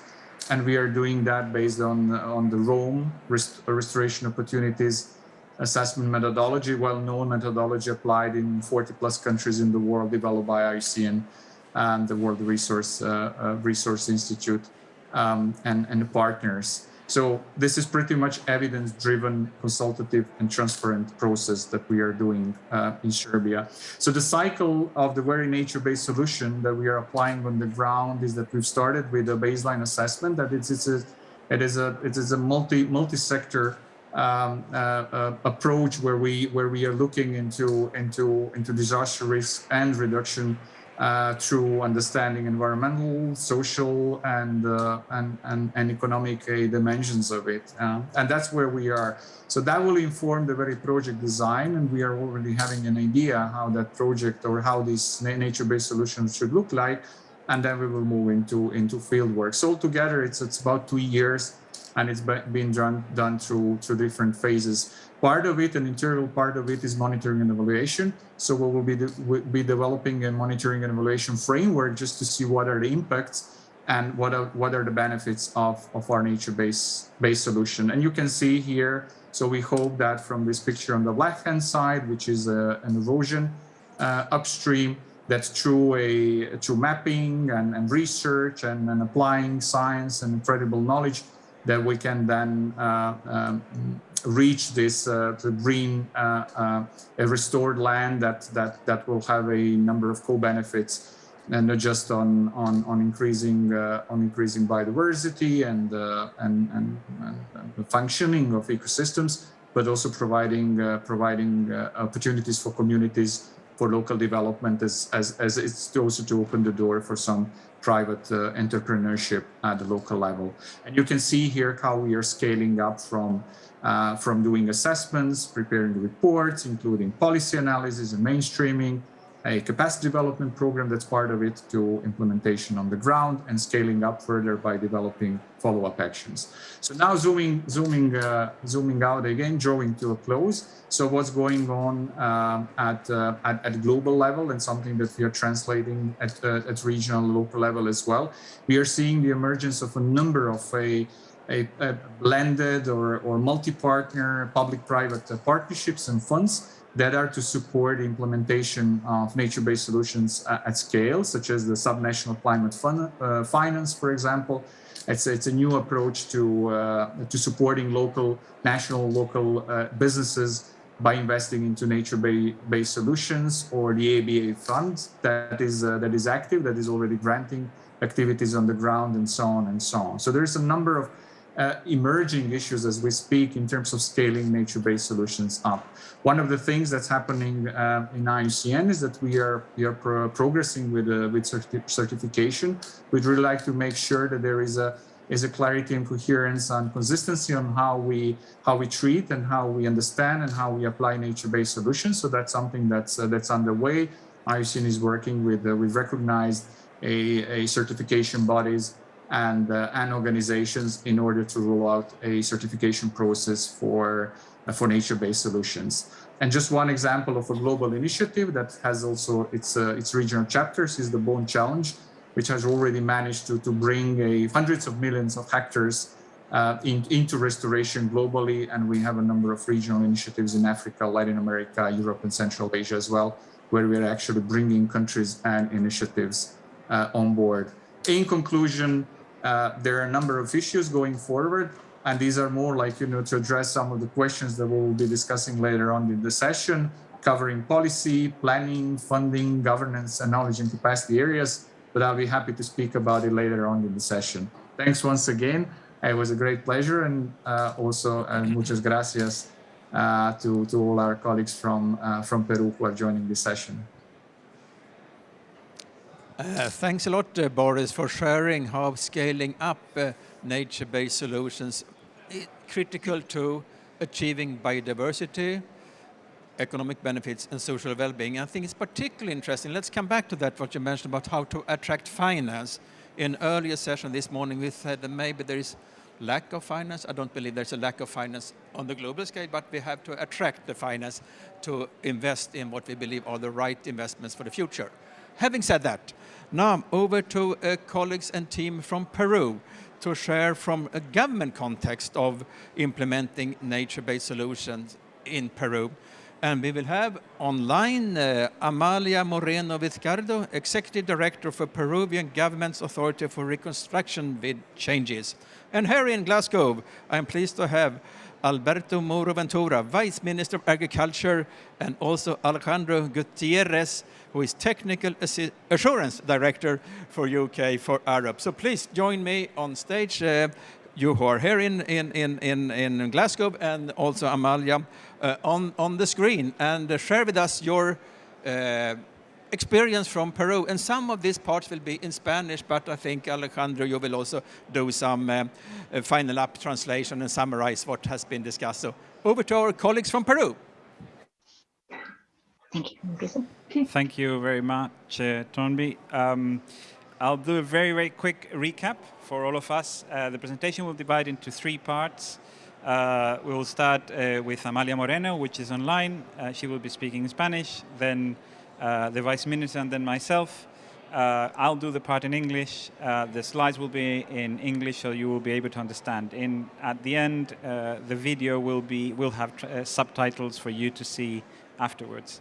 It is a team effort. We'll try to do it quick, but I think the nature of what we want to do And what we are doing in Peru is a very, very integrated team effort between the Ministry of Agriculture, the Autoridad para la Reconstrucción, and the UKDT, which is the technical advisor to the government. So without saying more, I will pass it to Amalia. Amalia, por favor. Gracias, Alejandro, por la presentación. Buenos días desde Perú a todos los ciudadanos y ciudadanas del mundo que ahora se dan cita en Glasgow para ver cuál es nuestro mejor esfuerzo por el cambio climático. Quiero contarles que en el año 2017 ocurrió un desastre en el Perú. Un desastre que creo que sería injusto decir que fue un desastre natural, porque poco o nada de responsabilidad podría tener la naturaleza cuando desde la humanidad no hacemos lo necesario para poder respetarla, cuidarla y sobre todo adaptarnos a ella dentro de la evolución de de la propia humanidad. 5 billones de dólares en pérdidas en este desastre. 1.8 millones de personas fueron afectadas, perdieron sus casas, perdieron su modo de vida y eso obviamente nos afectó como país. Este fenómeno del Niño también hizo reaccionar al Perú y tuvimos que tomar medidas. ¿Cuáles eran esas medidas que adoptó el Perú en su momento? Primero, crear la Autoridad para la Reconstrucción con Cambios. Crear una autoridad que se encargue de reponer, de reparar toda la infraestructura dañada por el fenómeno del Niño. Estas inundaciones habían causado grandes estragos en todos los sectores: educación, salud, transportes, saneamiento, etc. Había que reponer lo que se había perjudicado, lo que se había destruido. Pero también fuimos conscientes de que haciendo una reconstrucción no estábamos mirando el bosque completo. Nosotros tenemos una frase que siempre identificamos y siempre la repetimos: no hay reconstrucción sin prevención. Y es porque teníamos que analizar necesariamente las causas que generaron esas inundaciones. Y en ese análisis salió definitivamente como primer punto de importancia las soluciones integrales. Ver y recién mirar a la naturaleza y decir: ¿qué está pasando contigo? ¿Por qué es que suceden estos cambios climáticos que traen tantas desgracias humanas? Y es allí donde nosotros empezamos a mirar no solamente las soluciones integrales, sino que todo el proyecto de reconstrucción tenía que tener un enfoque sostenible, un enfoque resiliente y empezar a ver todo en su conjunto. Pero para hacer una solución integral de 17 ríos, no podíamos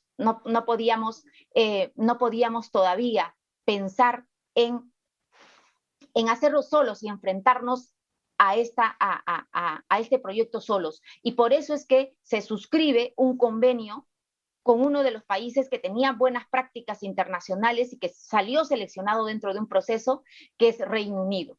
Reino Unido además nos brinda asistencia técnica a través de las empresas Mace, Arup y Glitz.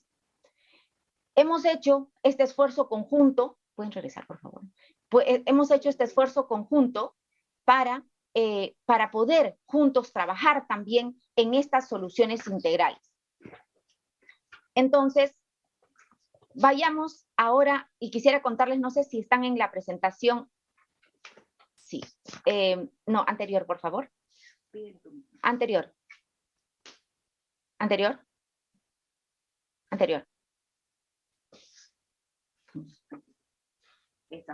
Ya. Quiero contarles entonces en qué consiste este esfuerzo conjunto que estamos trabajando a través de un convenio de gobierno a gobierno. Este convenio tiene como objetivo no solamente enfrentar y hacer estos megaproyectos, sino que también queremos un cambio en la sociedad. Queremos un cambio en nosotros, los funcionarios públicos, en los peruanos y peruanas que nos vemos afectados por estos fenómenos que se producen cada cierto tiempo. Y es así que este convenio no supone que venga un país a hacer las cosas por nosotros, sino más bien, o alguna organización que haga las cosas por nosotros, sino que nosotros mismos aprendamos a hacer estos proyectos que van a traer definitivamente una mejora social, pero sobre todo le tiene que permitir o devolverle a la naturaleza lo que es de la naturaleza. Tenemos la asistencia técnica a través de este convenio de gobierno a gobierno. Tenemos procesos de contratación transparentes, porque también la transparencia y la falta de la corrupción también atacan en los temas de los fenómenos naturales que nosotros tenemos que enfrentar. Y obviamente también se trata de la transferencia de conocimientos, que es tan importante para enfrentar estos retos. ¿Qué vamos a hacer dentro de este convenio? 74 colegios, 15 hospitales y la solución integral de 17 ríos. Pero basta. Siguiente, por favor. Creo que hasta aquí nosotros podemos decir que esto es un marco de lo que venimos haciendo, pero como nos dicen siempre nuestros ciudadanos y ciudadanas, basta del bla, bla, bla y tenemos que actuar.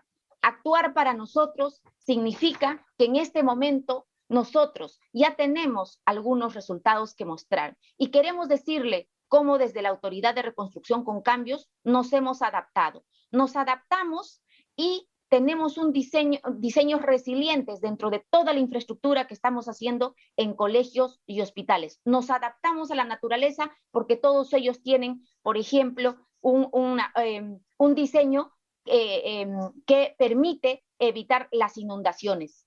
Mitigamos la huella de carbono porque además nos vamos a dedicar principalmente a la reforestación, a la revegetación y a la aforestación. Por supuesto que vamos a pensar en mitigar esta huella de carbono.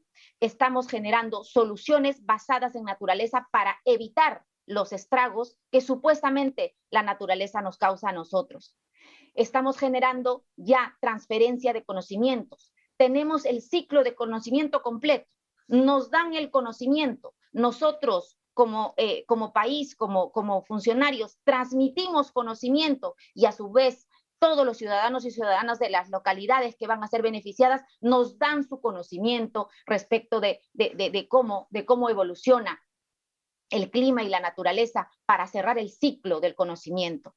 Tenemos también, obviamente, y esto es un hito muy importante, el apoyo en el desarrollo de las comunidades, ese mano a mano con el que vamos a trabajar respetuosamente de sus costumbres, respetuosamente de su conocimiento por vivir en esas zonas altoandinas, y con ese conocimiento y con lo que nosotros vamos a llevar, queremos desarrollar esas comunidades para que puedan formar comunidades de empleo local y para que puedan también tener un mejor nivel de vida.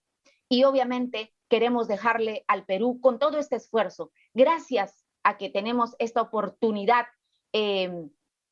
para poder generar este gran proyecto, tenemos que constituir ahora un legado para el Perú para poder seguir trabajando en soluciones basadas en la naturaleza, en cómo nos reconstruirnos de manera respetuosa a la naturaleza, y eso para nosotros será un hito importante. Quiero decirles desde la Autoridad de Reconstrucción con Cambios que nosotros somos un soldado más para poder seguir luchando contra el cambio climático, con respuestas, con acción inmediata, pero sobre todo también queremos invitar a todas las empresas del mundo y obviamente también peruanas a participar en estos grandes proyectos que tenemos, sobre todo en los de reforestación. Queremos invitarlos a que confíen en nosotros porque estamos avanzando a paso firme en esta gran meta. El problema del cambio climático no es el problema del Perú, no es el problema de un país, es el problema de todos. Gracias. El proyecto de reconstrucción con cambios con el Ministerio de Desarrollo Agrario y Riego, desde el inicio trabajaron de manera articulada. Actualmente, en el gobierno del presidente Pedro Castillo y del ministro de Desarrollo Agrario y Riego, Víctor Maita, venimos estrechando esta relación de cooperación. Y esta se da en el marco de la política general del gobierno para el periodo 2021-2026, que establece dentro de sus ejes principales lo siguiente. En el eje 7, precisa: gestión eficiente de riesgos y amenazas a los derechos de las personas y su entorno, la misma que, entre otros, establece lineamientos orientados al cuidado de nuestro entorno y la biodiversidad, así como medidas entre riesgos naturales y o antrópicos.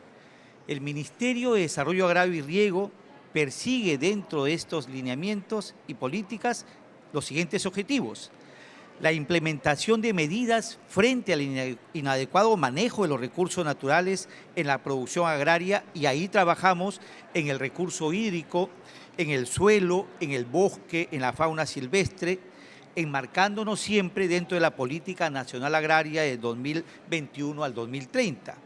Y además hacemos una inclusión de medidas frente al incremento de riesgos de desastres naturales relacionados con indicadores y movimientos de masas. El MIDAGRI, el Ministerio de Desarrollo Agrario y Riego, con la ARS y a través del financiamiento de la Autoridad de Reconstrucción de Cambios, ha podido realizar estudios de preinversión como parte del portafolio de soluciones integrales para el control de inundaciones y movimientos de masa, lo que permite dar protección a la población de 15 cuencas de los ríos de las vertientes del Pacífico de eventos climáticos extremos, como es el fenómeno del Niño que se produce periódicamente en el Perú. Amalia habló de 17 ríos porque 15 aborda y trabaja el Ministerio de Desarrollo Agrario y Riego, y 2 que son el río Rímac y el río Piura, que trabajan los gobiernos regionales. Mayor injerencia del MIDAGRI se ha logrado dentro de este proceso de colaboración con Reconstrucción con Cambios en la implementación de infraestructura natural, atacando los temas de cobertura vegetal y conservación de suelos. El MIDAGRI, en el mismo contexto de las soluciones integrales, ha formulado proyectos para reforestar y forestar más de 40.000 hectáreas en las cabeceras de cuencas de los 15 ríos, impactando positivamente en la erosión de los suelos. El MIDAGRI y la Autoridad de Reconstrucción con Cambios complementan estos esfuerzos, suman sus recursos para así reducir los riesgos de desastres naturales por inundaciones y movimientos de tierra. Quiero terminar diciendo en esta parte de mi intervención que la participación del MIDAGRI es clave por su experiencia y especialización en todo lo que es la construcción de las obras de riego, y por supuesto a través del CERFOR, que es la autoridad competente forestal para trabajar todo el tema de forestación y reforestación, y el CERFOR es una entidad adscrita al Ministerio. Este trabajo articulado es lo que nos está haciendo fuertes para enfrentar los desastres naturales y el cambio climático. Gracias. Gracias. So if we go to the next slide, we can see that the basis of the approach that the Peruvian government, through the two agencies, a ministry and agency that you've heard from, is an integrated approach to watershed management on the rivers. We are talking about 17 rivers, which account for the size of England, more or less, if you add all of them together. And these 17 rivers have a very clear strategy, which I think is very aligned with what we heard before from the colleagues from SIWI and the Stockholm Environmental Institute about managing at the upstream with nature-based solutions to reduce peak flow, to reduce mass movements, to increase biodiversity and so on, using diverse species that are locally sourced, etc. Then we have regulation and lamination in the middle of the river, of the watershed, and then control of flood management, and then, of course, restoration throughout the whole river basin. That is the summary of the strategy in terms of its integrated nature. And then I would like to go to the next slide, where we very quickly describe what are the three elements of slide. What are the three elements of this in more detail? Where the reforestation, afforestation, and renaturation of gullies and the slopes of the watershed are fundamental, and early warning systems that I think is a very important part of the adaptation strategy that the Peruvian government is putting forward for these very populated areas, as you're probably aware of. Next slide, please. So in the next slide, you can see what within the reforestation, what are the measures that we're putting forward about terracing and structural mechanical practices for soil conservation, recovery of vegetation cover, and capacity building and monitoring, which is providing sustainability in the long term to the interventions that are being put forward in the next, as we speak, and within the next 5 years. If we go to the next slide, quickly, I would like to discuss the benefits or the key features of these 17 river basins. As you can see, they go from Ica in the very south of Peru to the top north of Tumbes. So it almost covers the whole length of the country on the coastal side. We are talking about 51,000 hectares, including the other two rivers, as the minister was saying. 56 million of seedlings are being planted in the next 5 years, with the incorporation of high-tech nurseries and acclimatization nurseries. And in terms of carbon footprint sequestration, we are talking about in the region of 750,000 tons of CO2 equivalent per year for the foreseeable future. And the process of implementation is from January next year to December 2026. If we want to go to the next slide very quickly, we can talk about the benefits, which are the ones that actually our colleagues have described before, but just in simple terms, using examples of rivers that we are working on in detail now. The Mala River, for example, the afforestation and reforestation creates a reduction of 5% of the peak flow downstream, so it creates savings and in terms of the infrastructure that you need to do downstream. And of course, it reduced damages in terms of erosion, flooding, with soil condition and terracing. And in the case of Mala only, we in La Cramarca, which is another river we're working on, 55,000 people will be benefiting from these natural-based solutions that are being put forward. Of course, it does create another massive element of the benefits, which is about restoring natural habitats and improving biodiversity and air quality, and the one that we've described before, which is about CO2 capture. I would not like to finish the presentation without saying that there is I would say, state-of-the-art, the best and most ambitious EWS, early warning system, being proposed and implemented. We've now signed that contract on behalf of the Peruvian government. It's a nationwide system using the most advanced technology, and that is part of the solution. It's not a nature-based solution, but is an essential part of the solution for making lives safer for Peruvians. And I would like to finish, if we go to the next slide, the early warning system. I won't dwell into this in detail because we would like to have a bit of a conversation. And if we go to the last slide, which is number 16, I would like to say publicly that the government is very keen, and us as the technical advisors, that companies nationally, internationally, register their interest for the implementation of the nature-based solutions, which is starting timely on the 17th of November this year. So those that are interested, please subscribe your interest formally on the portal from the Reconstruction Agency in Peru, so that we can then follow up with you in the near future. Thank you very much.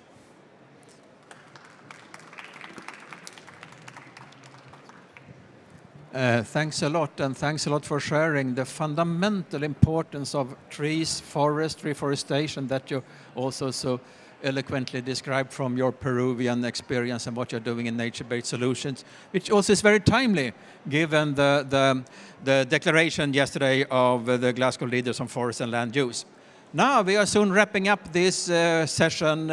I will maybe not call it a panel discussion, but I have a few follow-up questions to our panelists. So if I would be joined once again by Dr. Lan Wang Erlandsson from Stockholm Resilience Center and Boris Erg from IUCN and our colleagues from Peru. And let me start directly with Lan. What are some of the key benefits and challenges to forest restoration as you see them? Over to you, Lan. Yes, so I think what we're really seeing in all this presentation is how important it is that the nature-based solutions provide multiple benefits and beyond mitigation in terms of adaptation, because climate change is already here, and also for biodiversity crisis. We are here for the climate, but biodiversity crisis in terms of planetary boundaries, biosphere integrity is the most transgressed boundary, in fact. So it is ultimately very important and a key benefit that nature-based solutions are providing multiple benefits. In terms of challenges, I think from a Earth system perspective, I really like to see think about the drivers and system thinking, that in terms of when we think about finance, when we think about funding, the restoration also needs to take place somewhere. There isn't land for everything. And in terms to make a land available, it's about diet change, it's about demand. So I was tempted to show also maps, but there were time constraints, so I didn't show that. But sort of how the deforestation is taking place in the tropics, but the demand of the consumption patterns, the soybean export is going to Europe and North America. So it's not just about financing the nature-based solutions, but also addressing the whole system, including the drivers and the cross-scale dynamics of why these things play out.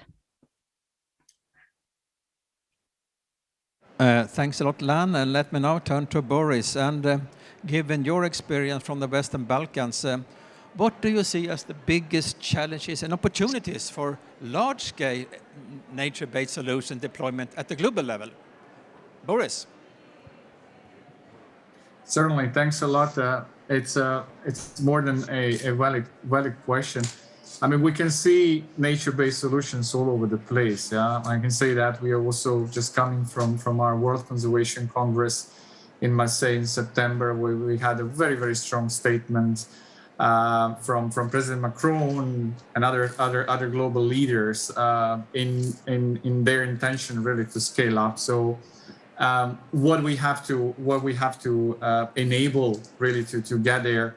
I just hinted in my presentation, just looking into some of the key pillars of what nature-based solutions are, be it at local, national, regional, global level, really have to look into how they are mainstreamed into policies. We are just about to publish a regional, we call it comparative policy analysis, where we looked into sectoral policies as primarily sectors like water management and forestry, land use, agriculture, and so on, just to see how nature-based solutions are being recognized and where are the major opportunities and gaps. Yeah. So in terms of policy, we still see some gap and when it comes to mainstreaming nature-based solutions. So that's one big enabler, I would say. We are seeing nature-based solutions being integrated in key global processes. Conventions are recognizing. There are very strong statements and agreements being made and so on. But it really has to kind of translate into international policy and even local policy. So, for example, the pilot site that we are working in Serbia has now integrated nature-based solutions into their 10-year development strategy, which is very important for them, for their planning and financing. Yeah, and then financing. So financing is a big challenge. We know that there are a lot of opportunities. I mean, so evidence shows that $1, for example, invested in restoration can bring, some estimates say 5 to 10, some $30, but it's high return on investment at any rate. Yeah, that there are opportunities for in the $6 trillion for business opportunities. If we invest 2, we can get back a 6, which is 3 to 1 return on investment. We are also seeing through the Bone Challenge Barometer that, for example, in Rwanda, there were 22,000 jobs created through forest landscape restoration, or El Salvador, 100,000, and let alone carbon sequestration, co-benefits, and so on. So there are a lot of opportunities. So this kind of, a wealth of evidence is growing. Yet, I would say that in order to turn this opportunity into action, that we still have to work on making a clear business case for nature-based solutions. So there are a number of reports and assessments, but we have to really strengthen and make sure that it's fully contextualized, that it's tailored, and it really speaks to what really it is. And then, of course, to integrate nature-based solutions into planning processes. So retrofitting is not an option. I mean, you know, kind of as we heard, and it's a very nice quote that speaking about economy on Monday and then ecology on Tuesday and restoration on Wednesday is not really an option. So really have to be taken upfront. The nature-based solutions, they have to be an integral part of planning processes. When I say nature-based solutions, also to make it clear, and then our standard stresses this very, very clearly and strongly. So we do not speak about restoration only. So we don't want to reach that point when we have to restore. So it's actually to conserve what we have at hand, to better manage in a more integrated way, and then restore when restoration needs to take place. So all those kind of three facets of nature-based solutions, they have to be fully integrated. And then finally, a capacity and knowledge. So knowledge is being built as we speak. And what IUCN tries also to do is to create a regional knowledge and capacity development hubs. So to make sure that at all levels, basically, that there is enough knowledge, that there is enough capacity to uptake nature-based solutions. So that's just a kind of, you know, highlighting few challenges and opportunities as we see them. Thanks a lot, Boris. And let me once again turn to our colleagues from Peru, Amalia Moreno Vizcardo, Vice Minister Jorge, Alberto Muro Ventura, and Alejandro Gutierrez here in Glasgow. And my question to you are, what do you see as the main role of governments in promoting the implementation of nature-based solutions? So, over to you. Sí. Okay. Bueno, para nosotros, ya en la implementación de este proyecto, ha sido muy importante la participación y hacer sentir no solamente a las comunidades, sino a las autoridades locales que forman parte de este megaproyecto. Una lección aprendida es que nosotros no podemos generar estos proyectos de importancia, sean soluciones integrales, sean colegios, sean hospitales, de espaldas a los directamente beneficiados. Y eso es algo que venimos implementando en nuestro proyecto, en la Autoridad de Reconstrucción con Cambios, para que pueda materializarse. Y eso también nos ha permitido que a lo largo de este proyecto, que constituye, por ejemplo, la reforestación de 51 hectáreas, ¿no?, que se van a intervenir, ¿no?, donde también se generarán más de 56 millones de plántulas, donde generaremos viveros de alta tecnología y viveros de aclimatación. Nuestros beneficiarios, los ciudadanos y ciudadanas directamente vinculados a estos proyectos, están no solamente orgullosos, sino con mucha expectativa de cómo se va a realizar y cómo ellos van a intervenir con nosotros. Hacen suyo este gran proyecto. Y creo que esa comunicación continua, vamos a decir, sin barreras que nosotros tenemos con ellos, nos ha permitido generar resultados relativamente rápidos, porque nosotros hemos empezado este proyecto a través del convenio de gobierno aproximadamente hace un año, 4 meses aproximadamente, y podemos decir que ahora ya tenemos, digamos, resultados en camino, y específicamente en lo que significa la reforestación, nuestra línea de tiempo es empezar, ojalá que ya con contrato suscrito el primer trimestre del año 2022, y ese trabajo tiene que hacerse hasta el año 2026. Si nosotros tenemos la oportunidad de compartir con ustedes nuevamente en la siguiente COP, espero que nosotros le demos ya los avances que tenemos respecto de la reforestación y respecto de cómo hemos articulado y cómo hemos trabajado en conjunto con estas comunidades. Tenemos altas expectativas nosotros desde el gobierno para que a través de este gran proyecto podamos también ganarnos la confianza y sobre todo poder potencializar las capacidades de las comunidades que van a ser directamente beneficiadas con la reforestación en la parte alta de las cuencas donde vamos a intervenir. Es un reto grande, pero también sabemos que no solamente va a tener un enfoque sostenible desde la mirada ambiental, sino también va a tener un enfoque social, ¿no? Una sostenibilidad social en el tiempo, y eso es lo que nosotros queremos lograr con este gran proyecto de la reconstrucción. Nuevamente quiero terminar con esta frase que siempre señalamos desde nuestra institución, que queremos devolverle a la naturaleza lo que es de la naturaleza, y para eso necesitamos no solamente nuestra participación, sino la participación de todas las comunidades y autoridades de las regiones beneficiadas. Muchas gracias, and over to colleagues here in Glasgow. Vice Minister Alejandro. El rol de los gobiernos es liderar la formulación, el desarrollo y la operación y mantenimiento de las obras que se realizan con la asesoría de la Autoridad con Reconstrucción con Cambios. Creo que este rol de liderazgo es clave para luego pasar, dada la experiencia, a normar para que así se institucionalice todos los diferentes procedimientos, instrumentos, mecanismos que se han formulado para evitar estos riesgos y así nos adaptemos al cambio que está produciendo el cambio climático.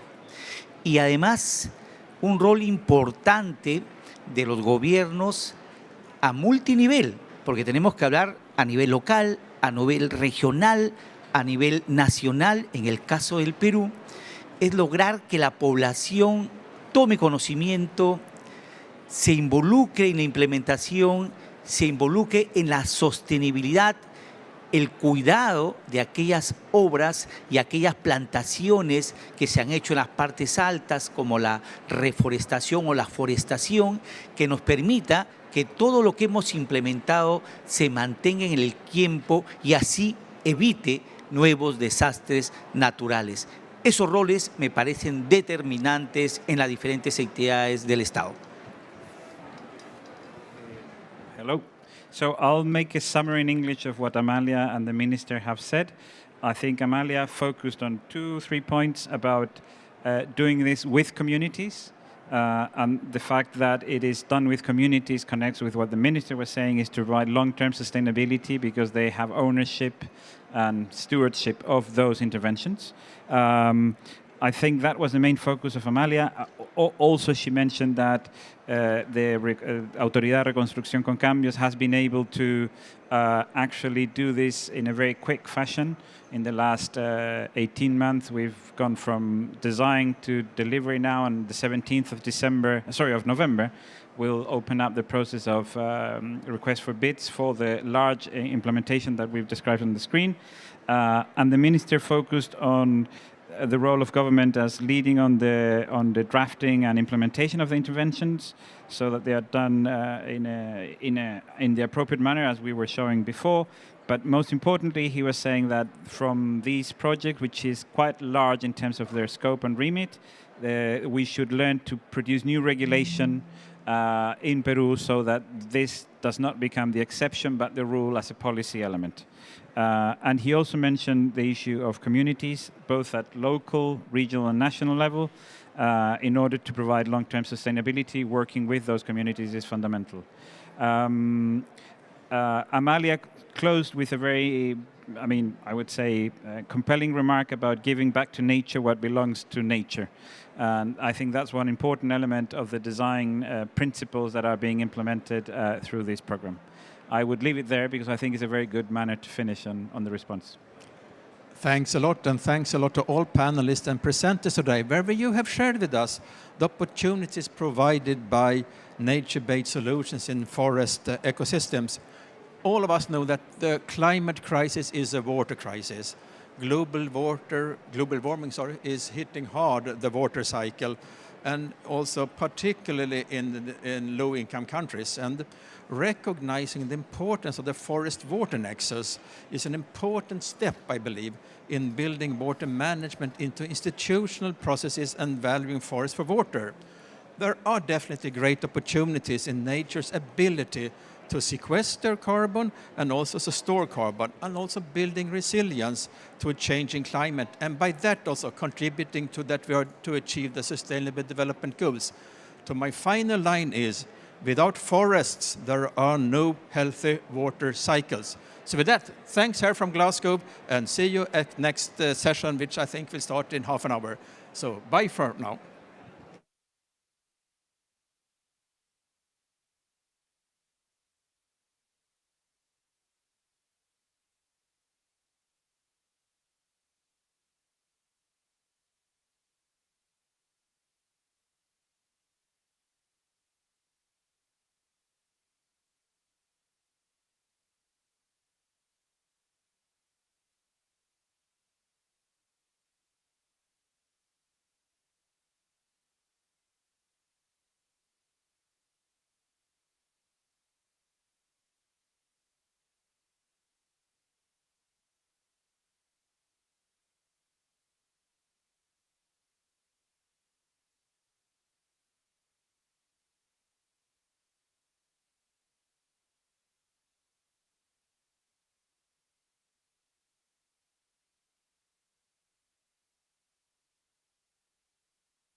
Good afternoon or good morning, and welcome to Nature Day at the Water Pavilion, if you're just joining us, where we're talking about nature-based solutions as critical for climate adaptation and mitigation.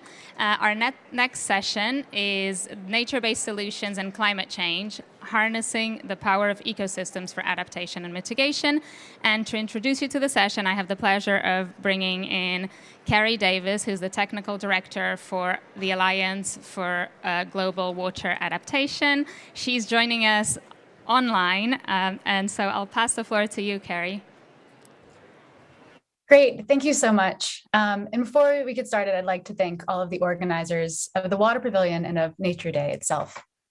Today I have the pleasure of moderating the session, which is convened by colleagues at the German Federal Ministry for Economic Cooperation and Development, or BMZ, GIZ, the Inter-American Development Bank, the United Nations Environmental Program, AGUA, the Alliance for Global Water Adaptation, and the International Water Management Institute, Groundwater Solutions Initiative for Policy and Practice, the Center for Sustainable Solutions in Practical Hydrology, Earth Trust, Middle Earth Water Forum, and the Ramsar Convention. Today's session, NBS and Climate Change, Harnessing the Power of Ecosystems for Adaptation and Mitigation, is very aptly held on Nature Day, seeks to highlight the importance of ecosystems for climate adaptation and mitigation, and support the inclusion of nature-based solutions, or NBS, into naturally determined contributions in national adaptation plans. Today, you will hear from a variety of experts on how existing concepts in the water sector can be combined with ecosystem-based approaches to enhance climate resilience and mitigation efforts. Before I do, though, I'd like to first start with highlighting the multifaceted nature of nature-based solutions. Next slide, please.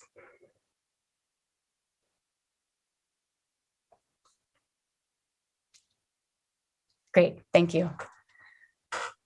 So shown here on the screen is the International Union for Conservation of Nature's definition of nature-based solutions. Embedded in this definition is the ability to address multiple benefits simultaneously, providing additional services or co-benefits. Nature-based solutions can be used to tackle major societal challenges, such as water security, climate change, biodiversity loss, and human health jointly and coherently, contributing to achieving various sustainable development goals and NDCs. There are also very flexible solutions, allowing for adaptability to uncertain future conditions. Next slide, please. So the conveners of this session structure nature-based solutions into 5 categories: protection, management, restoration, infrastructure, and issue-specific. All the partaking institutions here have implemented activities in multiple regional, society, and environmental settings throughout these categories. Here, nature-based solutions can either be used alone as purely green infrastructure or combined with more traditional gray infrastructure to form a more hybrid approach to support water management, climate change, and biodiversity goals. This image, also from IUCN, gives examples of these many types and how they can be used simultaneously within one system. Next slide, please. So before we jump into the session itself, I'm going to go through the agenda. We have a very great and diverse program outlined today. We'll first start with a keynote that highlighting the policy perspective and what that means for a nature-based solution implementation. Following that keynote, you'll hear about how NBS can be integrated into existing water management techniques, such as the integrated basin management, wastewater treatment, and groundwater management. We will also share examples and lessons from Bolivia and the Dominican Republic, and then move into a diverse panel discussion on the critical role groundwater plays for water management and biodiversity. We will then close this session with a synthesis and call to action for nature-based solution rollout and scale up to collectively address climate diversity challenges. So before passing it over for our keynote, I would like to introduce our first speaker. Brigitte Pickel is the Director of Global Health, Pandemic Preparedness, and One Health at the Federal Ministry for Economic Cooperation and Development, or BMZ. She has more than 20 years of experience in international cooperation, including 12 years in management positions. She has lived and worked in West and Southern Africa on themes such as global health, pandemic preparedness, One Health, water and sanitation, and biodiversity, as well as civil society, civic engagement, and international volunteering. She's also currently a member of the Board of Global Fund to Fight AIDS, Tuberculosis, and Malaria, the Trust Fund for Global Financing Facility, Chair Supervisor Board Legacy Landscape Fund. Brigitte, the floor is yours.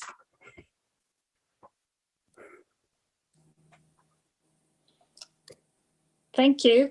Can somebody unlock my video, please? Okay, great.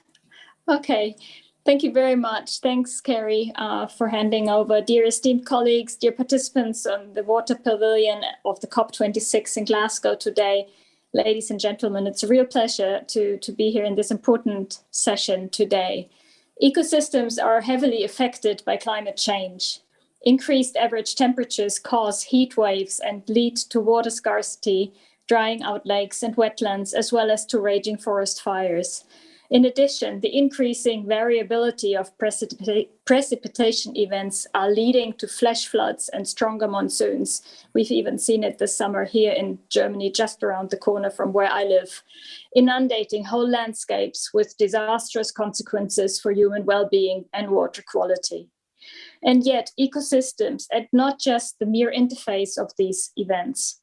Ecosystems have the potential to limit the extent and impacts of climate change as they offer multiple opportunities for mitigation and adaptation. It is evident that we are already experiencing the impacts of climate change on water on a global scale today. Therefore, the Federal Ministry for Economic Cooperation and Development, BMZ, which I represent, focuses on achieving water security and climate resilience through, for example, integrated water management approaches. In 2019 alone, we contributed more than 200 million euros in the water sector to adapt to climate change impacts, supporting integrated, flexible, and robust solutions. In the field of flexible solutions, nature-based solutions are very important to achieve climate-resilient urban sanitation. Water constantly remains one of the most important sectors within our ministry to limit climate change impacts, and also in the work of other important partners, whether they be bilateral or multilateral. The ongoing water crisis and the rapidly progressing climate change are among the severest drivers of biodiversity loss, not only through global warming and rising water temperatures, but also through the rise of sea level and ocean acidification. Most species populations live in or along freshwater ecosystems. 84% of these species have already been lost. On a global scale, 150 species vanish daily. Water availability and quality define to a great extent the extent of species habitat and its viability. Just a few weeks ago, the first session of the COP15 on the Convention on Biological Diversity, the CBD, took place. The proposed new framework explicitly aims at those synergies between climate change and addressing the loss of biodiversity. Germany, together with the EU and its member states, promotes and supports this ambitious new framework that reflects the interdependence of climate change and biodiversity loss and explicitly refers to nature-based solutions. The upcoming negotiations of the CBD are of enormous importance. We need a Paris moment for biodiversity. In 2021, BMZ is investing over 600 million euros, 50% more than in former years, globally in the protection, sustainable use, and restoration of ecosystems.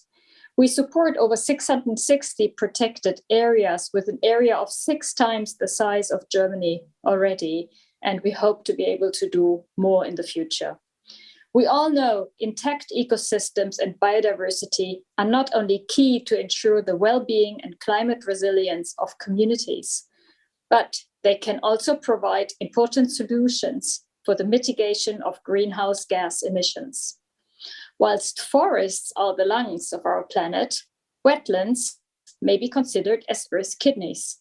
With the highest mitigation potential of all ecosystems, they filter water and recycle nutrients. Storing more carbon than any other ecosystem, wetlands ought to be an integral part of the NDCs. But half of our natural wetlands have been lost globally in the past century. Intact wetlands have the potential to boost climate resilience by buffering floods, droughts, and landslides, amongst other services. Peatlands store twice as much carbon as the Earth's forests. This means water, biodiversity, and climate change are inextricably linked. Thus, limiting global warming ensures a habitable climate and conserves biodiversity. So what needs to be done? Providing an adequate global framework on biodiversity on a multilateral level for a whole of government and whole of society approach is important. The suggested changes must go hand in hand with urgent and significant action on the ground. And I'm happy that we'll hear some good examples later on. Let me give you some examples of action on the ground that we are already supporting. In Zambia, for instance, the EU co-finance project AWARE, which strengthens drought-affected farmers with climate-sensitive water resource management approaches. A set of identified measures on the watershed scale increases local water availability and stabilizes groundwater levels in the wider Kafue River system, on which 4.5 million people depend, with co-benefits for biological diversity. Here, nature-based solutions at a landscape scale constitute powerful actions to tackle the twin challenge of climate change and biodiversity loss. Especially in the context of climate change mitigation and adaptation, nature-based solutions can address crucial water-related challenges such as water security and disaster risk reduction. When implementing nature-based solutions, we must follow a holistic approach to balance trade-offs between economic constraints, climate change objectives, biodiversity conservation, and social welfare. Nature-based solutions must come with sound social and environmental safeguards. Implementing NBS means that indigenous people and local communities must be included as strategic partners. For example, in Indonesia, the BMZ-funded project Prepared supports mitigation with green and blue carbon stocks of peatlands and mangroves through a multi-stakeholder dialogue process, thus promoting livelihoods through ecotourism and sustainable agriculture and farming at the same time. Nature-based solutions or ecosystem-based approaches can therefore create important synergies and achieve multiple benefits by bridging the Rio Convention and the 2030 Agenda, especially interlinking SDGs 6, 13, 14, and 15. Germany and BMZ remain clearly committed and place a growing emphasis on the use of nature-based solutions. To fulfill our promise of water for climate, we need to harness the power of ecosystems for climate resilience, biodiversity conservation, and contribute to climate change mitigation. Before I close, let me thank the consortium of conveners for organizing this important session, which is timely, forward-looking, and just necessary. I look forward to the cross-sectoral exchange among professionals tackling the triple challenge in the field of water, climate, and biodiversity in an integrated manner. Thank you very much for your attention. Thank you very much for that very informative keynote. One thing very important here to highlight, and you said, is that nature-based solutions are really more than just nature. They really transcend different sectors and goals, from biodiversity to climate change to livelihoods, and even more. And it really requires this whole government approach that you spoke of. So we'll now shift from the policy perspective to the landscape perspective. And this image here, you will see it throughout this session. But as we transition from presentation to presentation and ask different aspects of NBS, you will see this image fill in with different icons. So be aware of that. NBS have been tested in different parts of the world, and they provided success in addressing both environmental and social needs. But nevertheless, the implementation of nature-based solutions remains small scale and sparsely distributed. How can NBS be mainstream and institutionalized? The following video makes the case for planning and participation process that allow people to integrate nature-based solutions in water management plans. The approach is not only technocratic. The value of water for communities is the base for the conceptual design of policies, and the precipitation of different stakeholders is the value added to the implementation of these policies. GIZ will now share its experience in Bolivia.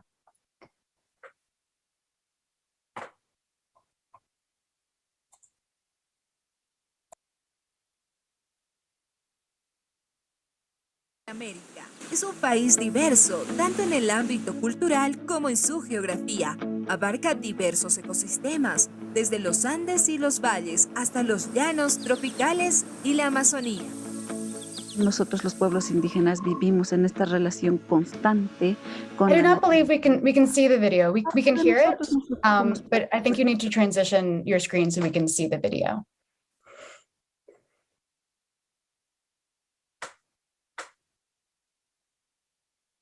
Yeah, right now it is the PowerPoint slide.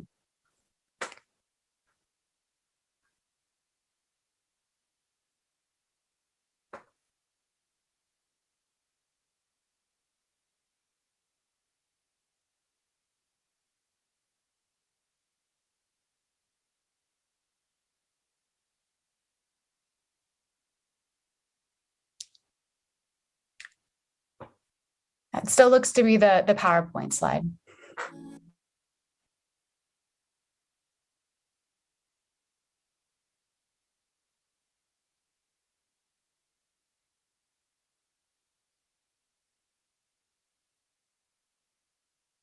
And now it is just a black box, but we can see your mouse moving around. Hey, this is Nathan. I believe you need to go to share your screen again. It still looks to be the PowerPoint slide.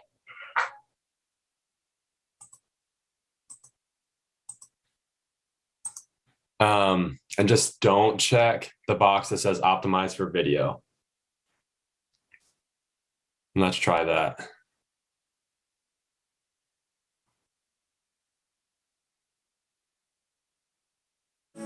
Bolivia, corazón de... Is this a link right here, the words?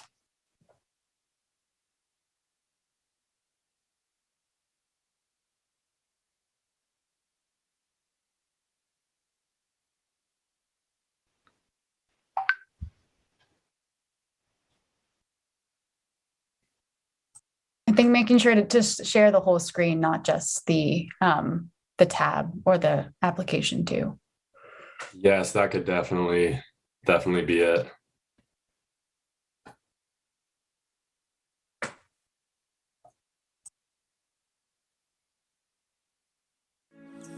Perfect. Yeah. Bolivia, corazón de Sudamérica, es un país diverso, tanto en el ámbito cultural como en su geografía.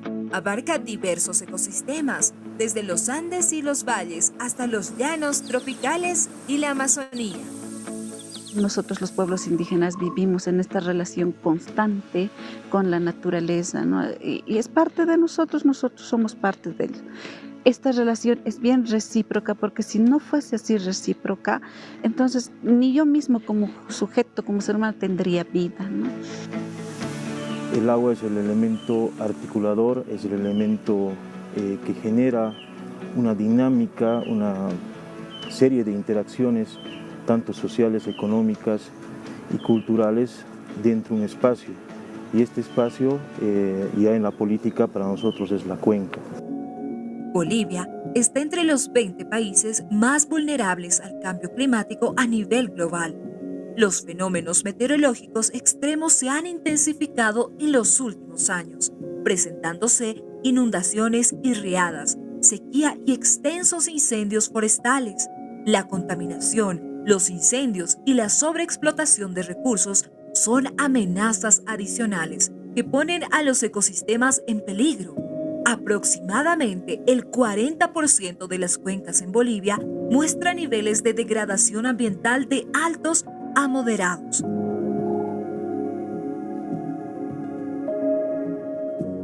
Bueno, los ecosistemas están reconocidos en la Ley 300 de la Madre Tierra como zonas de vida. Las zonas de vida albergan diferentes componentes de la Madre Tierra, como son los árboles, los bosques, los animales, el agua, todo elemento biofísico que está presente, en este caso en una cuenca. Son los que garantizan, por ejemplo, la disponibilidad de agua a partir de la infiltración en las cuencas altas. Por otro lado, también los humedales son reservorios de agua para que las personas puedan utilizar en diferentes usos. Por tanto, es muy importante la conservación de estos ecosistemas a partir de un manejo, en nuestro caso manejo integral de cuencas, donde están diferentes ecosistemas identificados, y a partir de este manejo es que se puede garantizar la disponibilidad de agua para diferentes usos, en este caso agua potable, para la producción, etc. Se ha puesto prioridad a partir del sector del agua, han puesto prioridades. Una de las que nosotros hemos identificado como APMT es la recuperación de los ojos de agua, sistemas de adaptación que en función a ese entorno, digamos, recuperación de bosques nativos, andinos, bofedales que vayan jalando mantengan y contengan la humedad y el agua, las cosechas de agua, y más que todo una mejor administración de este sistema, de este sistema de vida, ¿no? del agua. Entonces se ha ido contemplando eso, casi todos los aspectos, ¿no? A partir de ese sector. La implementación de estos enfoques de política necesita cada vez mayores inversiones. Tomar decisiones respecto a inversiones en un contexto de incertidumbre en cuanto al clima futuro puede ser un gran desafío. La gestión integrada de recursos hídricos provee un marco ideal para analizar opciones, discutir los beneficios y tomar decisiones de manera participativa e informada. Estamos desarrollando el proyecto por cuenca, proyecto Gestión Integral con enfoque de cuenca. En este proyecto estamos tratando de fortalecer el intercambio tanto de nivel nacional como de nivel subnacional y también con la sociedad civil para fortalecer la gestión hídrica y la seguridad hídrica en el país, donde estamos apoyando tanto en sistemas de información para la toma de decisiones como en el desarrollo de capacidades y en el desarrollo de la política hídrica para construir plataformas de intercambio entre la población, el sector privado, la sociedad civil y los gobiernos del país. El proyecto fortalece las capacidades de las comunidades locales para la implementación de soluciones basadas en sistemas de vida, en los ámbitos de la ganadería, la agricultura y el desarrollo urbano. La agricultura orgánica, el manejo de viveros forestales y la reforestación de las cabeceras de cuenca, entre otros, son una oportunidad para desarrollar la adaptación de los sistemas productivos al cambio climático. Así, se promueve también la conservación de la naturaleza y la biodiversidad. Se disminuyen las emisiones de carbono, se protegen las principales fuentes hídricas y se reduce la deforestación, con un potencial efecto multiplicador a nivel regional y nacional.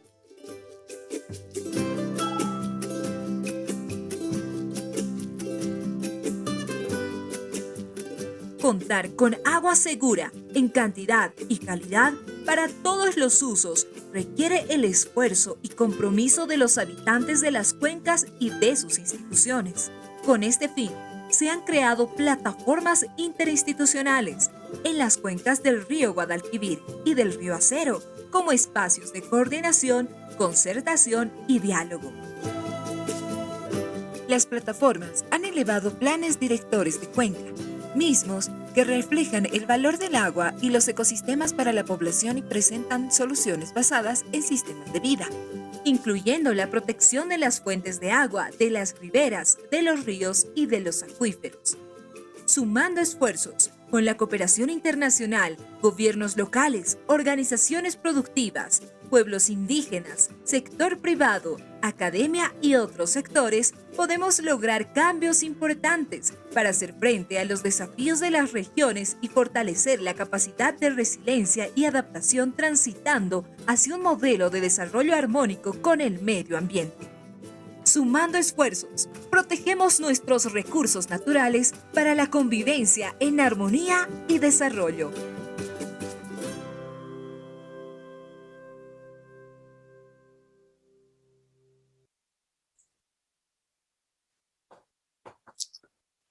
Great. I hope you enjoyed that video. The video really highlighted how IWRM can be used to advance nature-based solution implementation and provide water security and climate change benefits. It also includes this holistic approach that was brought up in the keynote here. I will leave you some final thoughts to reflect on. Protecting natural resources to live in harmony and development. This final message of the video asks us to reflect on the following points, and I encourage you to think about them through the rest of this presentation, as well as the rest of the conference over the next 2 weeks. Why are we actually choosing nature-based solutions? Why do we expect its outcomes? Are the most vulnerable communities really benefiting from nature-based solutions, or are we just proposing nice plans? Really think about these thoughts as you go on with your work. We'll now shift from the landscape perspective to the cities and biodiversity aspect and hear about nature-based solutions for wastewater treatment in the Dominican Republic. Going to introduce our next speaker. Uver Cardoza Villalobos is a civil engineer from the University of Costa Rica and holds a Master of Science in Material Sciences and Engineering from Masdar Institute in Abu Dhabi in cooperation with MIT. Uver has more than 10 years of experience in projects aimed at reducing environmental impacts of rivers, as well as research and development experience in the field of introducing sustainable energy storage solutions. He joined GIZ as an advisor for the CREW Plus program in the middle of October 2021. He is passionate about innovation and sustainability and always looking for opportunities to reduce the carbon footprint of the environment and promote the circular economy. Uver, the floor is yours. Hello, everyone. Well, good morning and good afternoon for everyone in Glasgow. As she said, my name is Uver Villalobos. I'm a technical advisor for GIZ here in Costa Rica. We are honored here to share with you the highlights of a small project that has huge impact for a lot of people back in Dominican Republic. We would like to explore today the actions for climate change mitigation and adaptation at a sanitation facility at the Dominican Republic. So our agenda will be to address a brief description of the Sanitation for Millions program, the context of the GEF CREW Plus low-tech sanitation solution in the Dominican Republic, a description of the intervention area, in this case, the current situation of the wastewater treatment plant, the solution proposed for this wastewater treatment plant, the ways we propose to reduce the greenhouse gas emissions, and a way to increase the availability of water at a local level. Next slide, please. Well, the Sanitation for Millions program is a multi-donor program which was set by the German Federal Ministry of Economic Cooperation and Development to improve the access to safe and adequate sanitation. It was launched back in 2016 and operates worldwide in 14 countries, executed by the GIZ. The program focuses on the needs of vulnerable groups such as children, women and girls, refugees and internally displaced people, and as well as people with disabilities and indigenous communities. In our case, in the wider Caribbean region, Sanitation for Millions executes activities on behalf of the Inter-American Development Bank within the GEF-funded project called CREW Plus.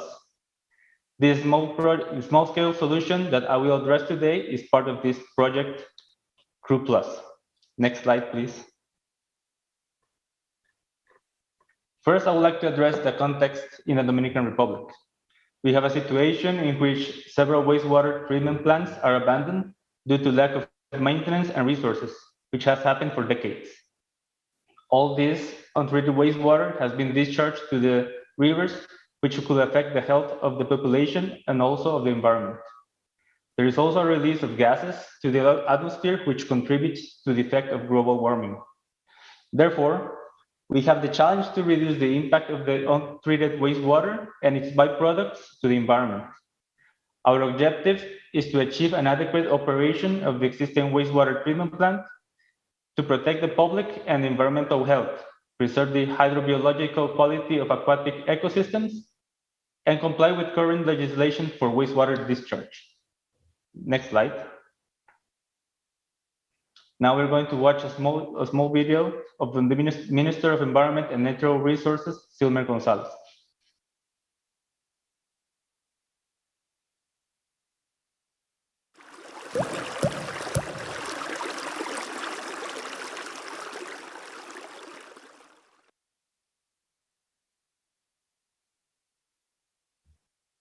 La República Dominicana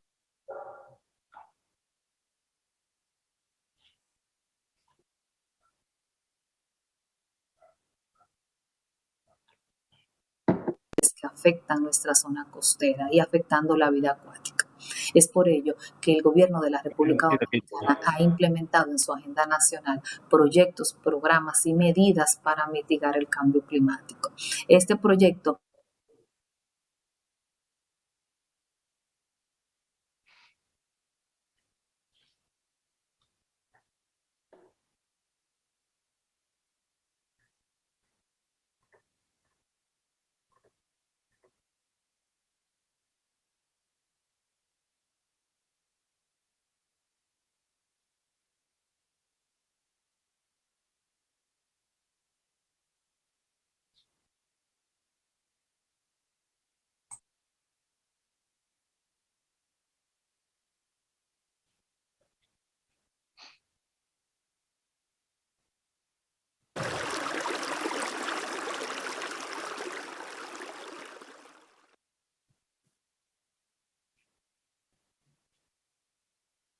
la República Dominicana enfrenta grandes retos asociados al cambio climático, tales como sequías prolongadas en la zona sur de nuestro país afectando plantaciones agrícolas y el manejo inadecuado de aguas residuales que afectan nuestra zona costera y afectando la vida acuática. Es por ello que el gobierno de la República Dominicana ha implementado en su agenda nacional proyectos, programas y medidas para mitigar el cambio climático. Este proyecto CRUMAS viene a reforzar nuestra agenda nacional. La finalidad del proyecto es utilizar el agua residual después de tratada en nuestros campos agrícolas para combatir las prolongada sequía en esta zona y evitando a la vez que el agua no tratada afecte nuestra vida acuática. Otro factor importante es que el contenido de nitrógeno y fósforo que puede ser utilizado colabora con el crecimiento de las plantaciones. Es por esto que el proyecto CRUMAS viene a ser parte de las medidas de adaptación al cambio climático para la República Dominicana.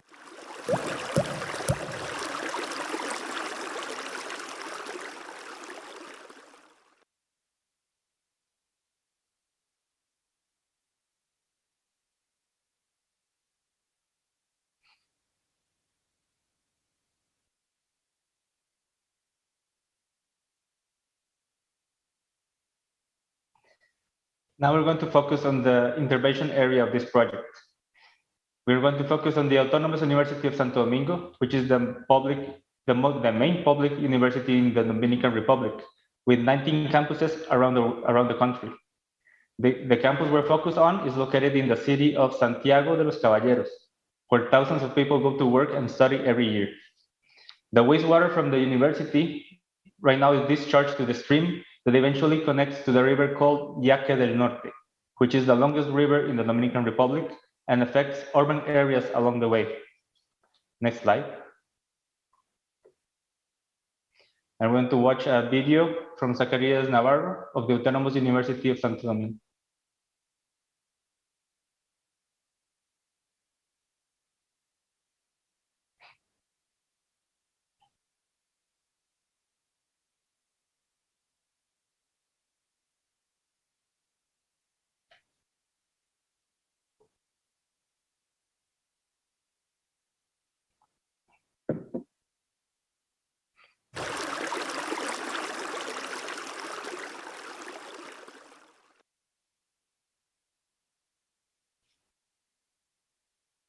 En la República Dominicana, el proyecto CREO está apoyando la rehabilitación de la planta de tratamiento de aguas residuales de la Universidad Autónoma de Santo Domingo, ubicada en la provincia de Santiago de los Caballeros, la cual actualmente está funcionando de manera inadecuada, ineficiente.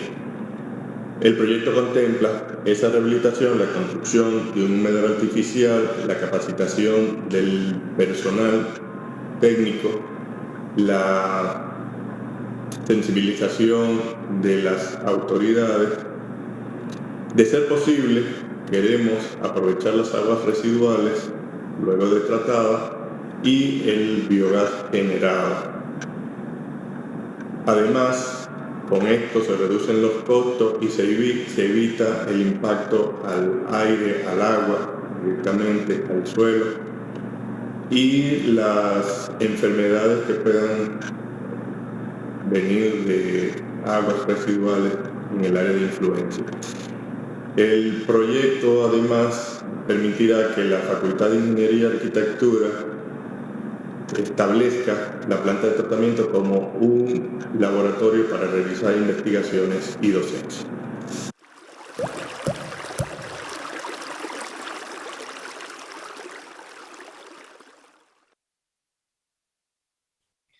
Well, the current wastewater treatment system at the university has been abandoned for a lot of years, since its construction in 2005. The plant consists of a primary treatment with screens and a grid chamber, and an upflow anaerobic sludge blanket, or UASB, with an upflow anaerobic filter. With no operation and maintenance of the plant, there are a lot of issues. For example, the wastewater is discharged to the stream, the sludge is not treated or discharged properly, and there is a constant release of methane to the atmosphere. Next slide. So our proposed solution consists of a lot of things, actually.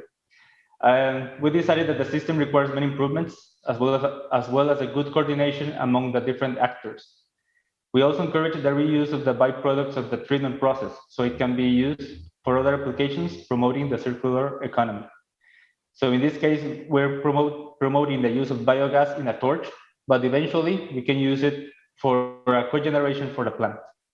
Also, for the discharge, we can use natural mangroves, so we can even improve the quality of the water discharged to the river. So firstly, we have to improve the whole system. Most of the design still complies with the requirements, but it needs many improvements. We are proposing to use the effluent for irrigation purposes to reduce the pressure on the water resources. To manage responsibly the biogas, we need the installation of a collection system and a torch. Also, we need a sludge collection system, as well as a drying beds to properly manage it. And furthermore, we can use the sludge for agricultural purposes, such as compost. Next slide. So right now, talking specifically of the UASB, there's a constant release of greenhouse effect gases to the atmosphere through the chimney and to the lids and from the lids of the reactor. We're estimating an amount of 13 tons of methane released each year, which is equivalent to 364 tons of CO2. The reactor itself has a poor retention of biomass, which could compromise the growth of sludge inside the reactor. Finally, there isn't a proper distribution of wastewater inside the reactor to obtain a proper mixture of substrate and biomass. All these problems, actually, we see them as opportunities, so we can improve the system. So for example, we propose the replacement of the lids of the reactor to avoid the release of methane in an hermetic way, but also they have to be light enough so they can facilitate the operation and maintenance of the system. For the distribution system, we're exploring other options, such as a distribution box with radial flow. The idea is to have a symmetric distribution box combined with weirs to uniformly distribute the effluent. Next slide. In the case of the anaerobic filter, there's a lot of issues to fix again. According to our calculations, the anaerobic filter is capable enough to reduce the amount of organic material and solids from the effluent of the UASB. However, the lack of maintenance promoted the growth of vegetation on the packing material, as you can see, and the release of odors and methane to the environment. So as a solution, we propose to cover the top of the anaerobic filter to avoid the release of methane and replace the piping system, which has been fully deteriorated for years. Also, there must be a mechanism to clean the sludge from the bottom of the filter for its proper disposal. Next slide. One final issue is the abandoned pumping station, which was designed to discharge the treated water. Right now, there isn't any discharge pipe or pumping equipment for this task. So considering the increase of flow in the future, we need a new pump, a new pipeline, and we also expect that the effluent to have the quality of a type C for type C reuse application, which is for irrigation for industrial and forage cereal crops, grasslands, and trees. This will be a great way to reduce the impact on the river and bring value to the local farmers, promoting the circular economy. Now, we have talked a lot about the technical aspects, but there has to be complemented with a proper engagement of the interested parties and a sustainable financial model. There must be a commitment from the authorities and institutions to operate and maintain the wastewater treatment plant and keep doing it during the lifetime of the project. We are proposing also to use nature-based solutions such as mangroves, as I said before, at the outfall of the plant, and the possibility to build a research facility for wastewater studies that could benefit the University of Santo Domingo. These small-scale solutions are examples that could be scalable at a regional or national level, so we can further reduce our impact on the water resources. Next slide. I have to mention that this and many other projects are financed thanks to the GEF, IBD, and the UN. These resources are executed by a huge international team between the UNEP, GIZ, and the OAS, which make possible the further development of sanitation in the region. Finally, I would like to thank the Ministry of Environment of Dominican Republic and the Autonomous University of Santo Domingo for their help, enthusiasm, and guidance, and PROAMSA for all the cooperation during this study. Thank you all.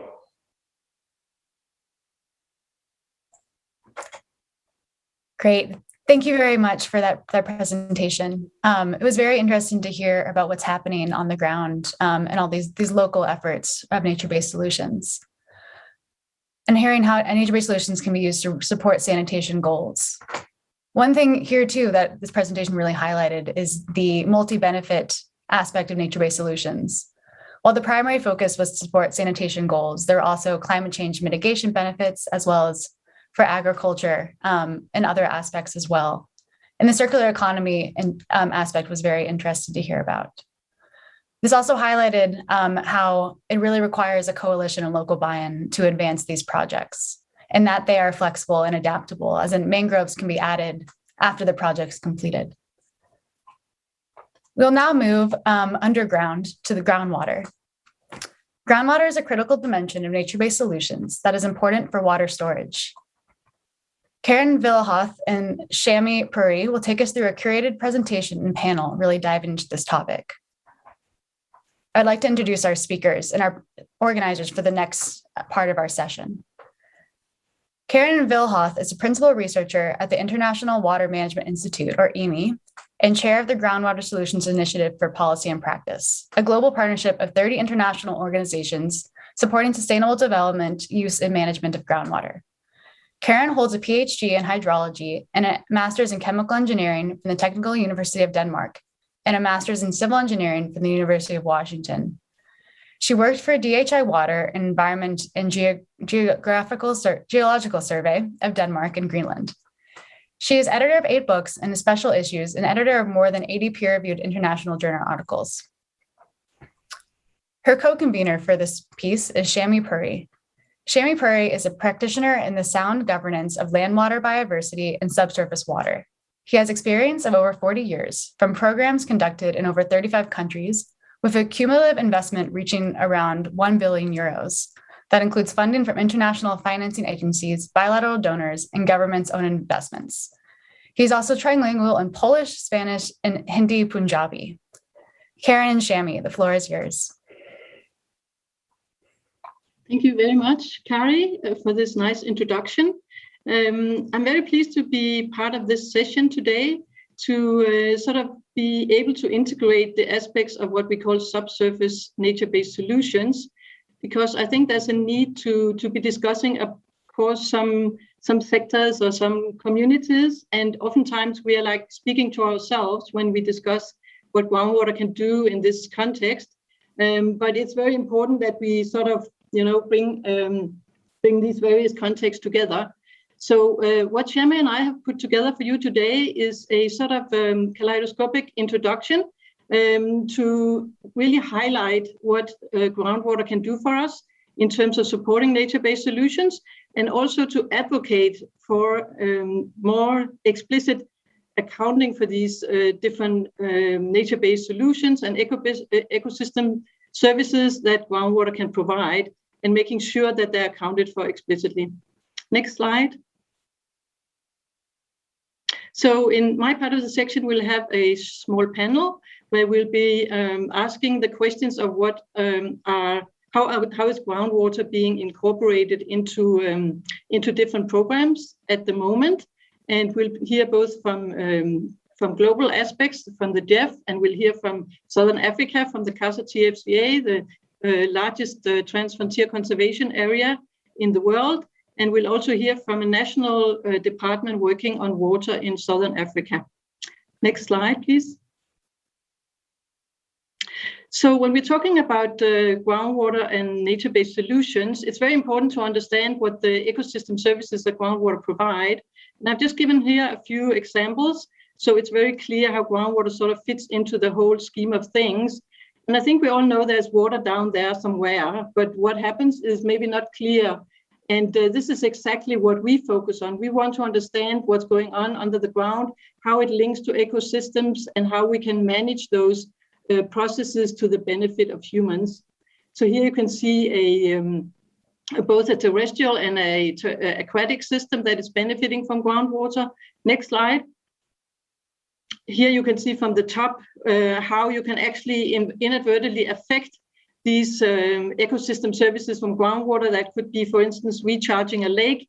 If you pump close to that, you will, of course, interfere with that ecosystem service.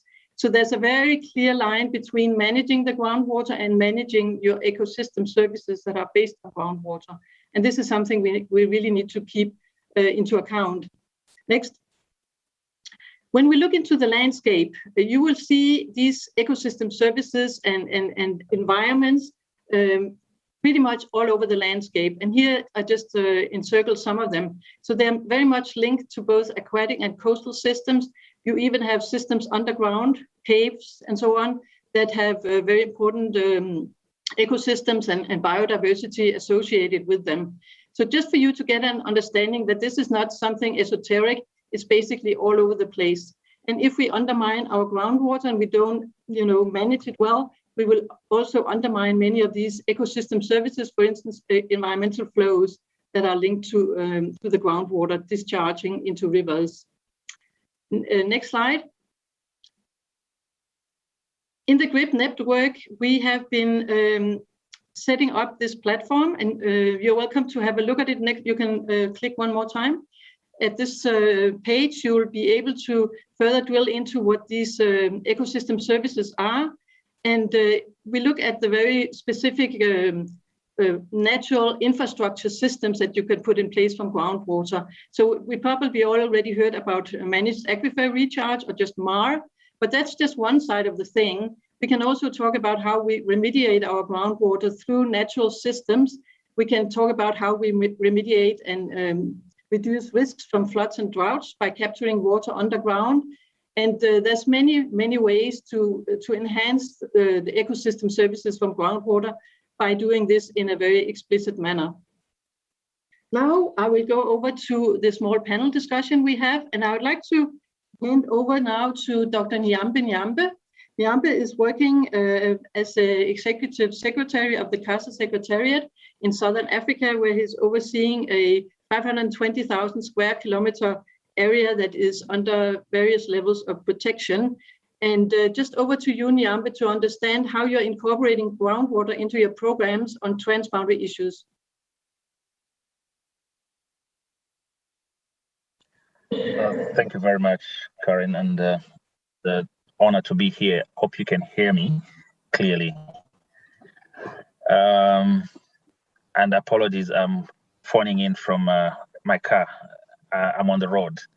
But quickly, just to acknowledge that we cannot talk about nature-based solutions in the context of the area that I work in, the Kavango-Zambezi Transfrontier Conservation Area, without acknowledging the importance of environmental flows, hydrological connectivity, and basically also the need to address the various water risks that we face, including climate change.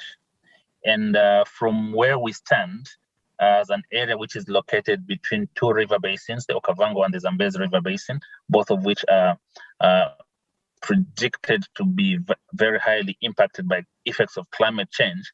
The need to look at fresh water in general and groundwater in particular is very, very critical. Now, why is this the case? I would like to first mention that in our particular case, as a secretariat, we do not implement. So the role that we are playing is that of a convener, bringing different parties to the table to discuss freshwater risks in our landscape. We have also recently been working on a transboundary diagnostic assessment to understand one part of the TFC or the landscape so that we can probably scale up and work in the other parts of the landscape in the near future. And to do this, one of the central tenets of our work really is governance, transboundary governance. And we work with the two river basin organizations, the Okavango Watercourse Commission and the Zambezi Watercourse Commission, realizing that these are the two mandated entities to manage water resources in the respective river basins. And like I said earlier, we are working in an area that is between two river basins. So for us, governance, transboundary governance, how we work with everybody, because water is everybody's business. Private sector, NGOs, researchers, cooperating partners, we have been playing the role of a convener and identified different projects for implementation. Thank you.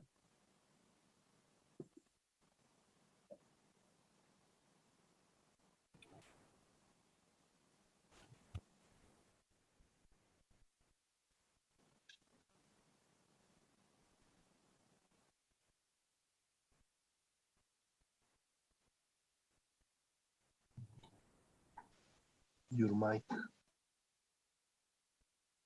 is muted. Karen, you are muted. Oh, sorry. Thank you.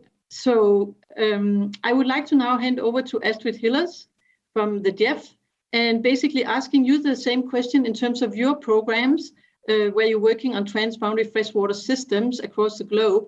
How are you incorporating groundwater into your programs on transboundary resilience? Thank you, Karen. Thank you for being here. Groundwater in the GF portfolio over the last recent cycles have increased in awareness, which is great to see. And we have seen more countries and more projects that ask for support. We have seen, though, that cooperation on shared aquifers, though it is often slower, though, to come about, even when there are river basin organizations existing in the same area as Nyambi talked about, it does take more knowledge to know what's the impact of one country to another. You don't know what the flows are. It's not so obvious, right? It's groundwater. You don't know what the amounts are. You don't know where the recharge are. So the lack of knowledge makes it a bit slower for countries to engage. Interesting, though, these amorphous issues on the groundwater and not so well understood, I think for me have two lessons that we have learned there. The governance lags behind because countries perceive as it has plenty, groundwater is just there until it isn't. And so it's less regulated. On the other hand, for cooperation, the lack of knowledge makes dialogue and common fact-finding somewhat less controversial, at least in areas where the groundwater is not heavily depleted yet. This is not a universal thing. This is just in certain circumstances, but it's interesting. So we see now more projects coming about. So what is the nature of support requested for countries? First, you cannot manage what you cannot measure. So the first and foremost comes information, improvement, assessments, observation wells, models, etc. That's the dominant and first issue that is being requested by countries. Second, governance, and Nyambi talked about that. The institutional arrangements on shared aquifers are still rare and mostly not formalized. There's a growing interest, though, emerging to look also at conjunctive uses between the groundwater and managed river basins and the management of river basins. Third, innovative investments. So there is where nature-based solutions have a great potential to hold. You talked about managed aquifer research and underground storage of water. which is much more resilient and has less evaporation. So could that be increased and more used as a measure of drought resilience for different uses? In the simplest sense, we see managed aquifer recharge used in watershed management, and there are some water funds not on transboundary scale yet on looking at payment for ecosystem services. So in future, could that even be expanded to look at high value users like cities paying farmers not to farm, not to irrigate, but use the fields for infiltration? There are some examples in Japan where that is already happening. Is that something one could build on? Reuse, with water scarcity increasing, reuse infiltration of treated wastewater will have to probably increase massively to deal with water security and water scarcity. Flood protection, you mentioned that before too, controlled flooding areas. We see that, especially also in the European trained rivers and the Danube and so forth, letting water flood, recharge in the aquifer at the same times. Similar on coastal protection, mangroves, wetlands that take away flood peaks and act as sponges for holding up the water and infiltrate. Stream flow, groundwater providing base flow. It is one driver for the corporation integrated management surface and groundwater river basins. Could nature-based solutions be more consciously added in there to maintain environmental flows? Last thing I want to mention, groundwater quality. It's a huge issue and rising in our environment. Prevention is the first defense there. It's very expensive to clean up, but bioremediation and tweaking the subsurface condition for degradation could certainly be much more increased, and hopefully we can scale that up. Thank you, Karen. Thank you very much, Astrid, for all these potential and also actually implemented solution. And I think it's very important to say also here that these are not, blue sky thinking. There's actually a lot of things happening in the space, and a lot of experiences now being captured. So I really encourage you to have a look at the GRIP website, which will give you a good entry point to learn more about this. Now, the last panelist that I would like to call upon is Tefo Lobello. Tefo Lobello is the regional manager for the Department of Water and Sanitation in Botswana. And I would like to understand a little from you, Tefo, how you are sort of engaging on MAR at the moment, and how you see this coming into the water security and resilience plans in Botswana. Hello, everyone. Thank you, Karen. MAR is a relatively new concept here in Botswana. We've currently, as a government, through the World Bank, managed to source funding through the Botswana Emergency Water Security and Efficiency Program. And we are currently doing a study on how we can recharge our aquifers. Primarily, we've chosen the Pala Road Aquifer, just some 50 kilometers outside of Mahalape. We disconnected the entire scheme from the main North-South Career program. And then we drilled some boreholes there and then test pumped them and re-injected the water from the scheme into the borehole so that we could check if the program will work. In terms of benefits of the program, they may be realized in term. As we all know that Botswana is an arid region with very little rainfall and high evaporation rates. This scheme would inadvertently help in the storage of water that would otherwise would have evaporated naturally from the dams. And since the water supply also in Botswana is very scarce, and the water in the dams easily evaporates, and we have this slogan of Sumarlatot, where we want to conserve the little water that we have. So we are inadvertently trying to conserve that through that program. In terms of the number of people that we would want to benefit from this concept, primarily the eastern side of the country is where most of the economy is happening, but and also most of the dams that supply the country are on that side. So we are still piloting that program on that side, on the eastern side, where we will safely say more than 50% of the people who would benefit more than 50% of the population will be the people benefiting from that program. In terms of the uptake of this scheme in the region, there are a few regional projects that have been ongoing for quite some time, of course, especially in countries that are surrounding us, especially in Namibia, on the Omdel. We also have the Langeban road scheme aquifer, where they are currently injecting into the pipeline from the boreholes. We have the Kolomela mine in South Africa as well. And all these projects that I'm schemes that I'm mentioning, we are also in preparation of visiting them in the next 2 weeks or so to try and see the challenges and appreciate how we can learn or have some lessons learned from them, so that we can implement those in what we are trying to do. I think in a nutshell, that is primarily what we would want as a government. Yeah. Because it has been proven that it works in other parts of the world. In Australia, in United States, it's there. So we would also want to implement it in our country. Thank you.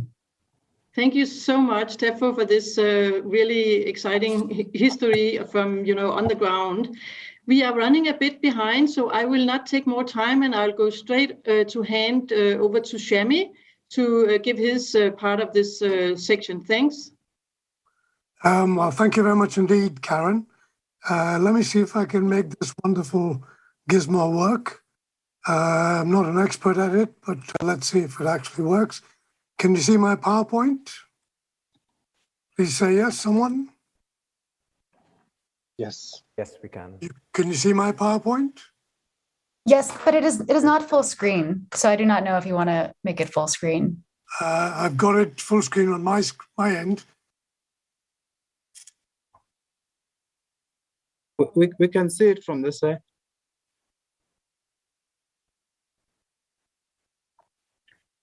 Okay, well, let's go with this. So, my name is Shami Puri, and I'm the director of a think tank, which is called... Shami, we cannot see the video right now. Using practical we can hear it, but we hydrogeology. can't see it. I have used the share screen, which tells me to click the video. I've got the share screen, share sound selected. Is that working? Try again. We can see your PowerPoint, but not the video. We tried that earlier on. Oh, there we go. My name is Perfect. Shami That's Puri, great. and I'm the director of a think tank. Is it working? Yes, it is working. Which is called Sustainable Solutions Using Practical Hydrogeology. Well, these techno gizmos don't really work. Sorry about that, but anyway, this is our presentation. Let me just move through it fairly. What we would like to say is that the interface between land, water and biodiversity, there is groundwater, and it's the underlying resource which pins together these three elements. So by creating and enhancing these kind of conditions, such as the lake behind me, and in other areas where there is groundwater, we can enhance the biodiversity, we can enhance the interface between land and water and the biodiversity that I was talking about. So we're hoping that in this session, there's several questions that you might have. Some of them are posted over there. And we're hoping that as a result of listening to us, you will get an understanding of what it is we're trying to propose. The way I will present this part of the presentation is by giving you several examples. So we will have an example from the Thames Valley in Oxfordshire, where we've got some ponds, wetlands and backwaters constructed. Then we'll move to the arid zones of Baluchistan and see what the similarities are. Similarities in the sense of the issues and how they're addressed, looking at nature-based solutions. We will then move to Morocco, and then we will look at how these issues are addressed broadly in the MENA region. So let's start with the Thames Valley. Hello, Ian. Would you like to introduce yourself? Hi, Shami. Yes, my name's Ian Nutt, and I'm the Director of Programmes and Partnerships at the Earth Trust. How does the Earth Trust work on environment and water management? So it's really interesting. At the Earth Trust we have 1,200 acres of land, some of which you can see behind us and which we're standing on, which is a mixed farm. So we have arable, we also have a large amount of forestry, and you can just see behind us a split of the Thames frontage, including wetlands. Sorry about that. That's very interesting. So if we're looking at climate change and climate adaptation to climate change, these ponds are presumably going to help us to adapt to climatic changes.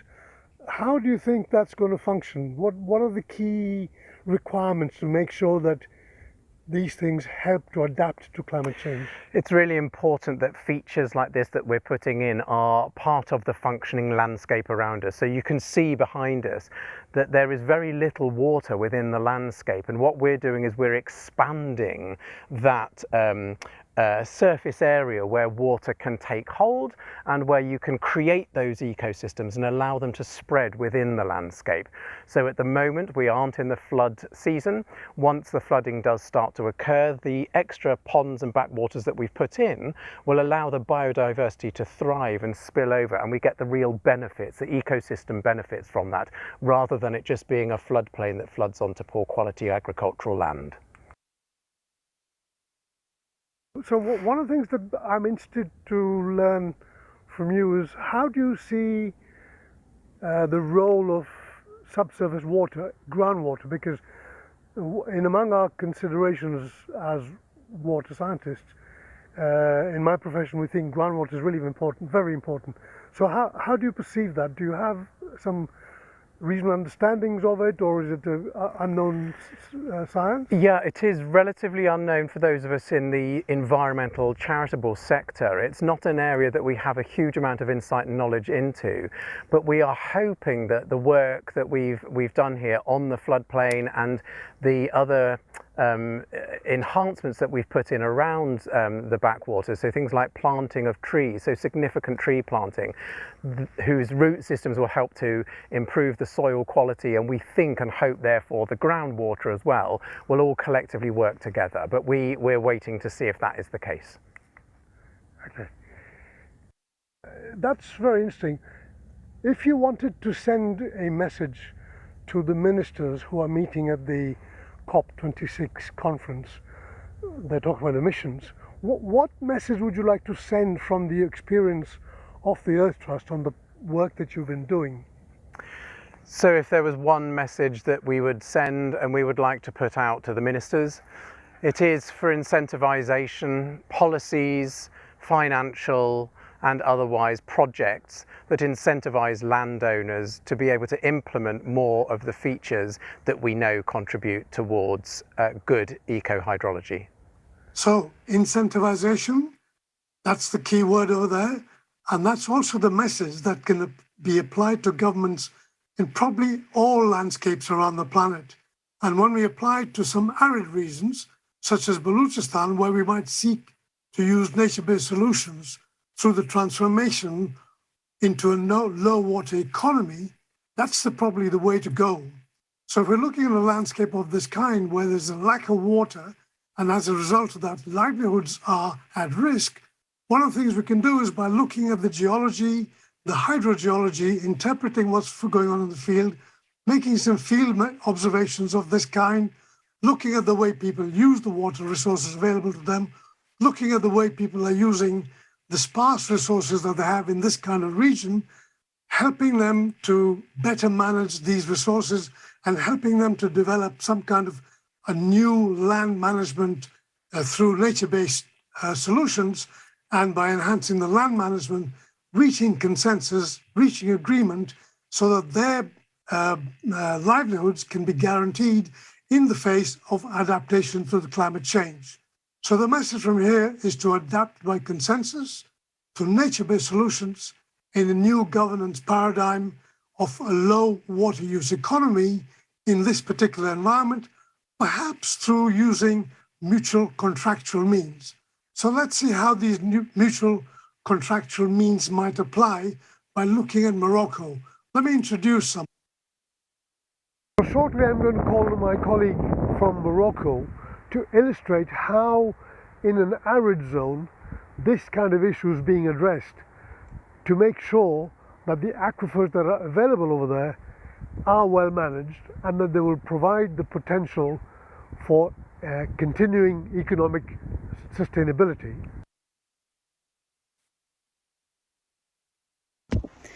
Good morning, everyone. I'm Afila Sharafat from Morocco. I'm an expert in water resources. I have been working in the water sector for more than 25 years, starting as a young engineer in the drinking water office, a national company in Morocco, managing water sector and sanitation services, where I held several responsibilities before being appointed as a minister in charge of water in the Moroccan government from 2013 to 2018. So let's ask Sharafat how they have applied this approach in Morocco through the means of something called an aquifer contract.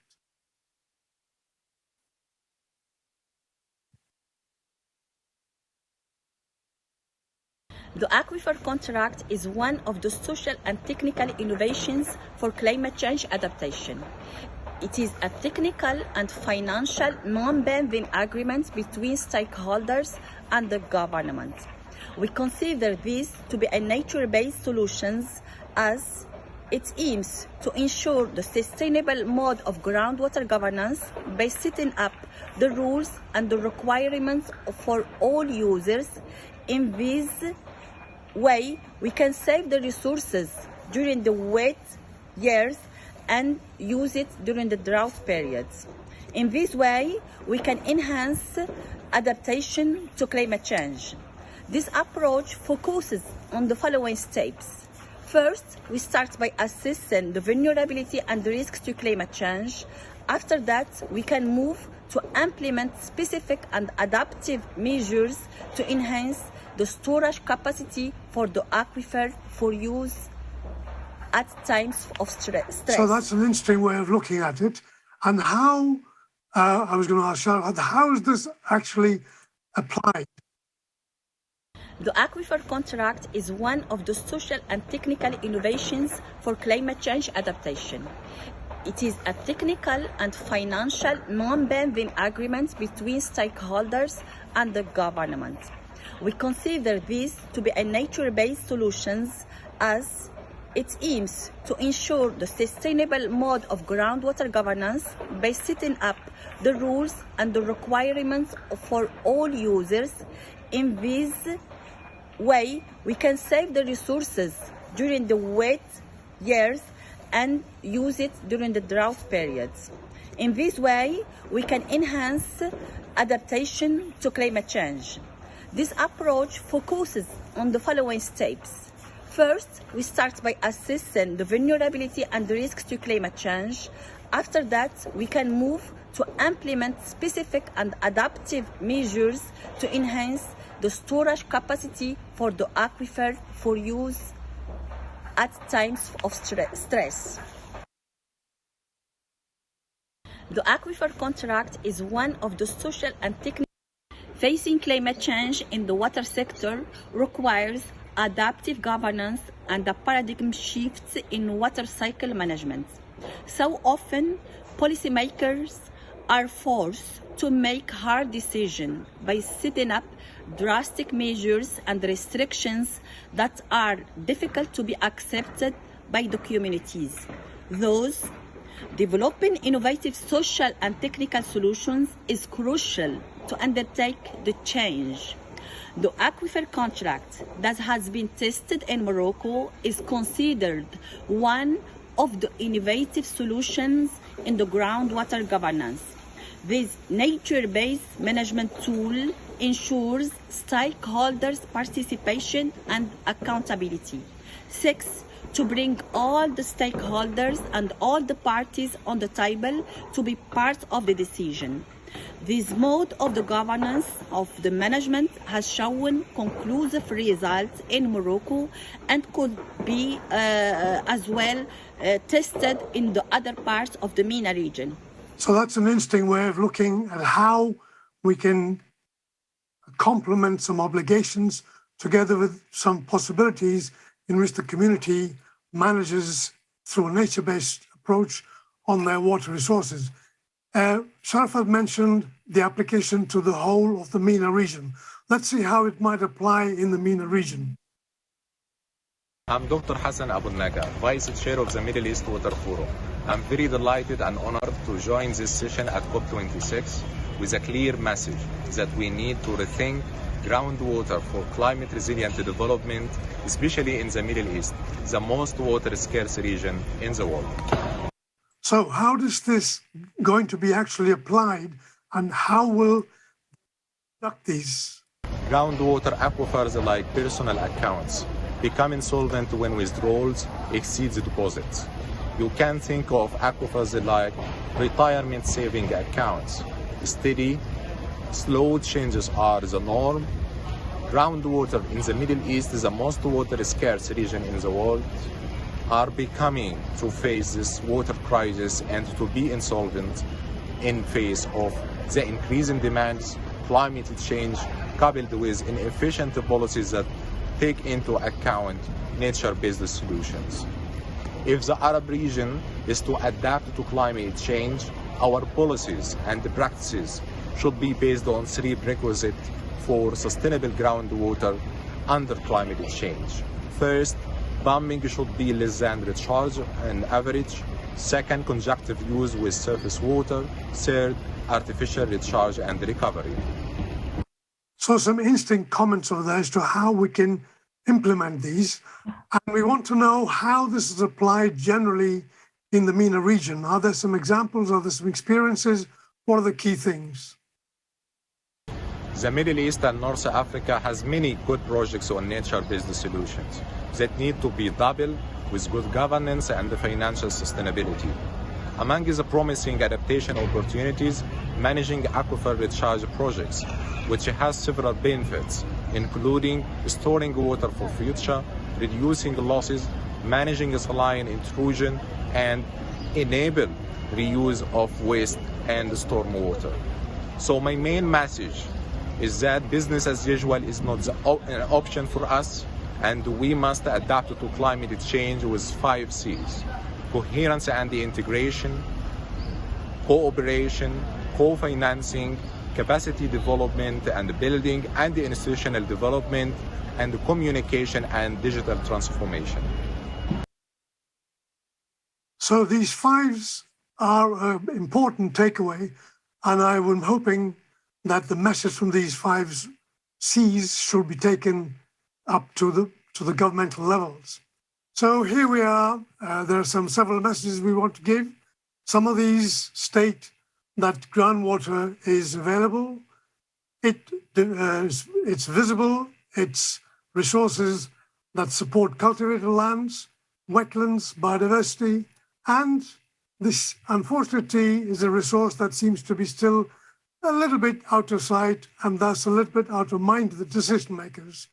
And so, in the name of the future generations, what we'd like to say as a message from here to the COP generally and to the ministers and to the stakeholders is, let's steward them wisely, else, unfortunately, foolishly, we may lose the resources, and that may not be a very good thing. Thank you very much for your attention. Great. Thank you very much, Shami and Karen, as well.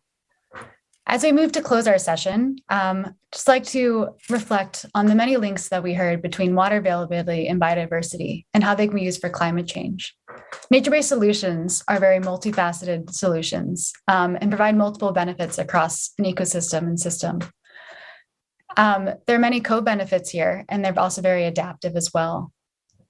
One thing we heard from many speakers is that how important collective action is. Everyone is needed to advance the implementation of nature-based solutions and have buy-in across the community. I would like to now turn it over to Jurker Tamerlander for some closing remarks and a call to action. Jurker is the Director of Science and Policy at the Secretariat of the Convention on Wetlands. He leads the scientific and technical review panel of the convention and coordinates policy and capacity building activities in the Secretariat. He has over 25 years of experience working in sustainable development, environmental protection, and climate change, including as an employee of the UN Environmental Program and IUCN. Jurker, the floor is yours. Thank you so much, Kari, and thanks to all the presenters who have shared so much knowledge, so much experience with you today.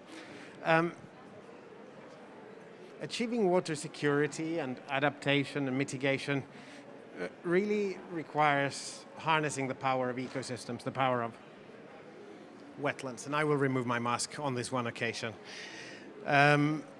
Since industrialization, we've lost 87% of the world's wetlands.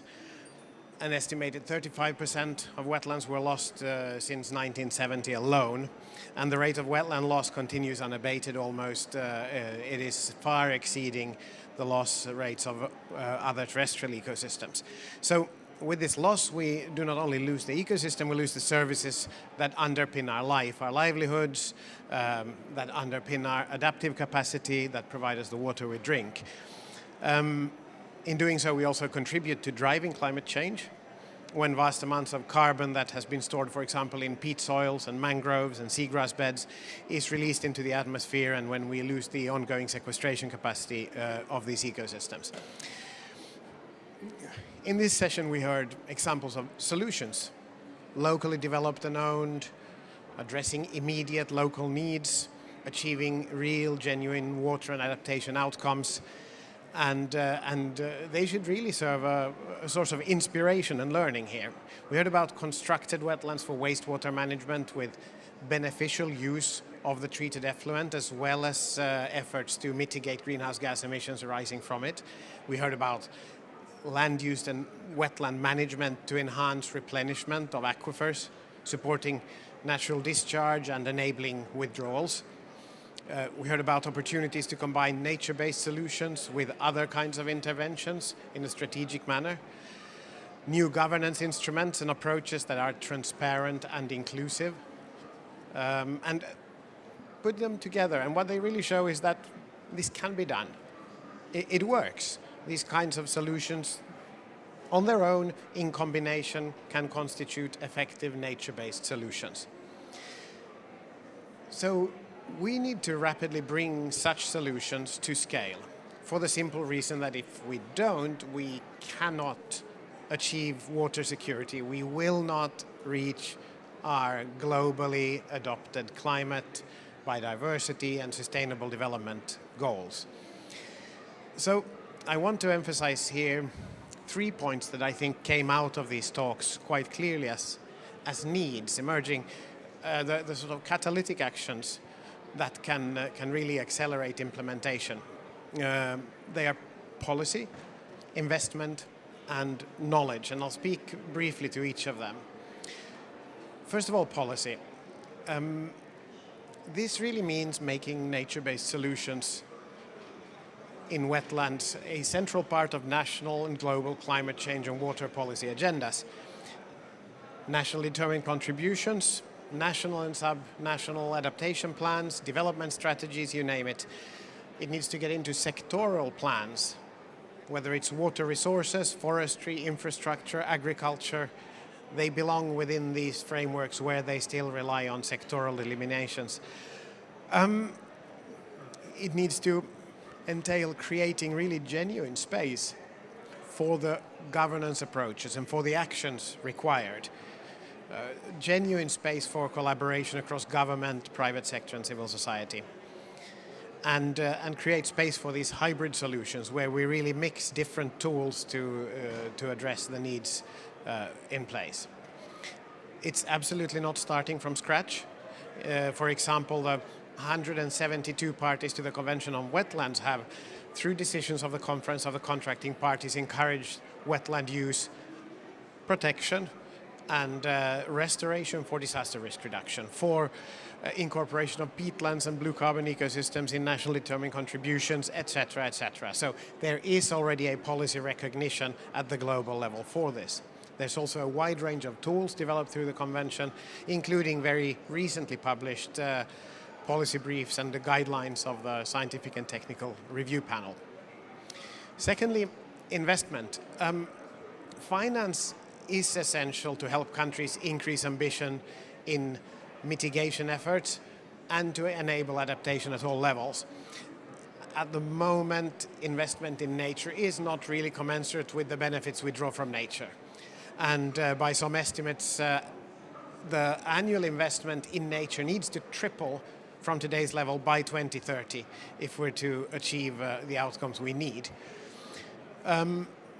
Nature-based solutions are already being quite actively integrated into strategies of bilateral and multilateral development agencies, financial institutions. We saw here in this session great examples from the GF, for example.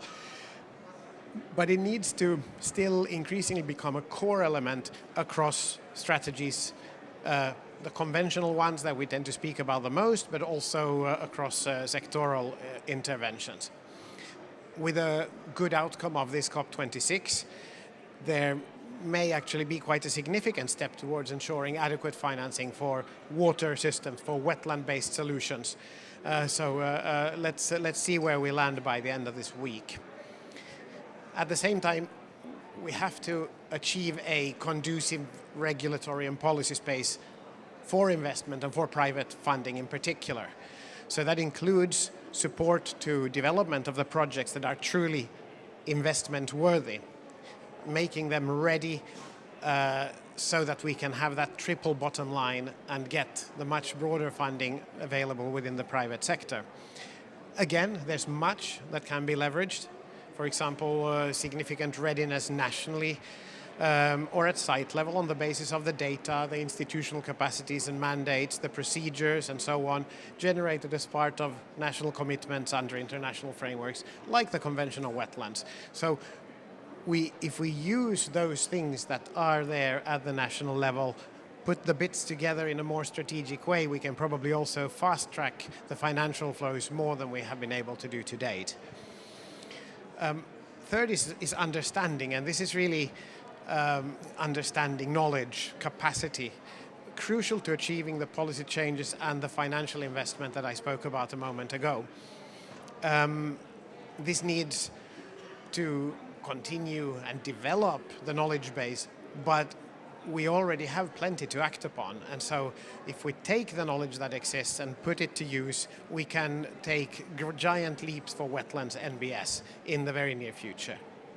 The challenge here is perhaps to ensure that that knowledge is better distributed. It's exceptionally high in certain patches.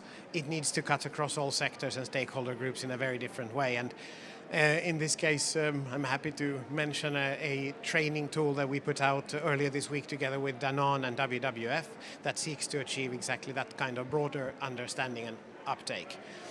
Of course, I also want to recognize our international organization partners such as IMI, speaking in this event as well, for all their efforts in broadening understanding and really enabling the change that we need to see.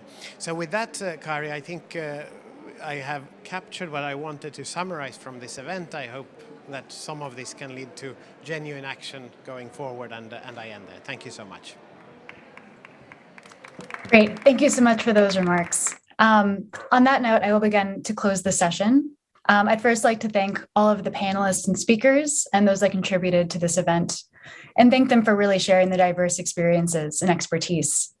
I'd also like to thank the conveners of this session, of which there are many, for their effort to organize this event and really capture all these diverse voices. I'd like to thank the Water Pavilion organizers and those that for Nature Day for creating the space for us to share our expertise. So on that note, as the sun rises in my home in Seattle, I'd like to close the session and wish everyone a very good day. Thank you.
Hello.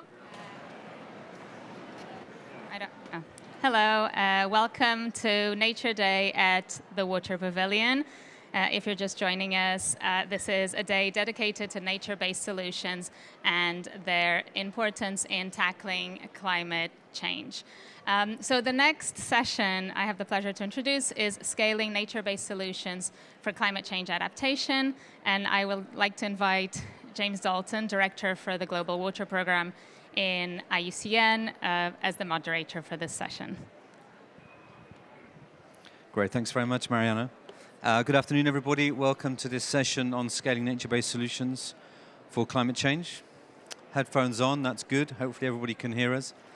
I'm just going to give a couple of minutes introduction along with my colleague Eric here, and then we'll go into a set of panel speakers, and there's a few videos, and there'll be a few questions, and then that gives hopefully towards the end of the session a chance for you to have your questions to the panelists. So do stay with us, and if you've got questions through the course of the next 50 minutes, please write them down so you don't forget them, and then we can come back to them towards the end. $57 billion of flood damages are averted due to nature-based solutions across China, India, Mexico, and the US as an example. And that's annually due to the investment in mangroves and coastal protection from natural systems. 37 or up to 37% of climate change mitigation can be handled, can be dealt with, can be stored through nature-based solutions, meeting the Paris Agreement contributions. And up to $170 billion worth is the estimated global benefits of ecosystem services from nature-based solutions, services that we rely upon for our economies, for our individual livelihoods, and for the broader, greater climate change challenges that we have, both adaptation and mitigation. And I think to deal with this, we're hearing of pledges, we're hearing of solutions all the time, but coming with solutions requires also the need to come with the acceptance that brings responsibility. Responsibility for both adaptation and mitigation, but broader sustainable development goals at the same time. And so with that responsibility, we have been working as IUCN on the development of a nature-based solutions standard, a standard for the design, the verification, and the scaling up of nature-based solutions. And this is focused around 8 criteria and 28 indicators, and is compliant with the ICIL Code of Good Practice. And what we want is for people to apply this standard, to learn from its use, to apply the indicators, to self-assess the performance of that and their own work, to learn from that, to scale that and through investment as well as through continuing good practice and sharing that practice to get the impact that we need from nature-based solutions for climate change adaptation and mitigation. So to start with, over the course of the rest of this session, we're going to hear from presenters who've been scaling nature-based solutions themselves in a variety of different countries and contexts, so we can understand from what they've been doing and understand and identify the challenges that they've had and how we can get across those challenges and really scale that learning in a way that's going to have the impact that we need.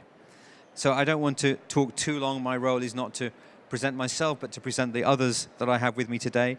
I'd like to now welcome Dr. Eric Tardieu. He's the Director General from the International Office for Water in France. Eric, please, over to you. Thank you, James. I will have the same space here.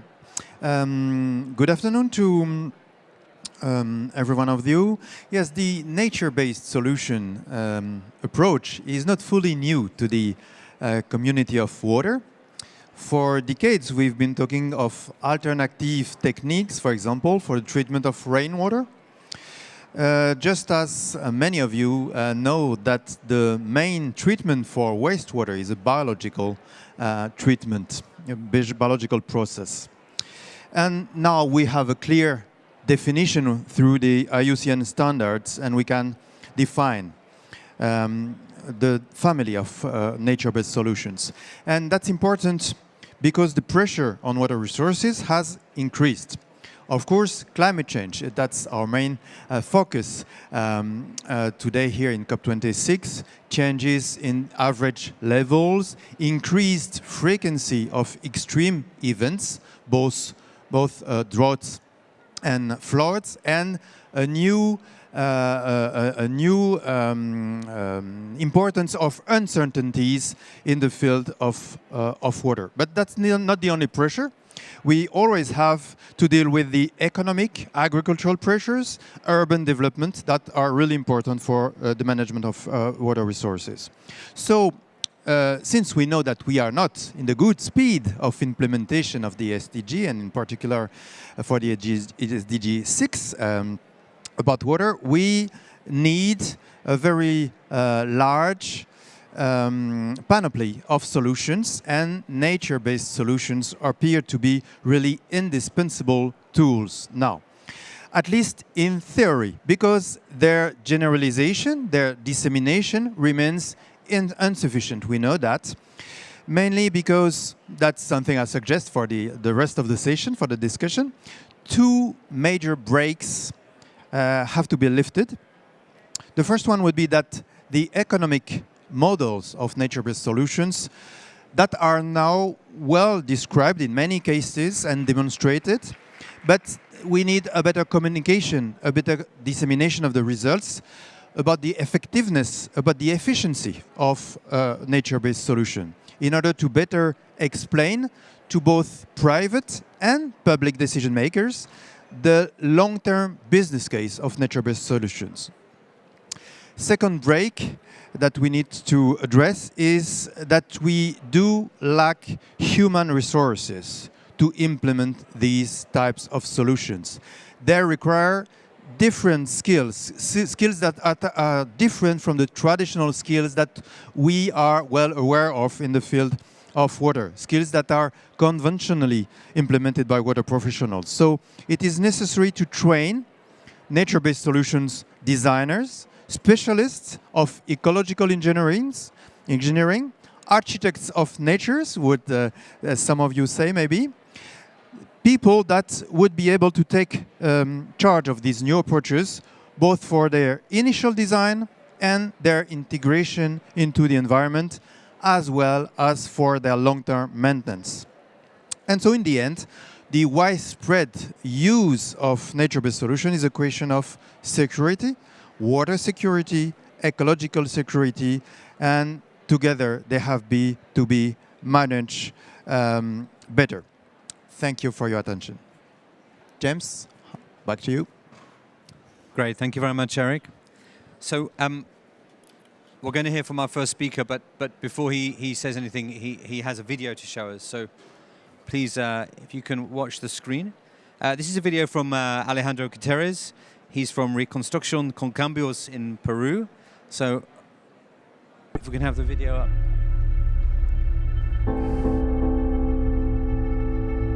Todo se nos fue.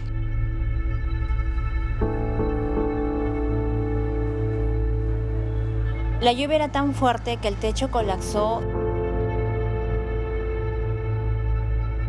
Las paredes se rajaron.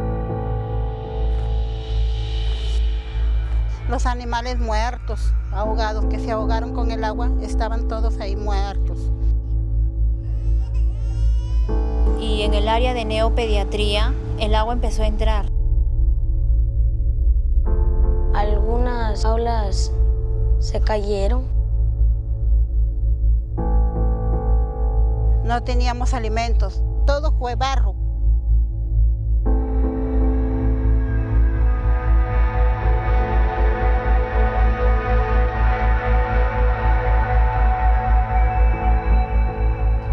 The damage caused by a climate disaster is not only about losing your school, your home, people you love. It's also about losing hope. Between December 2016 and March 2017, the El Niño phenomenon caused severe flooding and devastating landslides across the coast of Peru. Almost 1 million people were affected, and $5 billion worth of essential infrastructure, assets, and services were lost. La gente quería progreso en vez de promesas y nosotros queríamos una reconstrucción con cambios para construir un nuevo camino y recuperar la confianza.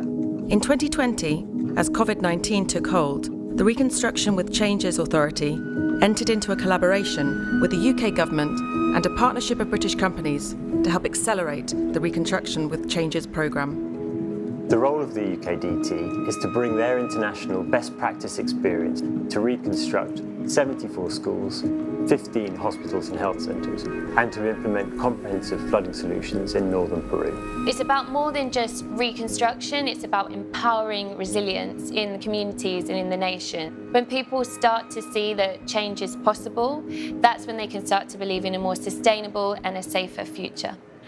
We have been working with the Authority of Reconstruction with Changes to introduce international best practice in the transparent procurement of contractors and collaborative contracting, along with the latest digital project management and planning tools. Coupled with formal and informal training, we are ensuring the greatest possible value and return on investment for Peru. This is reconstruction, yes, but with change.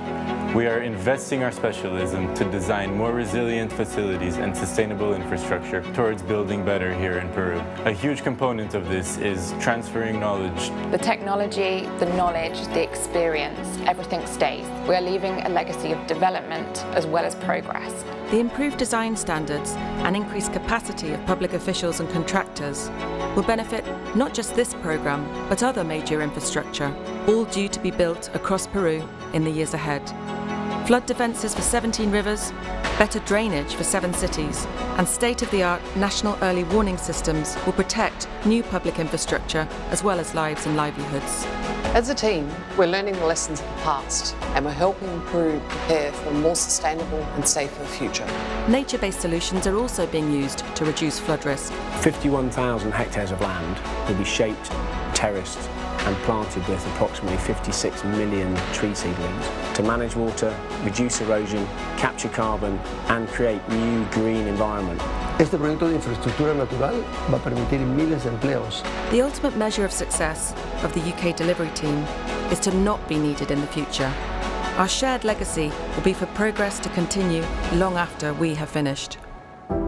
Estamos muy emocionados por la construcción de este nuevo hospital. Nos va a permitir brindar una mejor atención al paciente y se va a sentir satisfecho con esta atención. Me siento feliz porque mi nuevo colegio va a ser de 2 pisos, va a tener más luz y las paredes no van a estar rajadas. Bueno, yo me sentiría tranquila, ¿no? Contenta al ver que ya no va a pasar lo que pasó anteriormente, ¿no?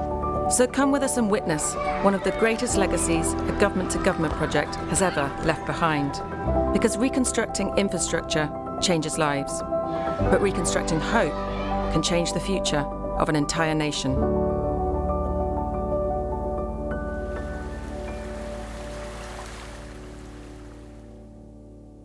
So thanks for taking the time to watch the video. I think the idea was to introduce in this next 5 minutes, it's 5 and 5, the effort that we are undertaking with the Peruvian government. I am Alejandro Gutierrez, director of ARUP, one of the companies that is supporting with technical advisory the Peruvian government. I'm representing Amalia Moreno, who is the director of reconstruction, because she couldn't make it today to Peru because she's quite busy and her agenda didn't allow her to come in person. I'm one of the technical directors of the UKDT in Lima. So quickly I'll present sorry if this works. Yeah, sorry, there you are. I think we've heard what we've heard from Amalia, sorry, from the video. The people affected were, as you know, many. There were 114 casualties and loss of capital investment of around $5 billion US. I think the idea of today is to focus on the integrated nature of the work that we are undertaking. One of the important things is that these watersheds, which is 17 of them, which if you put them together equate to almost the surface area of England, to have a very comprehensive approach in which the schools and hospitals that you saw before are also undertaking a multi-hazard risk assessment to locate them in the right position and to mitigate whatever is required in terms of the risks to mass movements, to flooding and other type of risks. And within the basin, the upper part of the basement, which are the upper catchment of the basin, of the river basins, are all dealt with nature-based solutions that we will talk about briefly in a minute. Then in the second section of the watershed, we're talking about regulation, both lamination and some sort of lamination and irrigation, depending on the case, which includes both or one of them.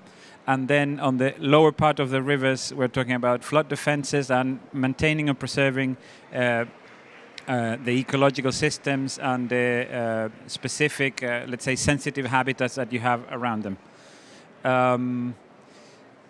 One of the important points of this proposition was to talk about the gaps on information and capacities that make difficult to implement these things and then to maintain and operate them over time. And I think one of the important points that we've tried to put forward is a comprehensive approach to the implementation of projects. We have this approach, which is about 4 different sectors, about the government. I think we are not, sorry. This is, no, this is not the right presentation. This is not the right. I think I'll speak to the topic instead of. This is not my presentation. This was part of my presentation, but the rest is not. So I'll speak to the nature-based solution. So basically, what we have is integrated solutions for 17 river basins, in which we are talking about a plan of reforestation and afforestation that will undertake, as you heard from one of my colleagues, 54,000 hectares of planting, which includes 55 million trees that will be planted in the next 5 years. There is a procurement process now, which starts on the 17th of November, through the Reconstruction Agency and the UKDT, and we invite all of the parties that are going to be interested in terms of providing services and products to the reconstruction effort on the water basins that we're talking about and the reforestation to participate in that process. The investment is going to be massive for the scale of Peru. And I think this is the presentation, yes. So this is what I was talking about, the specific solutions, integrated solutions. And I think the most important thing is that we're working also with the emergency prevention agencies of INDECI and Tsunami, and we are setting up, at the same time that we're setting up the reforestation component of the program of reconstruction, a state-of-the-art nationwide early warning system for the whole of the country to look at both the flooding component, the mass motion component, and the peak rains that are coming with the events like El Niño. So it's both an adaptation and mitigation approach. In terms of nature-based solutions, I really encourage those that are present here, like one of my colleagues, which is here, to participate in the procurement of this 17 river basin upper catchment reforestation programs, which will include terracing, soil improvements, the use of local species, and the creation of nurseries at a massive scale in order to meet the requirement of this 50 so million trees that we need to plant within the upper catchment of the 17 river basins. I would like to finish, and I'm sorry, but this presentation.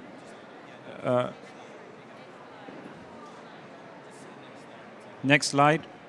As you can see there, those are the yeah. I'll stop. Can you go back to the?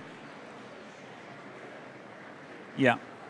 I would like to finish with this, where I would like to also note that the effect of, or the impact more than the effect of the undertaking that we are showing here will create a sequestration of carbon in the region of 750,000 tons per year.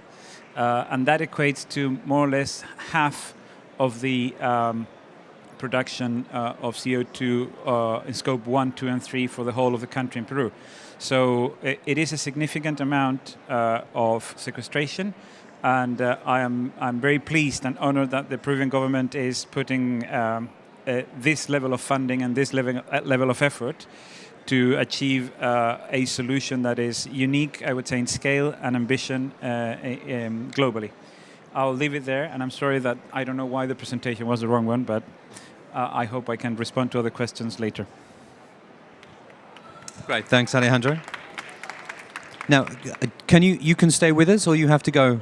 You can stay. Excellent, great. Okay, thank you very much for that.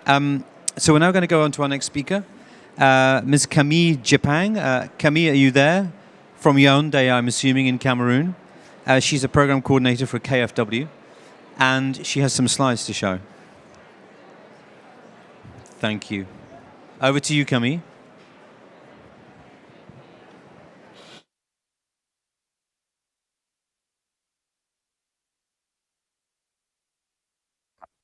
Hello, do you hear me, please? We do. We hear you. Okay. I don't see if you are seeing the slide already. Camille, can you log off and I will share your screen? Okay.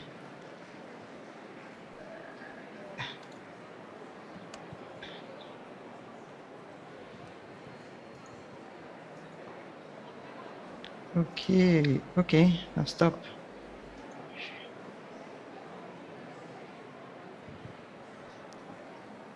Okay, the slides are up, Camille. Yeah. Thank you, Andrea. Good afternoon, everyone. So I am Camille Jepang. I am the portfolio coordinator of the green sector at KFW in Yaoundé. And in my previous life, I worked with IUCN and collaborated with the International Water Office. So I am going to present to you the process of development of an adaptation project to establish water management mechanism on the Sanaga River Basin that is in Cameroon. And so it's basically to present some lessons learned on the process. So we're presenting the global context, the main component of the project, and some core activities related to nature-based solutions and where the process stands now.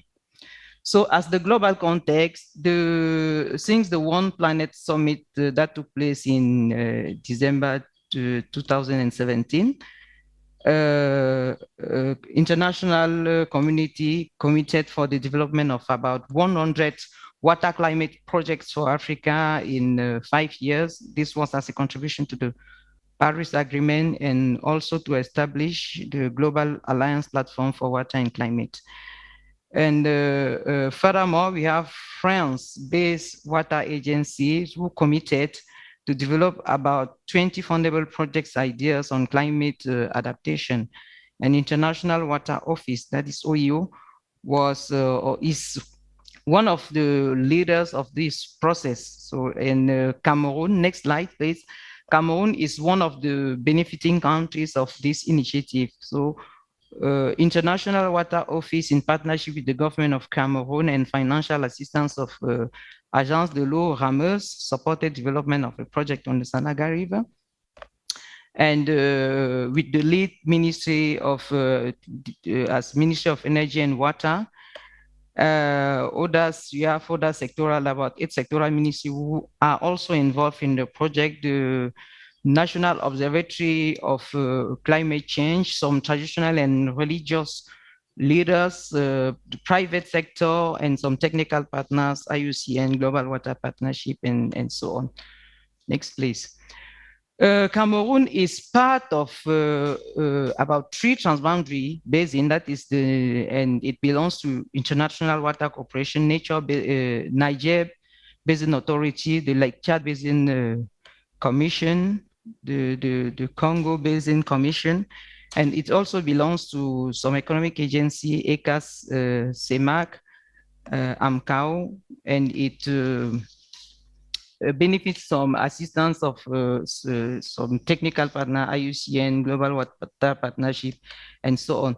So water is being managed in Cameroon using a law that was adopted in 1998, but there's a new national water policy which is under development, which is under adoption. And also a situation analysis of integrated water resources management was carried out in 2009. And that situation analysis is being now updated to elaborate the integrated water resources management plan itself.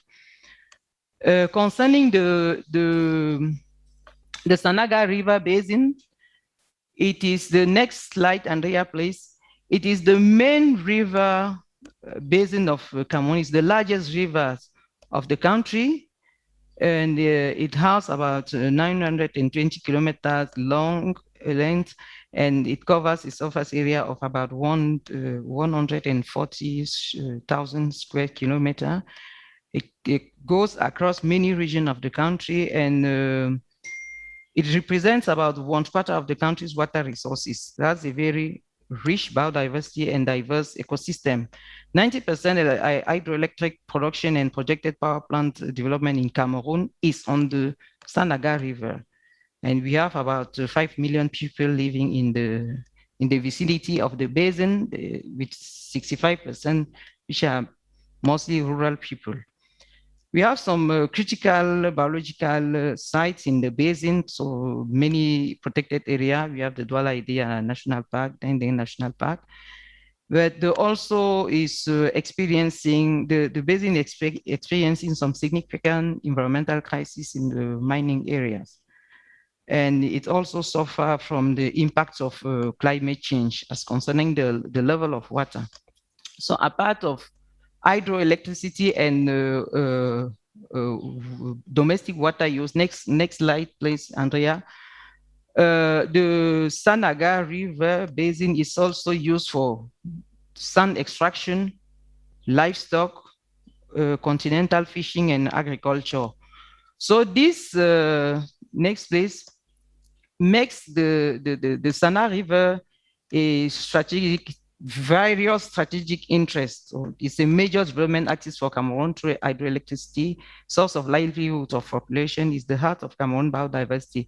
So given this diverse interest, there is a need for a concerted process for the equitable use of water resources and protection of the ecosystem with its rich biodiversity. So this is a little bit the background or the justification of the project that was developed, or that has been developed with the International Water Office to support the government of Cameroon. So the project, the main objective of the project, next slide, please, Andrea. So we have 3 main objectives. The first one is to set up and operationalize a basin commission for the Sanaga River. The second one is to develop a strategic action plan for the water management on the Sanaga River. And the third one is to implement some pilot priority investment in the Sanaga River, so especially for the protection of ecosystem. Next, please. So we have 3 main components, which is derived from the 3 objectives. That is the establishment of the Basin Commission, development of the strategic action plan to support the Basin Commission, and implementation of priority investment. That includes access to drinking water and sanitation in priority area, ecosystem protection in pilot area, resilient development of irrigation, and flood and pollution control. So what some related activities in the core activities of the project to nature-based solution. Next, please.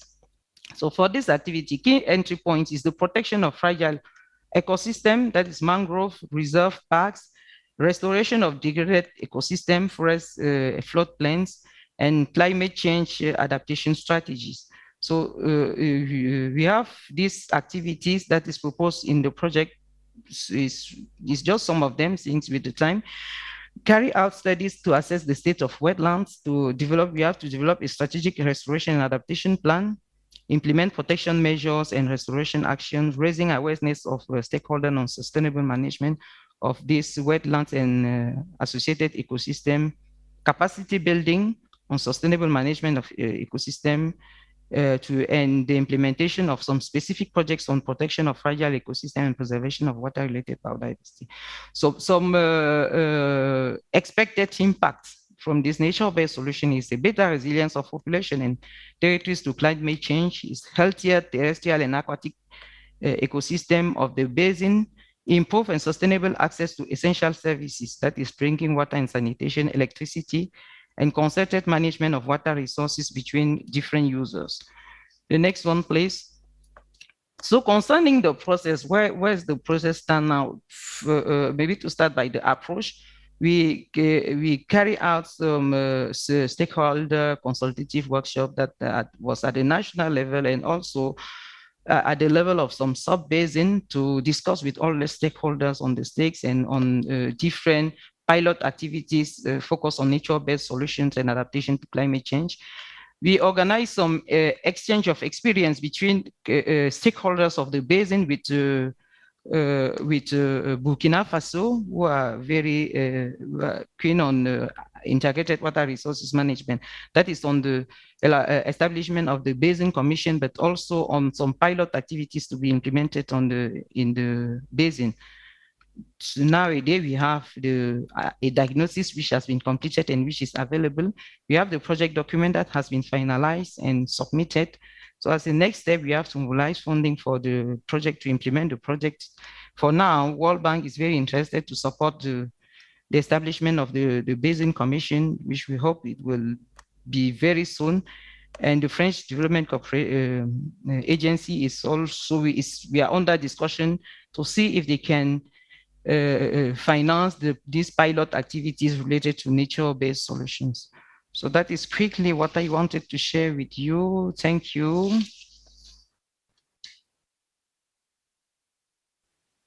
Good. Thank you very much, Camille. Thank you for that.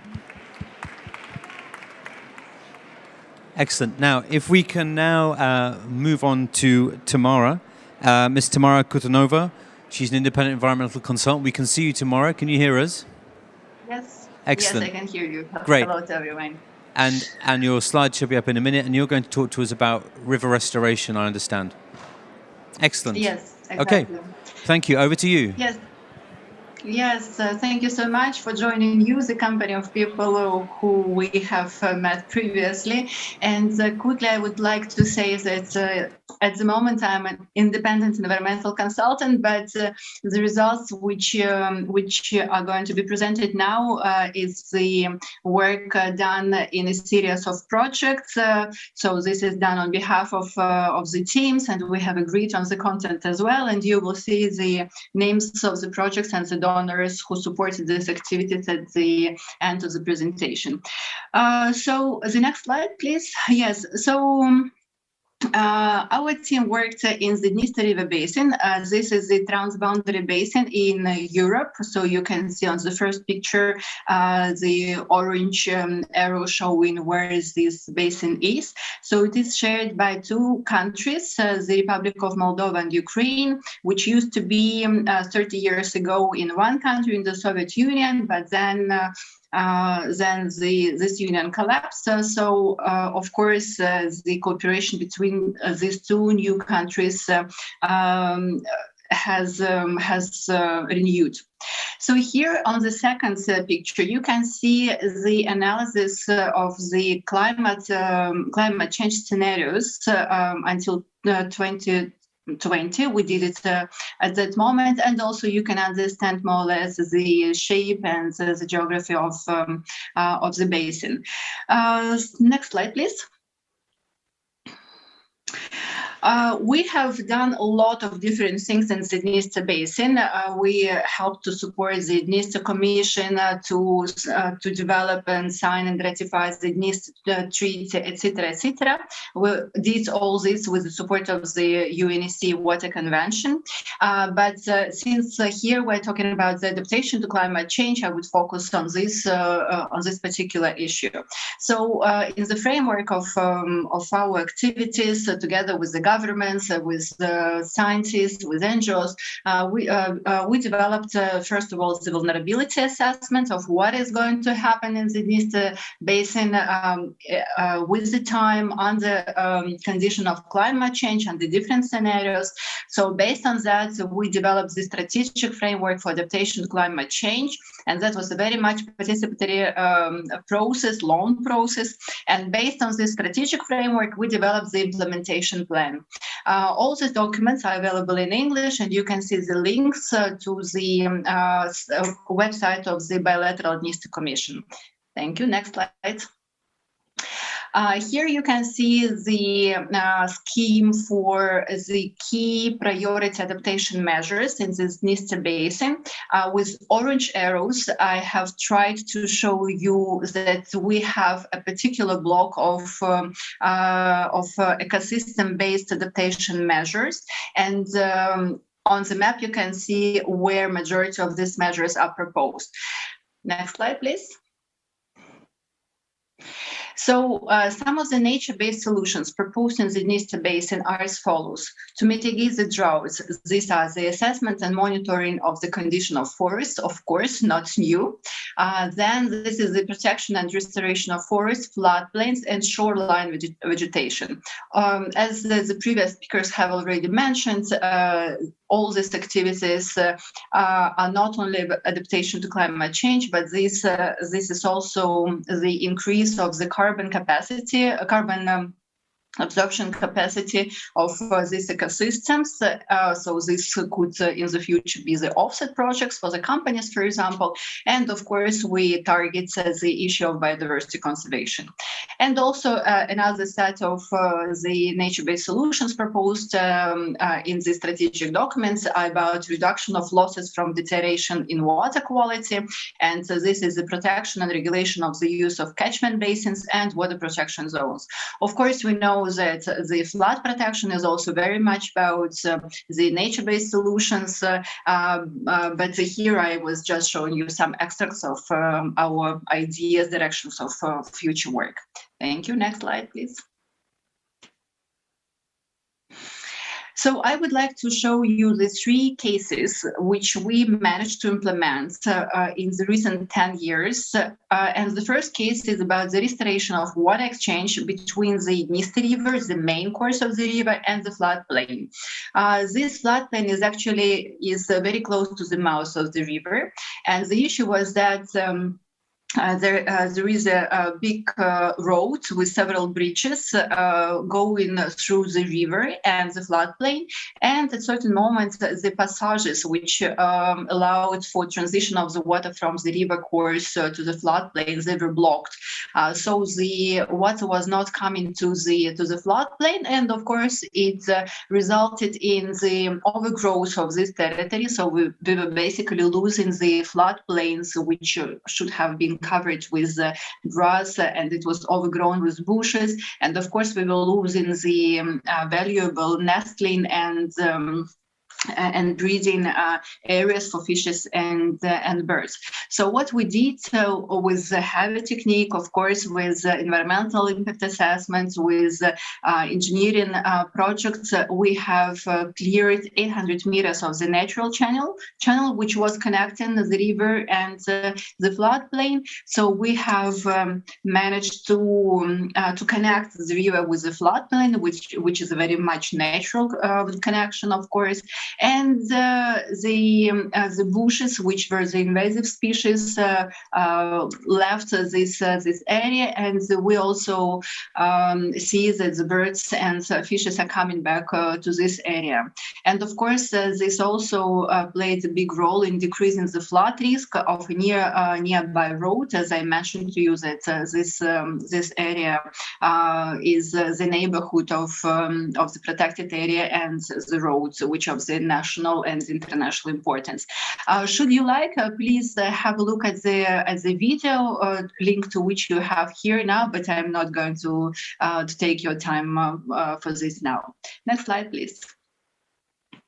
And here is just brief demonstration on about how the area looked before we intervened and after.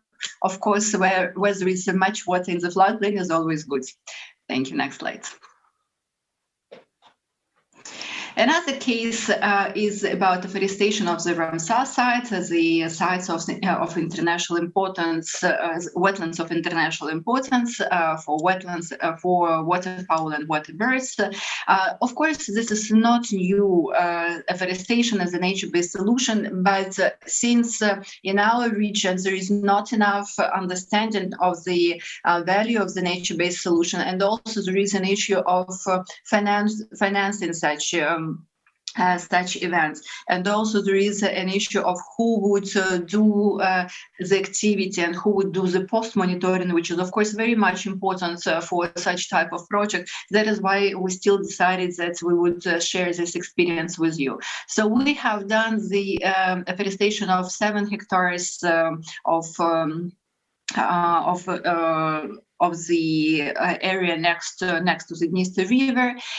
With this, of course, we partially solved the issue of flood risk, so we have minimized it. We have, of course, contributed to strengthening the river banks, and as colleague of ours from Cameroon has just mentioned, this was also the activity which supported raising public awareness. And of course, we have to work with people doing such activities, not to have the conflict with them, and to raise the new generation of people who do care about the environment and understand the connection between the society and the environment. And also, since partially this activity was done in Transnistrian region of Moldova, this is difficult from political point of view region, we also did this as a confidence building measure. Thank you. Next slide, please. And as last case study is about the restoration of a small river. In our regions, there is an issue with the health, let's say, of small rivers. There are many rivers which are perennial, and those who regularly run during the year. But the issue is with very bad agricultural practices. Sometimes farmers just go through the floodplain and through the riverbed when there is no river in the summer in the south, for example. And then the river just, let's say, disappears. And of course, there is an issue of eutrophication, overgrazing, etc., etc. So we paid attention to almost 9 kilometers of a small river, which is a tributary to the Dniester River. We did a huge work with the local population, with local authorities, and they were very much supportive to this. And I would say that it was also one of the criteria for the selection of the area for the restoration, the support of the local population. We also received huge attention and support from the central water and environment authorities, and I would say that this is one of the lessons learned. So go there where you have the support. So we have restored this section of the river. We have reduced the overgrowth of the reeds, which is of course not about the rich biodiversity, but something about the kind of waste species. We have restored part of the floodplain, and as mentioned, we worked with the population again, raising public awareness about the work and about the need to continue this in future. Also, we have a short video about it. Here you have the link to the a permanent link to the video. In future, this would be at the site of the Dniester Commission as well. You will have the link at the very end of the presentation. Thank you. Next slide, please. Yes, and here is again the demonstration how it looked before, gloomy, and how it looks now cheerfully. Thank you. Next slide. And lessons learned. This is what I wanted to share with you, because even when we started, we knew that it would be very hard, and we wanted to be as successful as possible, having the limited resources we had. So first of all, as I mentioned, the nature-based solutions are at the at the very early stage of implementation in our region. So not many people know about it, both from a point of view of understanding why we need it and from the perspective of how to do it. So every single example is the contribution to this growing process. As mentioned, the strong interest and support of the central environment and water authorities and local community and authorities are very crucial for success of the efforts. Next, financing rivers restoration is expensive and is an issue in the region. And last one is that the nature-based solutions help to involve various stakeholders within the entire basin and promote transboundary cooperation overall. Since we're talking about the transboundary river here, we decided to make this accent, this focus about the transboundary cooperation, because I think that it's pretty much clear that the rivers and the ecosystems and the issues we have now, like the climate change and biodiversity laws of transboundary nation and nature. And of course, there are no borders for these issues. So here you have the logos and the titles of the projects within which these activities were done. I think that those professionals who are listening to this presentation now understand that these are highly difficult technical and financial and resource taking activities, but we have managed this, and I would still say that since this is the experience of 11 years already, we're still proud of them, and we know that these experiences are still being replicated in the region and in the world. So please take this on board as well.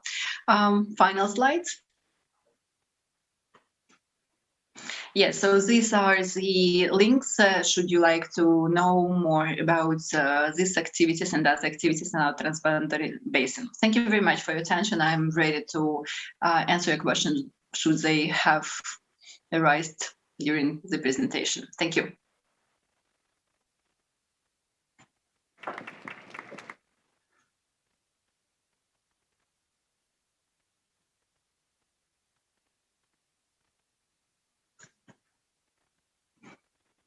Thank you very much, Tamara.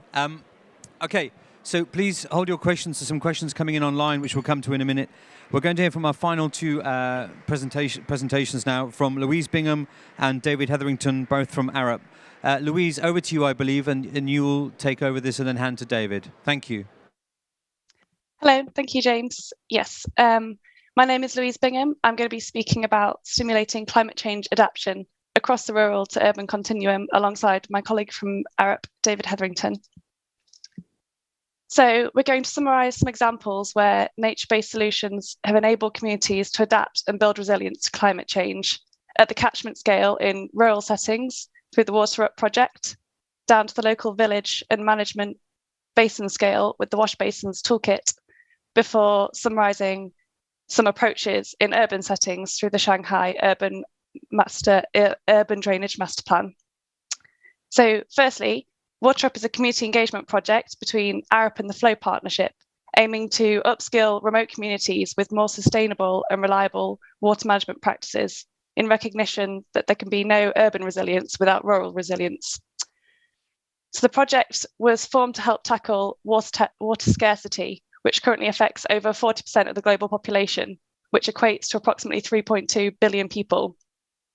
And this is only projected to worsen as climate change results in increasingly erratic and extreme weather, combined with rising global temperatures. So the vast majority of the affected populations are located in semi-arid regions in Asia and sub-Saharan Africa, which also contain the greatest number of rural poor and the highest incidence of rural poverty.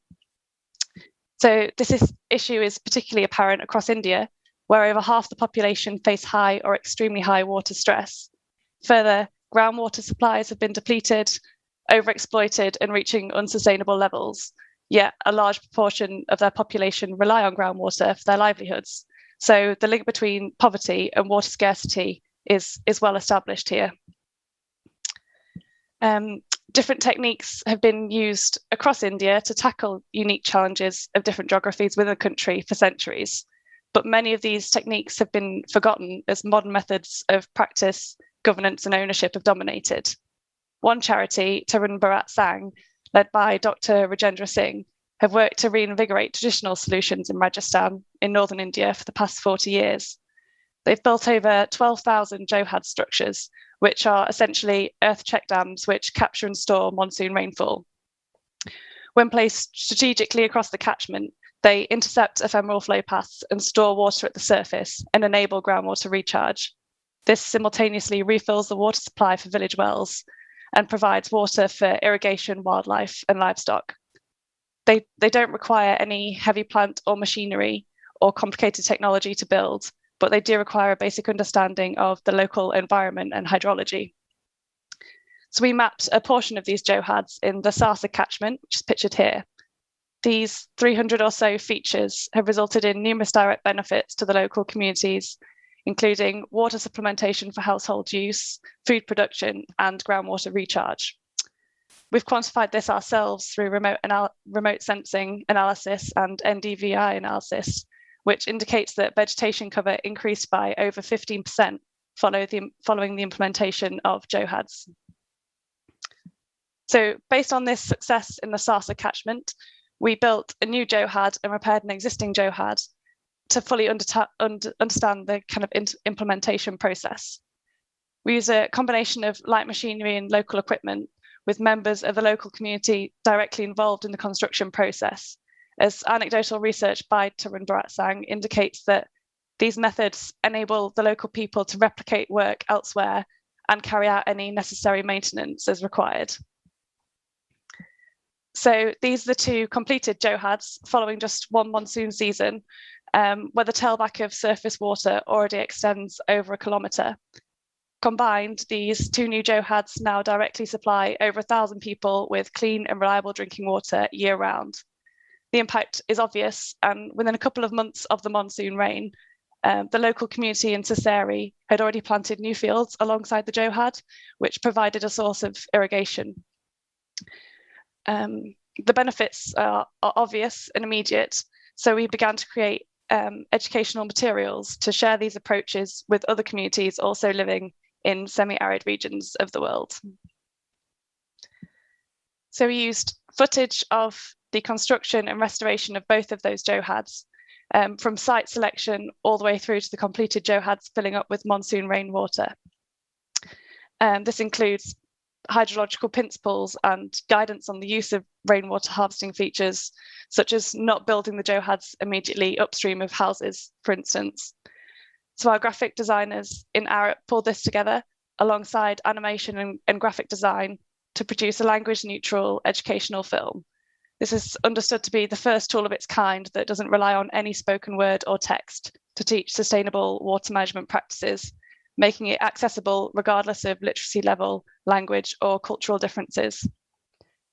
To test the kind of global transferability of the film, we screened the film to local communities in neighbouring villages within Rajasthan before taking it to an entirely new community in La Guajira, Colombia. La Guajira is another part of the world which struggles with prolonged droughts, and we hope that the learnings from our film will result in new water management structures in this region, for which we're currently working alongside WaterAid Colombia to develop this. The film is now globally and freely available on the Flow Partnership's Water School platform, and you can also learn more about the project by visiting our virtual Water Up World on this link shown here. We're sharing this resource as widely as possible with government institutions, NGOs, and academic institutions in the hope that it will reach communities in need. We saw this as an opportunity to reach as many people as possible during a time when 85% of the population has access to a mobile phone, but almost a third still lack access to safe drinking water.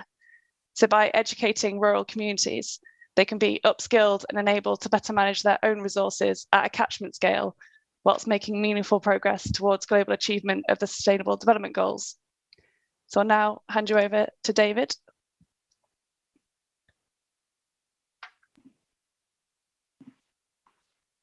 Hello, everyone. Thank you to all the speakers so far, and thank you to Louise for giving an insight into how nature-based solutions can be transformative at the regional scale in remote rural settings. Louise and I have seen firsthand how this work contributes to climate change adaptation and sustainable development goal delivery. And we're now doing whatever we can to share our educational materials that we've produced. So please have a look at them if you can. I would now like to give a quick introduction to two other projects led by my colleagues at ARUP that have considered nature-based solutions at different scales in quasi-rural and in city settings. Crucially, both projects have utilised digital technology in order to prescribe and encourage deployment of nature-based solutions efficiently and at scale. So firstly, the Water Sanitation and Hygiene Basins Toolkit is a great example of how nature-based solutions can play a role in improving both water quantity and water quality in a sustainable manner. Here, a digital toolkit and Android application were developed that embedded UN integrated water resources management best practice principles in the routine delivery of WASH. This empowers communities and local governments to adapt and increase resilience themselves. The tools allow stakeholders to better make decisions on water resource management, resulting in well-designed, appropriately located nature-based solutions as part of long-term village water management plans. And a global version of this toolkit is currently being developed at the moment. Secondly, now at the city scale, holistic systems thinking was applied in Shanghai to develop a stormwater master plan. The plan successfully integrated grey infrastructure and nature-based solutions, as well as governance proposals to tackle a complex problem at the city scale. Here, digital systems and automation were key to processing large spatial data sets efficiently and accurately. Specifically, machine learning and digital analysis were used to characterize areas and identify the best opportunities for nature-based solutions in the context of a city. This project demonstrates how advanced digital technology can assist in planning effective, integrated blue, green, and grey solutions as part of adaptation in constrained city environments. So just to conclude, nature-based solutions have some fundamental principles across the rural and urban continuum, across all scales. However, different opportunities exist in each context and solutions need to be tailored and well-designed. So an important point is that nature-based solutions need to be resilient in themselves in order to provide resilience for us and resilience generally. Communities are crucial to the creation and long-term sustainability of nature-based solutions if they are to be deployed widespread in a manner that is global, which we need. So we can't afford to wait for government action world over. Linked to this, freely available and widespread education is vital to empowerment for climate change action. Across the scales, digital technology presents huge opportunities for planning and implementation and dissemination of educational materials on nature-based solutions. Fundamentally, well-designed, implemented, and maintained nature-based solutions achieve many sustainable development goals. And importantly, these solutions can be iterative to account for climate change uncertainty so we can adapt how we respond. And on that point, robust solutions and that implement climate change action and living standard improvement are often one and the same. So on behalf of Louise and I and everyone involved in the projects that we've presented, thank you for listening. Excellent. Thank you very much, David. Thank you very much, Louise, for that. Could I ask all of the panelists who are remote to put your cameras back on so that we can see you? And Alejandro, can I invite you up to the stage now so we have some chance for questions and hopefully some discussion amongst you all? Is Camille there as well? Ah, yes, there she is. Excellent.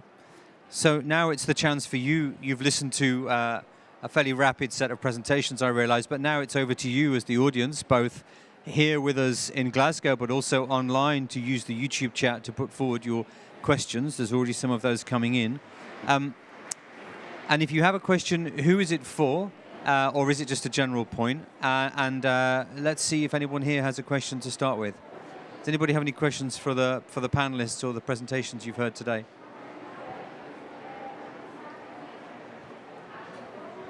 One at the back there, please, sir. Yes, if you could just give your name and the institution you represent, so we can get a picture on that. Can we get a microphone to him? Thank you. Thank you very much. I'm called Kalisti Ndumugaya from Uganda. I'm happy to listen to these presentations. And what all the speakers mentioned is that nature-based solutions are new, they are not yet fully taken up, and yet they are not necessarily complicated. So what could be the reason for this, and what do we need to do to ensure that they are fully adopted across the world? Thank you. Thank you very much, Khalid. I didn't recognize you with the mask on. There was another question here. Yes, please, sir. We'll get a mic. Thank you. I'm Johnny from CABI, the Centre for Agriculture and Bioscience International. I was just wondering, one of the key issues that we've looked at with nature-based solutions is the impact of invasive species, both in terms of invasive tree species and water species as well, on damaging some of these water ecosystems. And we've done a lot of work on trying to sort of remove those in a sustainable way. Has this become an issue for any of you in the projects that you've described? And if so, how have you tried to overcome some of those challenges of invasive plant species? Thanks. Right. Okay, thanks very much, Johnny. There's actually a question online as well asking very similar question about what's the opinion of the panelists as to the role of exotic species. And I'm assuming they're thinking about using reforestation as a rehabilitation mechanism and therefore looking at plantations as a solution. So that's a question to the panelists. Do we have another question at all here in the room? Yeah, at the back there, please. Hi there, Chris Brooks from Oxford Policy Management. I was just wondering about the replanting, the tree planting in the 12 river basins in Peru, and what the land tenure situation was. I think it was 56,000 hectares and potential community involvement around that land. Great, thanks very much, Chris. So I think that's a question direct to you, Alejandro, very much on the land tenure situation, effectively the land governance elements. Then a question on invasive species, which you're welcome to take on as well, and we'll come back to others on that. And then also the challenge of making nature-based solutions happen. Elements of this are not particularly complicated.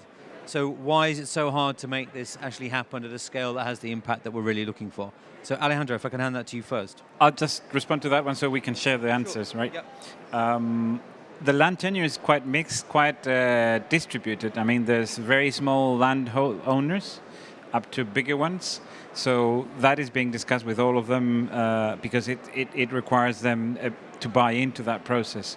In terms of the implementation, it's going to be tough in the sense that the timetable is quite stringent, but the level of investment that the government is putting to make that soil, or that slopes in particular, stable is massive.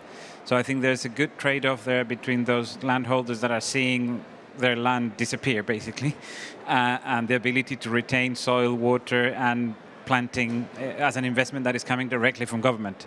So I think there's there's good predisposition from landowners. I think as in any statistical sample, there is a majority that is more or less in agreement with this, and then you have the two extremes. Yeah. Okay, thanks, Alejandro. So on the question around invasive species, our virtual panel, does anybody want to tackle that question? Raise your hand if you're wanting to take that one on. Yeah, please. David, yes, please. Yeah, I think it comes down to design. You mentioned at the start of the session being architects of nature. Nature-based solutions, wherever we can, should be focused on ecosystem restoration rather than tree planting solely, or a single species approach, or a single topology approach to nature-based solutions. And I think if we really understand what the reference condition ecosystem should be, we understand the needs of the environment, and then we can be those architects of nature and the ecosystem restoration properly includes the appropriate species for wherever it may be. Okay, thanks, David. Tamara, how about the question around overall the challenge of making nature-based solutions happen? You gave us some really practical examples, but how hard was it to get that far along? What's the real limiting factors, and how do you get that to scale? Right. Here I would like to say that when you discuss with the communities, with authorities, with people who provide funding, that you would like to suggest this type of project, I would say that you have to be smart and to understand with whom you talk, so that you don't really speak directly that this is a nature-based solution, that this is such a fantastic theory which is so much in trend. No, you rather speak with people using their own language, because as mentioned, nature-based solutions bring to huge number of benefits to everyone: flood protection, drought management, etc., etc. So in our cases, for example, it was very clear that if the water passages under the bridges are blocked and the road is overflown and during the floods. So we were speaking rather in terms of flood protection and flood management rather than nature-based solutions. So we have to be creative in communicating. Excellent, thank you. So training and communication is a key strategy to mobilize nature-based solutions. What about invasive species in your restoration work? Yes, right. In our case, we also studied the species of trees and bushes which we could suggest for afforestation, and we did it together with the experts on forestry, and they also considered the changing climate conditions, so they offered us the number of species which we could also offer the communities, but we also bumped upon one species, which is Robinia pseudoacacia, which came to Europe some more than 100 years ago, and according to IUCN classification, is an invasive species in our region. But since this species has been with us for so long, it is already almost the part of the natural ecosystem. But still, we, for example, did not recommend planting these trees in our areas of pilot projects. This was one of the approaches. Thank you. Great. Okay. Thank you very much, Tamara. Okay. Any more questions here in the room? Yes, please. Just give your name and the institution you're from, please. Hi, I'm Mary. I'm a graduate student at Indiana University in the United States. And my question is, well, I'm hearing that engaging with communities and stakeholders is really important. But I'm wondering how to engage them and encourage them to participate when they're not wanting to engage and show up and give their insight and experience. Thank you. Thank you very much. Anybody else? Any more questions? Yeah, please. Thank you. Phil Fieldhouse from Global Ocean Trust. Now, there's obviously quite a big funding gap in getting nature-based solutions and nature-based infrastructure implemented. And I was wondering how you approach the business case for this and whether your projects are tracking any financial metrics or economic benefits. Okay, thanks very much, Phil. Okay, two good questions. So the first one on how do you engage those who don't want to be engaged, essentially, and how do you deal with that? And the second one being about how are you looking at making this financially sustainable? Where's the investment potentially going to come from in the future? Where are the benefits potentially going to accrue out of these types of programs and projects? So does anybody want to tackle that one? I was looking at you really, Alejandro, because I was going to also ask you about you're looking at this from a restoration, rapid recovery perspective. And I wondered how that also plays out in terms of lessons for others. Looking at it quickly, you've got to take into account those who don't want to be consulted and finance side. I'll respond to the second one. So Sure. I'll leave, the rest to respond both to the second one and the first one. So on the financial side, I think it's more of a kind of the social cost and benefit of the intervention, because this is, in the case of Peru, is coming from taxpayers' money. So it is about the return on the social and environmental return on investment, and that's what we're trying to capture through the let's call it improved Ministry of Economy and Finance in Peru methodology for social and cost-benefit analysis. So in that regard, provided it has accounted for, let's say, carbon capture, it accounts for the risk and the probability of landslides, flooding, the occurrence of those and the avoided damages associated with that, loss of life, etc. If that, within that methodology, which we've slightly refined compared to the methodology of the Ministry of Economy and Finance, if it has a positive social and environmental return on investment, is funded by the Peruvian government. And that's, I would say, an improved standard methodology, if you want to go like that. Okay, thanks. Sorry, and then just to finish, the operational maintenance side is much easier in regards of, I would say, 90% of the things that are related to nature-based solutions, because they are, let's say, low cost, right, maintenance, and also because they have a clear, concrete, tangible benefit to the communities, as I was responding in the first question, because they do create value for those that own that land. So that part is kind of easier. Okay, thanks, Alejandro. Camille, yes, please. Over to you. Okay, thank you, James. For the first question concerning engagement, how to engage with the community if they are not willing, I think there's nothing more than sensitization, using adapted tools to the context. So as Tamara said, it's very important to use the language of the community to talk to them, to convince them. Is very important to use very simplified tools. So depending on the targeted group, that is, are you talking with women? Are you talking with men? Are you talking with indigenous people? So you need to have some tools, adapted tools, in order to discuss with to convince the community. So for me, there's nothing more than sensitization and awareness raising to really engage with the engage community in the nature-based solutions. Excellent, thank you, Camille. I see no other hands on the panel, so I'll go to some more questions that are coming in online. So this is quite a general one, and it's open to everybody, but how do you actually, it comes back to things that people have already said, but to get the visibility of these projects in front of people who can actually make the decision to do more of it and replicate and scale them out. I think one of the challenges with nature-based solutions is that they don't happen immediately. It's not like the construction of a boat or a piece of infrastructure where there is something to, smash a bottle of champagne on. And when it comes to nature-based solutions, it's about time, and it's about motivation, and it's about the long term. And I just wondered if there's any suggestions that you've got or any strategies that you've applied to bring people in and understand that this is a longer, slower process. Yeah, David, please.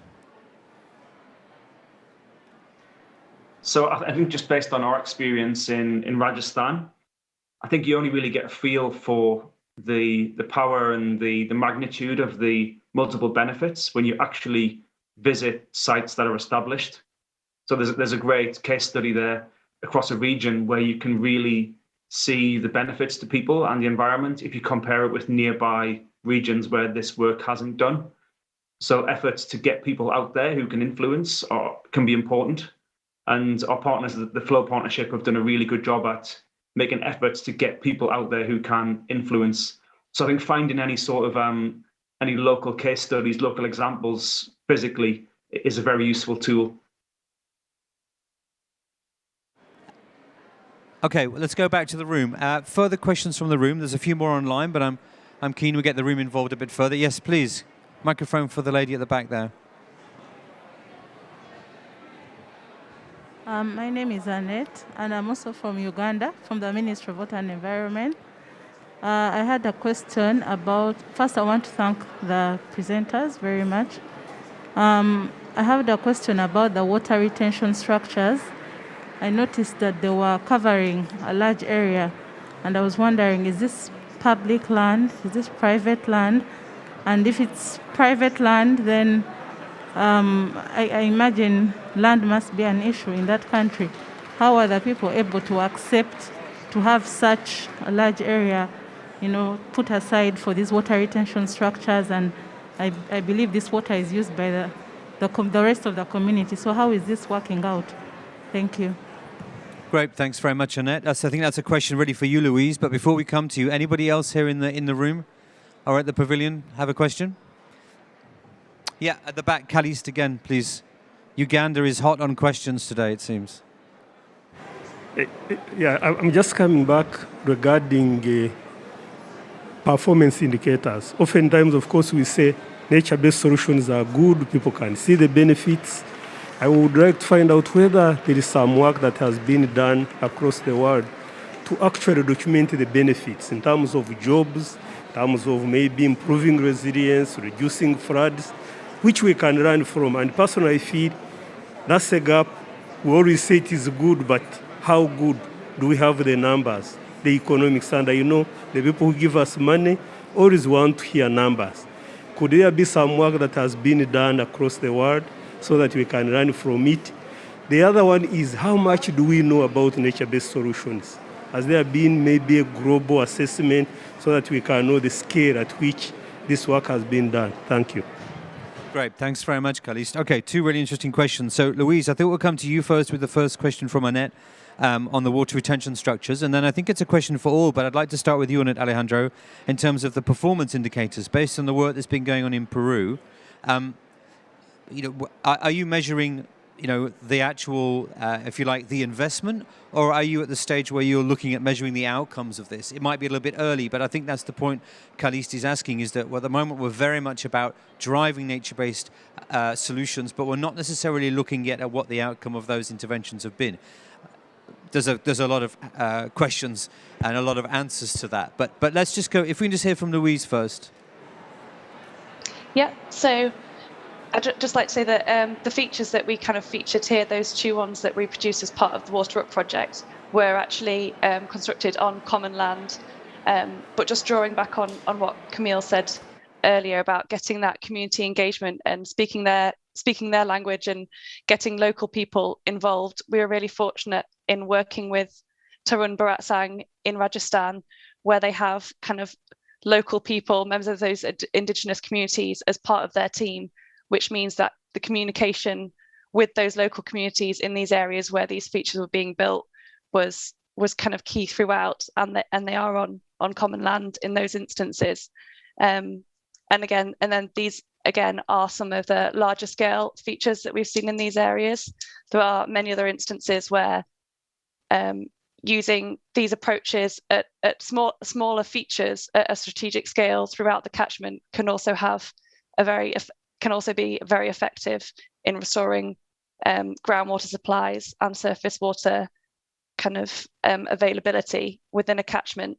And again, that's kind of going back at implementing these features at a large scale across a whole catchment, where it can lead to a more equitable distribution of water throughout that catchment, and really at scale is where we need to be to make a real difference. Thanks very much, Louise. I might come back to you on a question, on a point that you just mentioned, actually, but let's hear from Alejandro first. I think the water retention in reforestation with terracing is let's say delaying peak flow downstream, and that has very concrete, like, monetary benefits in that you reduce the scale of your flood defenses downstream. Right. In the case of two rivers that we're working in Peru, it's between 2 and 8% reduction on the peak flow. So that does reduce the investment downstream, and that is a very tangible, simple point. In terms of water, in terms of how how the government in Peru, in this case, with us as advisors, does do this. Depending on the situation, it's either publicly owned land, or the majority is privately owned land. But as I was saying in my earlier response to one of the other members of the audience, is that the slopes today are very unstable, and they are not planted, so they are being erosioned. So those small landowners on their own cannot afford to make their slopes stable and the investment from the government is welcomed in, as I was saying, in the majority of the cases. Okay. In terms of the metrics, more metrics than the one I've just mentioned. I think we saw a presentation earlier at 12 from our colleague from the West Balkans that was talking about guidance, that in a global guidance document that is being produced by IUCN on the, let's call it, the objectives and how to measure the impact and the performance of nature-based solutions. And I think that is a very good source of I would say reference for the future, and I think it's a public document if I understand rightly. So I would recommend to look at that one in particular. Great, thank you very much. We've got a chance for one more question in the room. No? Okay, I'll take the opportunity to ask one back to Louise. Louise, you talked about the need to scale up, and I think everybody is at that stage. The need to scale up further. I suppose your work with Arup, and maybe this is a question to everybody, is what's your final word on getting that scaling? You know, is it being able to access climate finance and looking at the mitigation benefits of this work, not just the adaptation benefits? Is it a blend of both of those? Is it about influencing the traditional approach to become the new convention of how we deal with these challenges when it comes to adapting and working with water? If I start with you, Louise, but I'd be interested to take a sentence from everybody on that. Yeah, I think as with everything, it comes down to finance. Who's going to pay for it? How are we going to implement these features kind of at scale, which hopefully is part of the kind of wider COP26 talks. But yeah, I think trying to get people collaborating where it's working outside of their silos, so it's not just decision makers making isolated decisions which will affect other communities' futures. It's making sure that we're working together with the environmental scientists, with the local communities themselves, with charities and NGOs, to make sure that we're trying to get the best solution for both communities and ecosystems. Great, thank you very much, Louise. David? Yeah, just a point to say that I think starting this work is key, in that once you get going and maybe you take a bit of a leap of faith to implement a form of nature-based solutions, and then people can see it, local communities can see it, they can physically and tangibly see the benefits, then that can spread. And I think that can be organic and it can be uplifting when you see that as well. Thanks, David. Tamara, any final sentence for us? Yeah, okay. Camille? I think nothing more since we are short with time. Thank you. Okay. Alejandro, you have any final points on this? You're done. Okay, great. So thanks very much to everybody on the panel. We're going to hear now from Dan Leur. He is the Deputy Mayor of Paris. I understand he's online with us. There he is. Excellent. Thank you, sir, for joining us. You're also the President of Eau de Paris. So I hand over to you to give us some summary points and reflections from the conversation.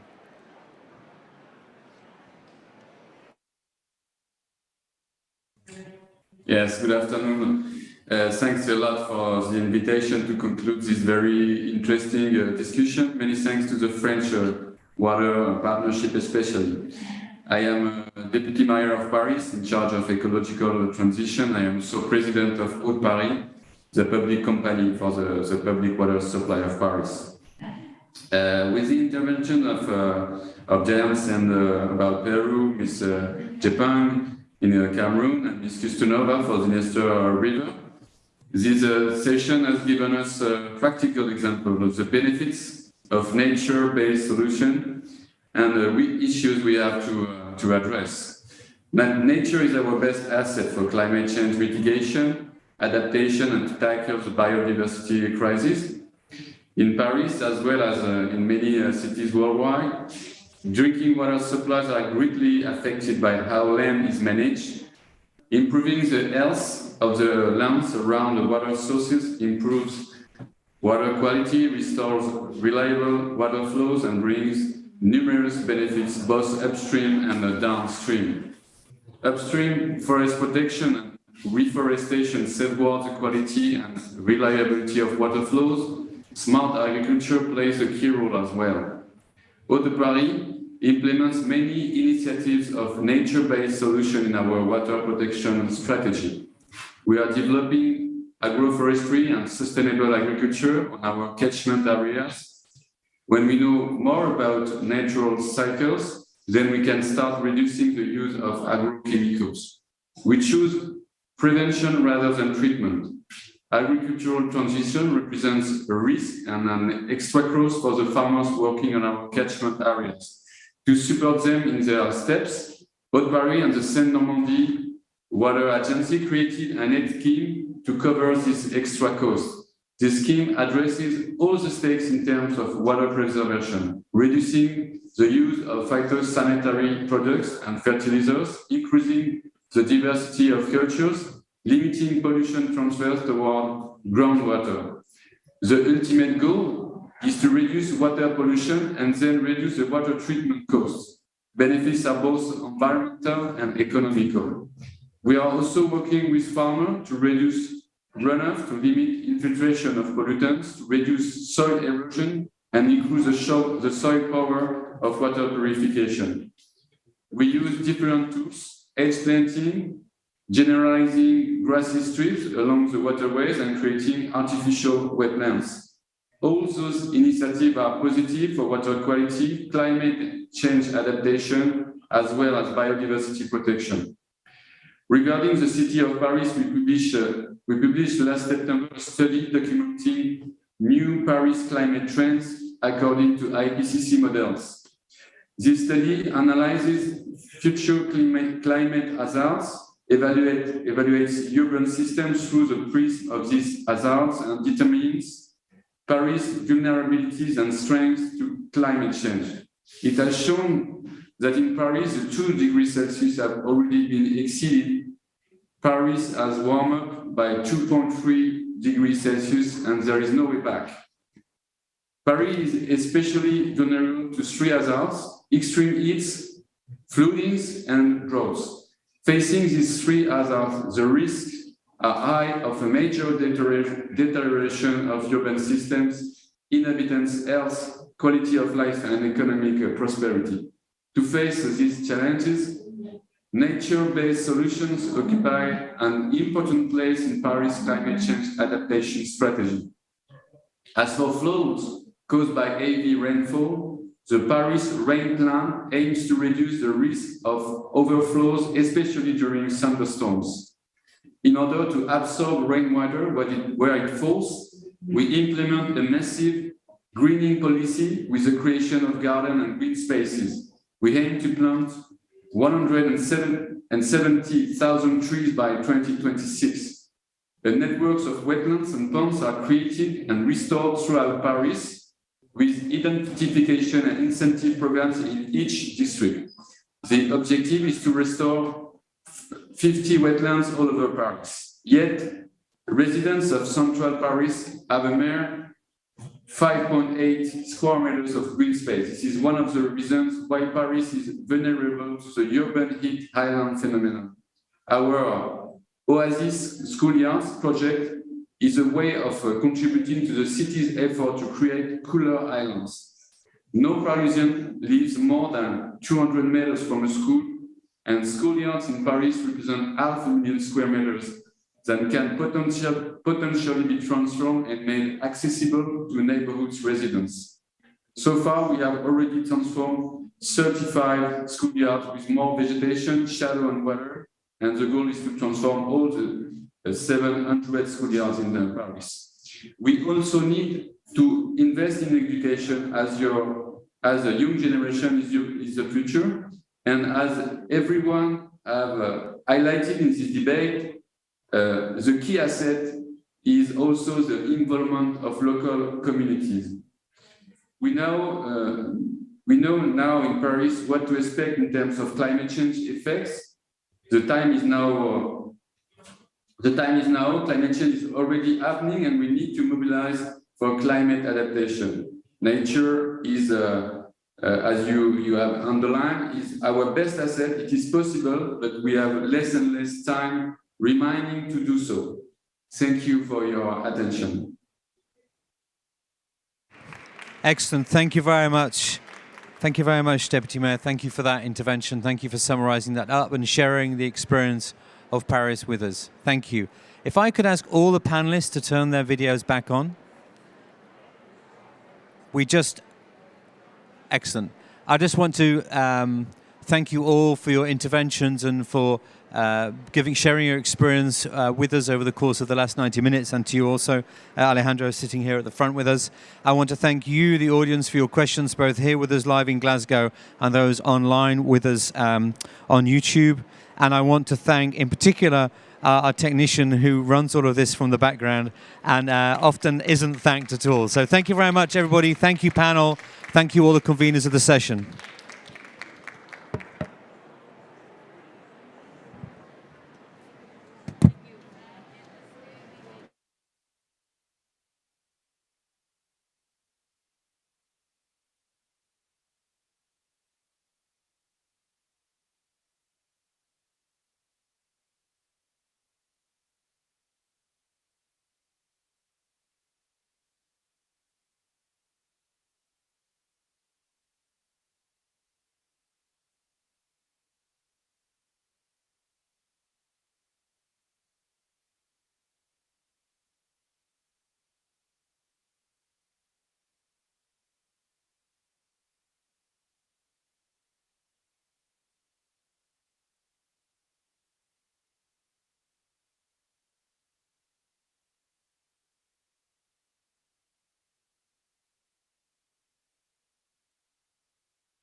welcome back. And here we are at the very end of Nature Day. It's been a really interesting and enriching day, and I'm sad that it's coming to an end, but it's going out with a boom. So we're starting with our last session, which is actually a call to action, building water and climate resilience through nature-based solutions. And so I'm going to pass the floor to our moderator for the session, Nabia Ofuzo-Ama, who's Senior Corporate Engagement Advisor at the Nature Conservancy. Nabia, the floor is yours. Great. Thank you so much. And good morning, good afternoon, and good evening, everyone, from wherever you're joining us today.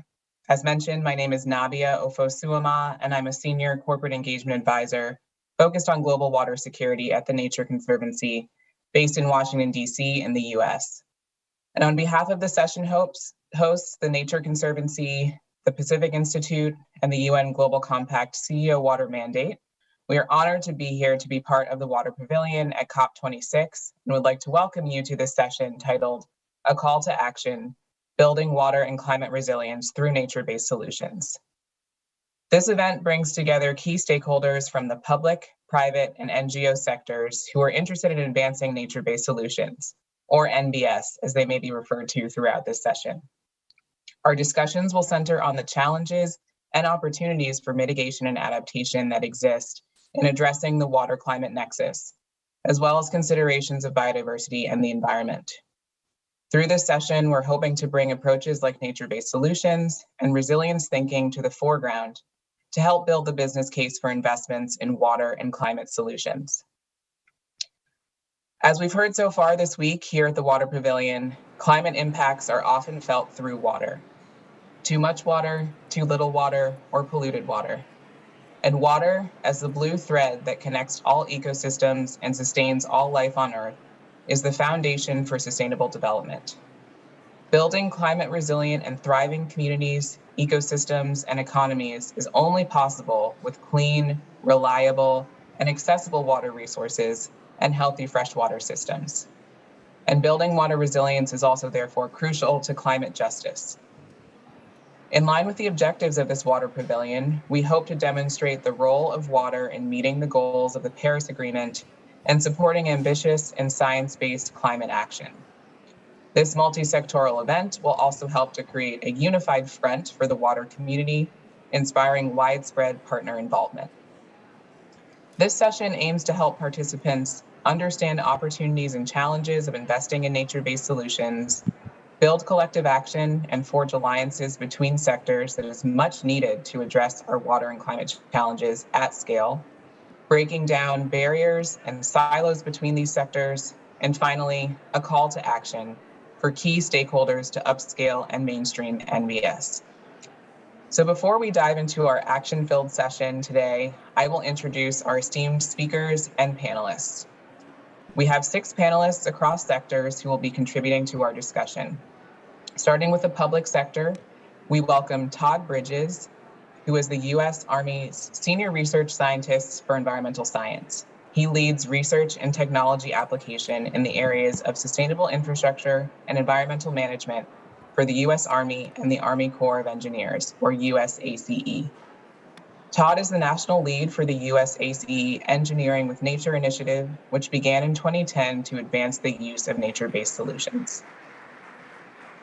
For the public sector, we also welcome Tamsin Farragher, who is the acting director of the Resilience Department for the City of Cape Town, South Africa. Tamsin Farragher is a landscape architect and built environment specialist with experience both locally and internationally. She has worked across disciplines in the private and public sector, including planning, design, implementation, infrastructure planning, environmental planning, and policy.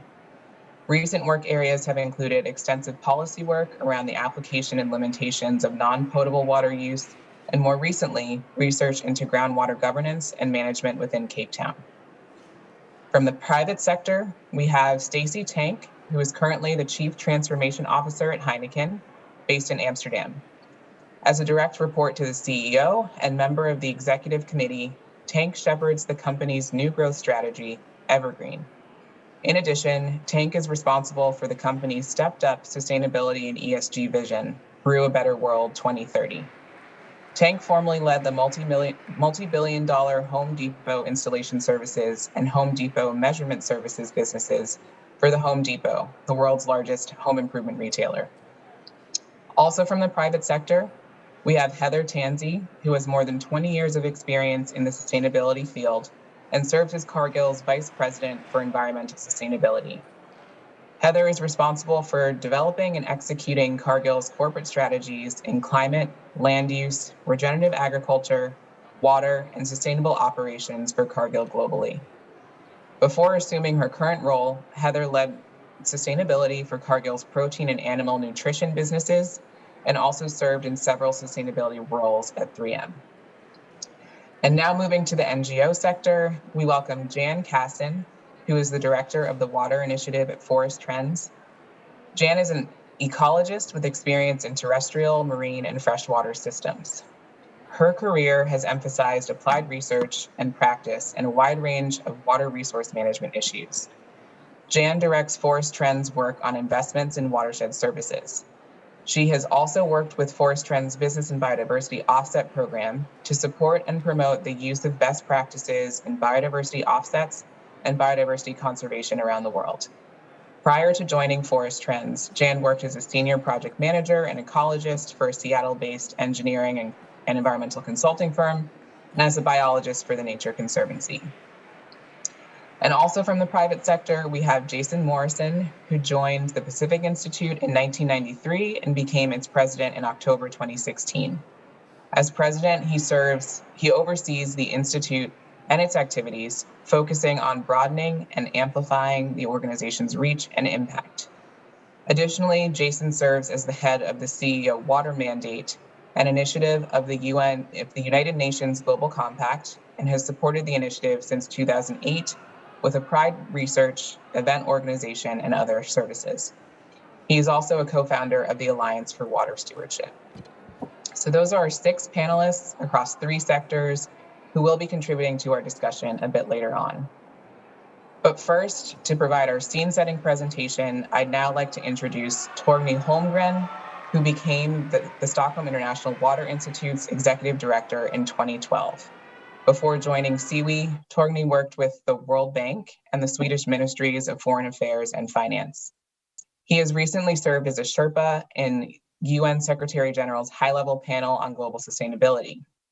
He has served as an expert and board member on the World Economic Forum, Global Agenda Council on Water, the World Water Council, the European Advisory Group of the Bill and Melinda Gates Foundation, and with WaterAid in Sweden. So I'll now hand it over to Torgny for the scene-setting presentation. Thank you so much for this introduction and for initiating this important conversation tonight. As we all know, interest in nature-based solutions is growing, which of course is very encouraging. We really need new investments in NBS to tackle the climate crisis effectively, but there are still many obstacles to overcome before NBS are used to their full potential, and I welcome this opportunity to discuss this with you tonight. So I will share with you some 6 points that I will make stress to see what we need to do to further and improve and invest more in NBS, built on research that we undertaken in Syria. To my help, I have some slides, and here we go. Number 1 is join the growing movement for nature-based solutions. That is what I heard these days in Glasgow so far. And it's easy to forget that NBS is indeed growing when we have not seen that many investments so far. We were reminded this in a session this Monday when a colleague of mine, David Herbert Coleman, analyzed the different iterations of the country's nationally determined contributions, NDCs, where in the first round there were some NDCs that mentioned nature-based solutions, but they are coming on bid front right now. At CEVI, we have noticed that also in the World Water Week that we do arrange every year. So nature-based solutions has become a popular topic, especially since 2018, when the conference theme in Stockholm was linking water and ecosystems. But we need more countries, companies, and citizens to join this growing movement for nature-based solutions. we must also acknowledge that it is so far sometimes been difficult to go from words to actions. And this is sometimes something we heard repeatedly. We haven't seen that fast rollout of NBSs that we would like to see. And why is that? I go to my second topic, and that invest now to build momentum. First, countries and investors must understand the potential of nature-based solutions. There is a growing body of research that shows that absolutely crucial role that nature can play and has to play for greenhouse gas sequestration. Nature might be able to help with 1/3 of the greenhouse gas reductions needed by 2030. But we cannot afford to waste this opportunity, and we cannot take nature's ability to store carbon for granted. There are now worrying signs that this ability appears to be, well, thinking or weakening, as reported by the IPCC in August. So against this background, it is surprising that nature-based solutions are still only getting a modest, tiny share of global finance, or climate finance, I will claim. Around 3% is some records that we have received. Instead, the protection of ecosystem often relies on solely either on public funding or philanthropies, both of which have also suffered, of course, during COVID-19. But to strengthen the climate action, countries and communities need to work more together and proactively, I think, with nature-based solutions. And according to the Global Commission and Global Center for Adaptation, the return on investments ratio could be as high as 3-to-1 if countries prioritize water-related strategies to build resilience. To me, it's a very important part is to attract funding. There is no lack of funding or funds, liquidity in the world. There are trillions of dollars, but I think we haven't been managed so far to attract the funding that is the potential we have with NBS. So, let no research influence policymaking. That is my third point. Well, this shows that climate action can be much more effective if it's influenced by new research on, for example, the role of nature and water for nature, we say. And currently, this is not happening to the extent we would like to see. In an op-ed last Saturday in the mainly daily newspaper in Sweden, I, together with Johan Rockström of the Potsdam Institute and Ulrika Moder from UNDP and Line Gordon heading the Stockholm Resilience Center, we claim that decision makers are not aware of the possibilities that nature-based solutions will carry. And that risks to be a mismatch of funding investment when you're not looking into the possibility that nature could provide us. I often quote the current head of UNEP, Inger Andersen. She claims that we need to have a new compact with nature. I think that is really what we need. So science is evolving very fast when it comes to understanding nature's role in climate action. And we also today have a much better understanding, just a few years ago, of which ecosystems that are hotspots on the verge of becoming carbon emitters rather than carbon sinks or carbon sequestration. And that is a dangerous path we're on to. So parts of the Amazonas, for example, are on the verge of being carbon emitters rather than carbon sink or carbon sequestration. And if that happens on a grand scale and a global scale, it will become significantly more difficult to keep the global temperature under 1.5 degrees of centigrade. So this must be a key issue of future climate policy. And here I really want to emphasize that nature-based solutions must never be used as an excuse for inaction. We still, of course, need technical innovation, economic incentives, and behavioral change as well. And my point so far is that the political discourse has been disproportionately focused on technological solutions rather than nature, even when nature is already providing the benefits that we are trying to innovate new solutions around. That brings me to my first statement. Prioritize solutions that combine adaptation and mitigation. And to some extent, to a large extent, we claim that low-income countries have a more nuanced approach to what climate action is, because they incorporate adaptation, mitigation, don't have that sharp division line maybe that they have in the Northern Hemisphere. We are really not prioritizing adaptation. Well, this year, or maybe the most recent years, we have floods and droughts in our part of the world as well. So I think that is coming to a change. Nature-based solutions are a great way to find a more balanced approach that we heard more and more about during this COP so far. Healthy wetlands can act as flood and drought defense for villages as well as for megacities. Forests can recharge and clean water, and they give food and livelihoods. Agriculture yields can be secured through improved management of land and water. At the same time, the very same solution can also strengthen nature's ability to sequester carbon. Nature-based solutions therefore tend to blur the traditional distinction between climate mitigation and adaptation. Number 5, create holistic solutions and new governance structures. I already mentioned about the lack of finance or the lack of having the business case provided for investors. And this is closely linked to a lack of sound incentives, I think, that the industry and many people experience, and that we have heard many testimonials about during these days and also earlier water conferences. Even companies that are interested in nature-based solutions can find it hard to create a sustainable business case, partly because of red tape or lack of regulations, inertia. It is still common that development projects do not take ecosystem services into account, and decision-making is so often fragmented that it stops initiatives that would have been in everybody's interest. Well, we work to identify and develop solutions to come around these problems, and one of them is the Source to Sea project that we are running, a platform where we link what happens upstream and downstream, because we know the problems in the oceans are mainly land-based, and that is something that we discussed earlier in the discussion here today. The critical point here is to realize the full potential of nature's ability and role in climate mitigation and adaptation.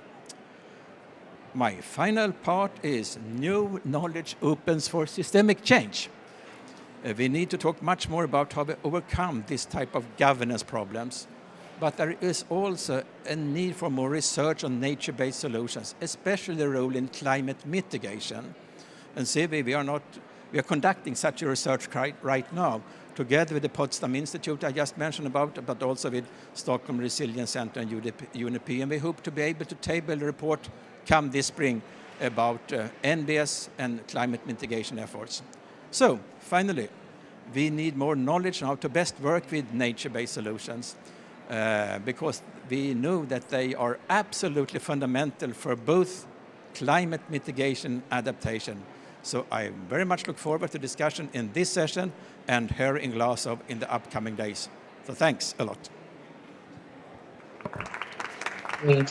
Thank you so much for that presentation. That really helped us to set the scene for what we're going to be talking through today.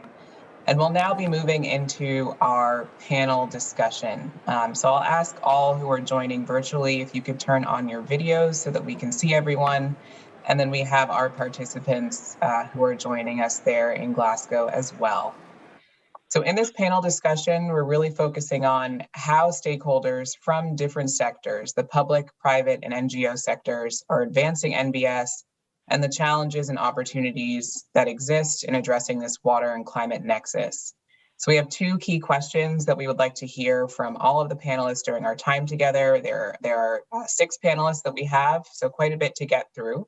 But I will begin with our team that's there in Glasgow, starting with Stacey, with our first question.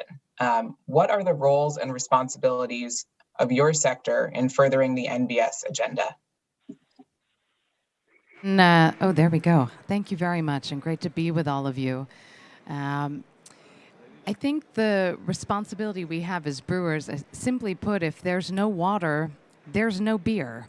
From the beginning of the origins 157 years ago of Heineken as a small brewer in the Netherlands, we knew that water was an absolutely critical part of how we would be able to brew and hopefully delight our customers. So for a long time, we've been thinking about concepts like water efficiency. But of course, as time went on from the 90s, when we were first leaning into some of these topics, concepts like nature-based solutions have become increasingly compelling. And we know that also because of climate change, we see that there's water scarcity and more water scarce sites now, numbering in the dozens, where we had simply a handful just a few years ago. So there are efforts, and I love the spirit of collaboration because, of course, none of us can solve this on our own, but we work together with governments, NGOs, other companies. And for example, in our business in Indonesia, we saw that because of industrialization, population deforestation, the water environment was struggling. And so we worked together with all of those entities. We all put money into the center, and we were able to lean into projects that were restoring the watersheds through reforestation, leaning into bamboo specifically, because bamboo was helping not only to sequester carbon, but also to hold back some pollution that was getting into the rivers. So the rivers were able to restore themselves. And of course, through that, you create local jobs, et cetera. All of that blossomed since 2014 into partnerships with dozens of organizations, and now is the Indonesia Water Coalition, where we work together over the long run to take an end-to-end approach to supporting the local watersheds. So we know as a 157-year-old company, we can only thrive if these communities thrive, and we have a huge role to play. Great. Thank you so much, Stacey. So over to Todd, same question, roles and responsibilities of your sector in furthering the NBS agenda. Can I do a sound check? Can you hear me okay? Yes, you sound great. Okay. Well, in the infrastructure sector, as a public agency, I think our responsibilities and abilities to move nature-based solutions forward really in three areas. And one is a commitment to innovation. It was mentioned by the speaker.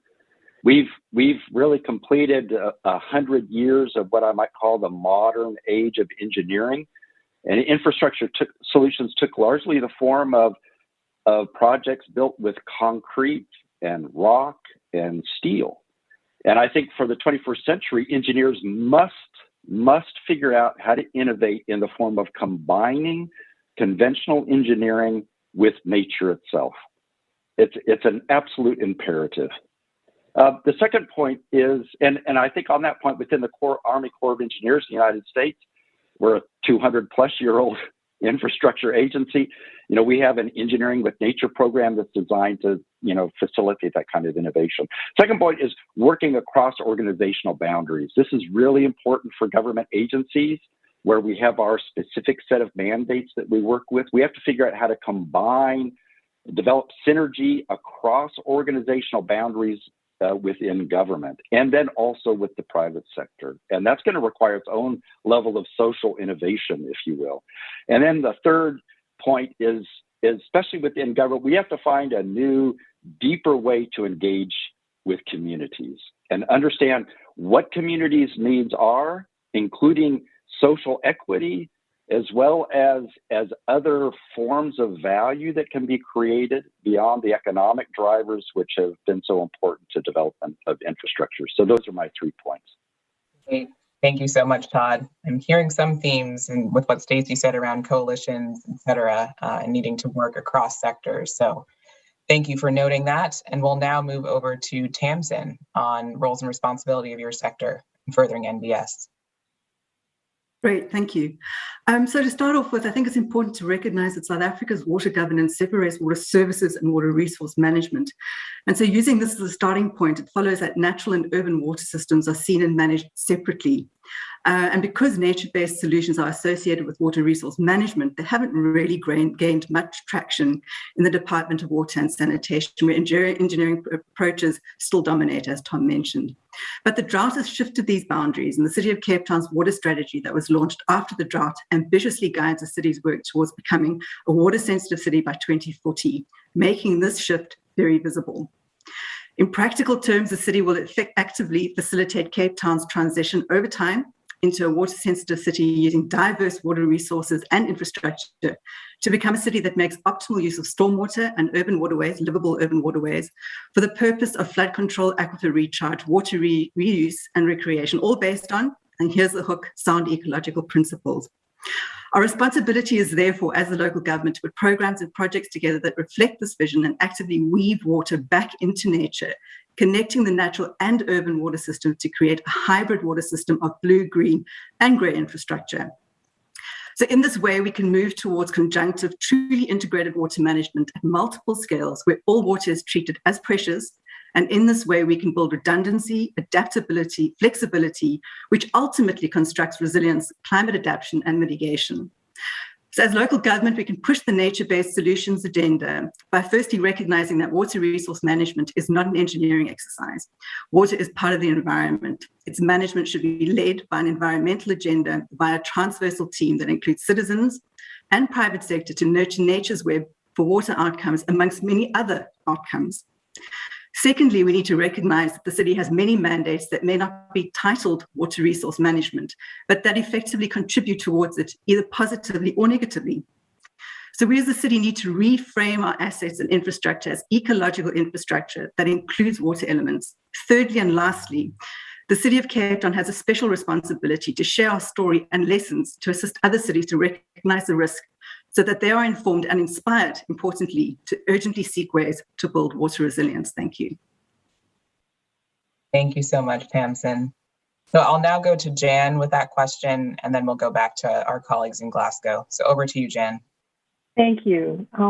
So in terms of roles and responsibilities, I see two important roles and one primary responsibility for NGOs in scaling nature-based solutions. First, NGOs have a role to play as a bridge or as connective tissue that helps bring together many of the essential elements for scaling nature-based solutions. For example, bridging across science, policy, and practice in a way that ensures that science and policy are informed by practice and directly support practice on the ground. Also bringing together different sectors and connecting sectors, agriculture, water, and energy through collective action efforts, leveraging the multifunctional aspects of nature-based solutions that can help align actions across sectors and enable cross-sectoral outcomes at a landscape scale. Second, NGOs are well placed to foster bottom-up and co-development initiatives that lead to more sustainable nature-based solutions. For example, emphasizing the importance of and supporting local knowledge and local action, especially supporting Indigenous peoples, and recognizing the important role that local leaders and innovators have played in spurring national and international action on nature-based solutions. NGOs have also played a significant role in co-developing with users and stakeholders the supporting evidence and tools and skills for scaling nature-based solutions, and doing this from the ground up, really supporting real place-based needs in terms of skills and knowledge and evidence to plan, design, and implement nature-based solutions. And finally, in terms of responsibility, I think a critical responsibility of NGOs is to ensure the integrity, clarity, and rigor around nature-based solution science and practice. This involves insisting on high standards for programs and projects, but also being very clear about what outcomes nature-based solutions can and cannot deliver, and promoting best practices through principles and guidance for nature-based solutions that are effective, equitable, and resilient. Thanks. Dan, so over to Jason. Same question to you. What are the roles and responsibilities of your sector in furthering the NBS agenda? Great, thank you. I will build off of Jan's great points. In fact, they were very aligned with many of the observations I would make. The NGO community is diverse, it's an ecosystem, and it's not monolithic, but some of the key roles I think are around the thought leadership and the assistance on tools development or the leading practice decision support frameworks that can allow the efforts to scale. It's sometimes the partner who can help with the technical expertise through the actual project work. And if done well, I think the NGO community can play a great role in that convening function at the local level and the engagement of key stakeholders. And lastly, I would say that counterintuitive or perhaps counter to the other roles, NGOs can play an important watchdog role in ensuring high integrity nature-based solution projects. I don't know if people saw the sign-on letter that was just recently floated around COP by 250 plus NGOs globally that are speaking out against nature-based solutions, partly because of the concern around the offsetting of paper credits of carbon, but also about the displacement of forest-dependent communities and indigenous communities. And so I think the degree to which NGOs can play a role in making sure that on-the-ground work is really engaging those communities, as Todd mentioned, it's a really positive role, and a neutral arbiter can help in that regard. Thank you, Jason. And finally, over to Heather. Can you? Okay, thank you. So when I think about this from a Cargill perspective, it's really quite similar to what Stacy said at Heineken.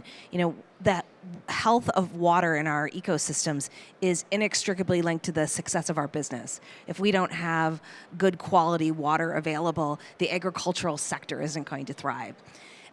When you think about it, 70% of the fresh water used globally is used by agriculture. So we really have a responsibility to be stewards of that water.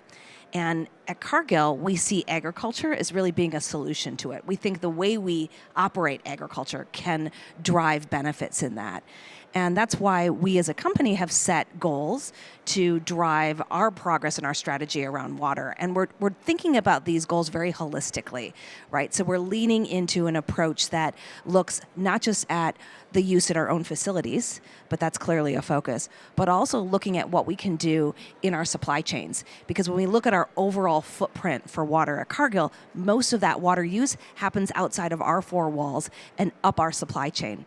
But we can play a really critical role in connecting those farmers and producers that are using water in the agricultural space down through to retailers and consumers that are using those products. So that's why we're looking at, or why we've set goals specifically around both water quality as well as water use in our supply chain. So we're looking at reducing 600 billion liters of water, or restoring that water in our supply chain. We're working on reducing 5 million kilograms of effluents and pollution into water systems. And then finally, the third piece of that holistic puzzle is thinking about water access, right? In the communities where we operate, we want to make sure that the citizens of those communities have access to potable water for drinking, for hygiene. And so that's another strong focus of our program, is really understanding and taking that place-based approach to saying, where are we operating in areas where there are those challenges, and how can we come in and address them? Thank you so much, Heather. So really a lot of interesting information that you all shared in that first question, and seeing some themes across what we've heard and what the different sectors can do. So for the private sector, companies being dependent on water, having a real incentive to invest, and therefore playing a catalytic role oftentimes, and seeing opportunities for innovation. And then in the public sector, helping to think about how to combine traditional engineering with nature, and viewing water resources as ecological infrastructure for the different communities that they're serving. And then finally, for the NGO sector, playing a convening role, supporting with tools, evidence, and also serving as a watchdog and ensuring the integrity of nature-based solutions. So thanks for those insights, and we'll now move to our second question here. So we will start with Stacy, moving to how do we scale up investments in NBS? Thank you. Yeah, so earlier this year, we were reflecting on our own yardstick for success.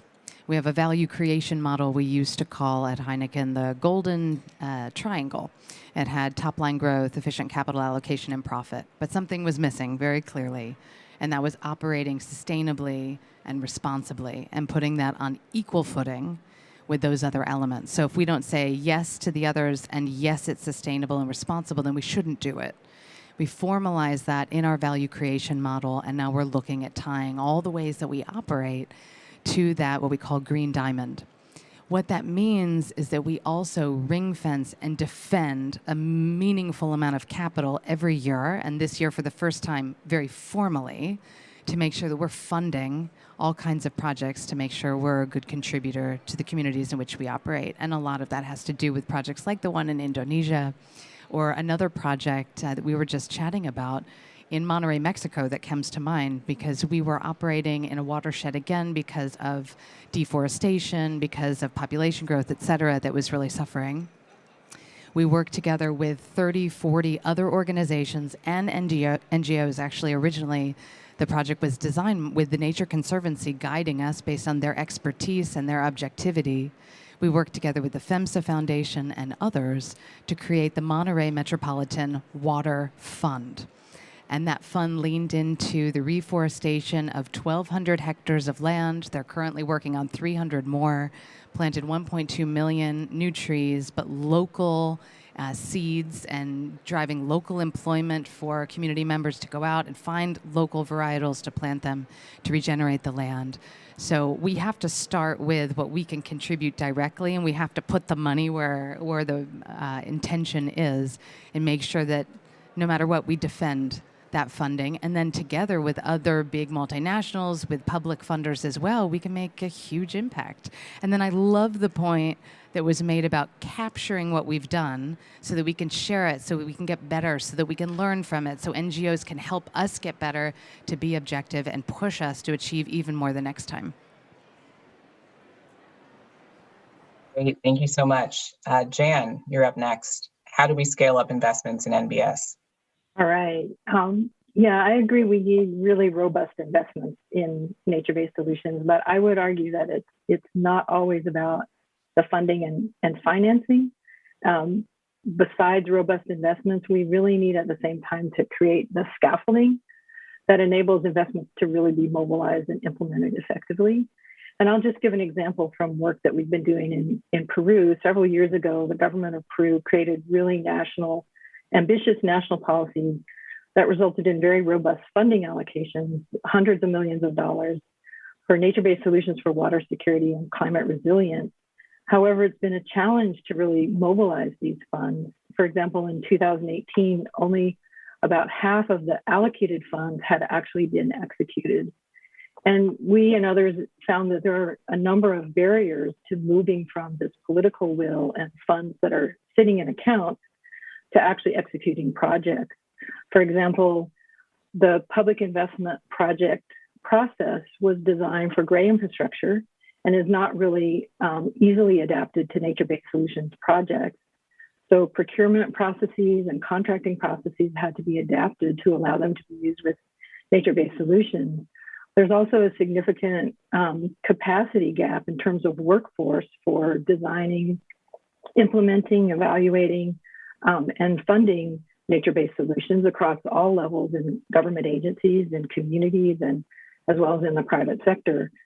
And then there was a lack of practical tools, just really simple tools like rapid assessment methods for identifying and prioritizing opportunities in specific watersheds, or guidance on design of individual nature-based solutions interventions. So, for example, high altitude wetland restoration practices, or the rehabilitation of ancestral pre-Incan managed aquifer recharge technology. So really, by systematically addressing a number of these barriers at the same time, Peru's been able to move what was about $4 million of investments in 2018 to over 200 million project-ready approvals in 2021. So I think in addition to really robust private and public sector financing, we really need the surrounding structure of enabling conditions that allow scaling of actual investments and moving money to projects on the ground. Thanks, Jen. We'll now move back to Glasgow, starting with Heather and then Jason. I think one of the most powerful tools that we can use in scaling nature-based solutions is really thinking about stacked benefits. So as we approach putting projects into place in our agricultural supply chains, we're looking for opportunities where we can focus on water projects that also yield carbon benefits and benefits to the businesses of the farmers and the producers that are implementing those practices. And we find when you can focus in on that triad together, you really have a powerful, compelling story, because in that case, both the environment and our ecosystems are winning, as well as the producers. And so when regenerative ag is a great example of this. So as they implement regenerative ag, those producers may need some assistance, right, to get over some of the initial startup costs.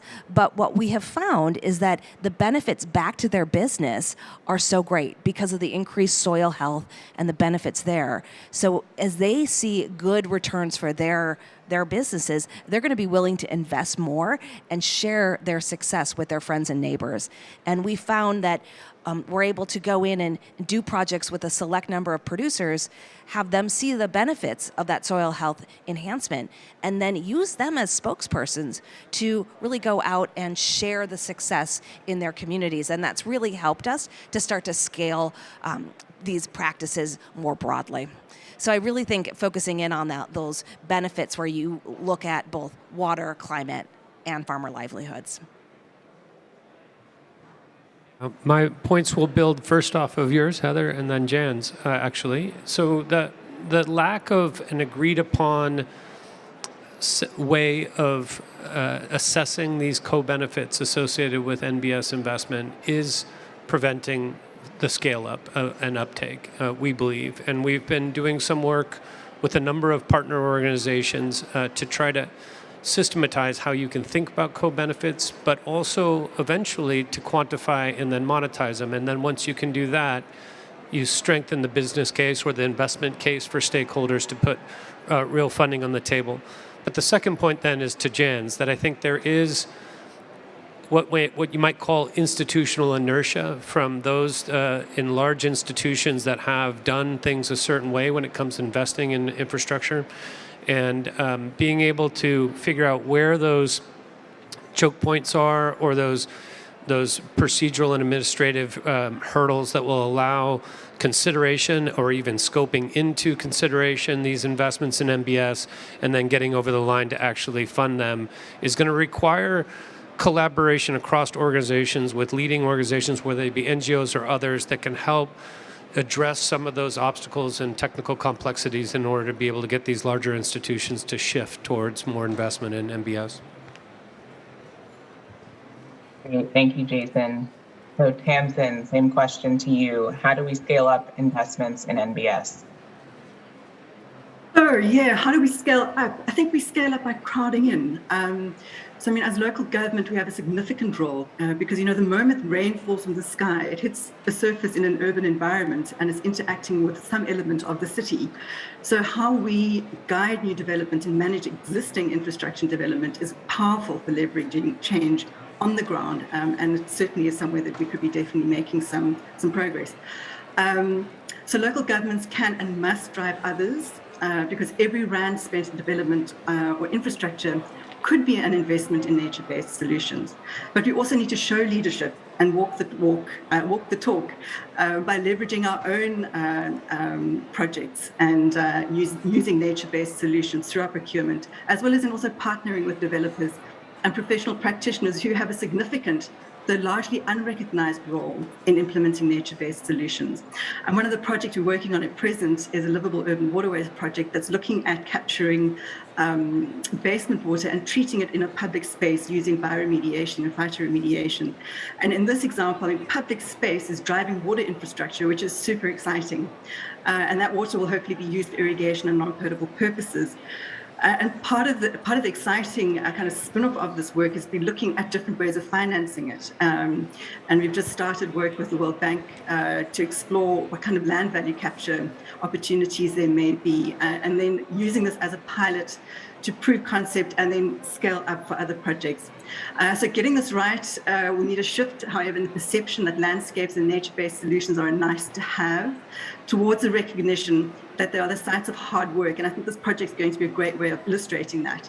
And this will then also help to reframe dominant perceptions around the need for great infrastructure. But practically urban planners, urban designers, architects, engineers, and landscape architects who are often sidelined or drawn into projects too late to really have an impact will need new ways of working together.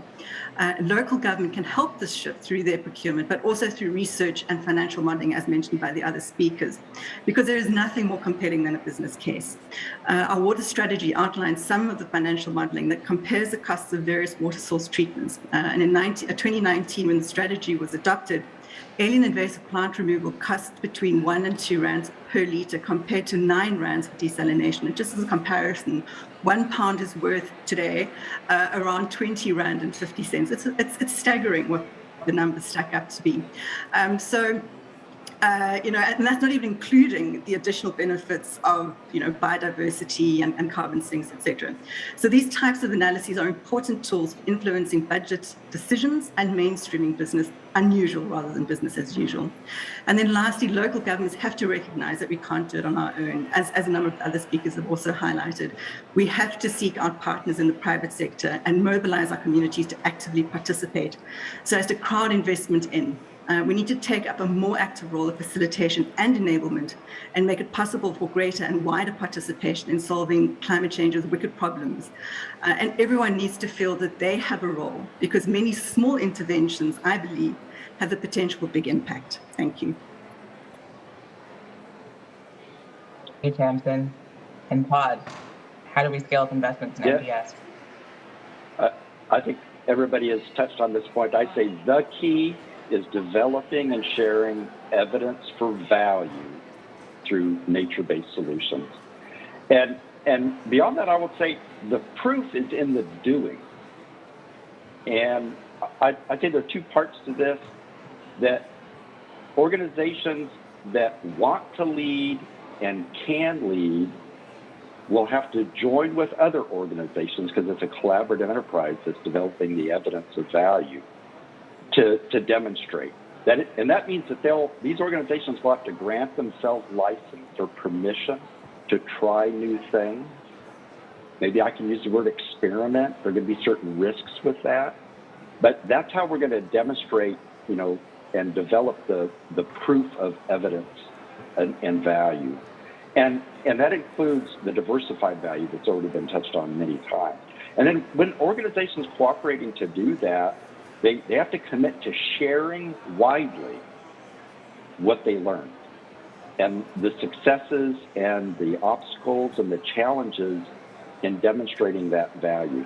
And by sharing widely, I mean they need to be able to communicate these value propositions and evidence at the political level, at the community level, and at the practitioner level. And those are different channels those are groups that need different kinds of information communicated in different ways, but it's really all about value. And I think there's a lot that can be achieved, a lot is being achieved now through such partnerships like between the Army Corps of Engineers and the Nature Conservancy. There are many stories I could relate just on in terms of what we're doing together. Great. Thank you so much, Todd. And thank you to all of the panelists for being so efficient in your responses. We have some more time to go a bit more deeper into this question. So a lot of you have mentioned, financing, bringing in those investments as opportunities of how we can scale this up. There is also that comment around the enabling conditions needed to support that, opportunities to work across sectors, et cetera. So I'm interested to hear if there are examples that we can share with all of our participants of specific types of projects, specific types of NBS that we've seen bringing in kind of the most funding to date that we think could be potential to move forward. So I'll open that up to any of the panelists who have additional cases that you'd like to share where you've seen success in this space.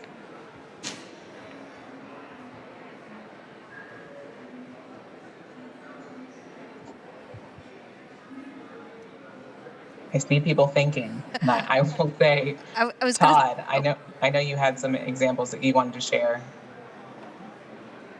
And then I also go ahead, Todd. I could, sure.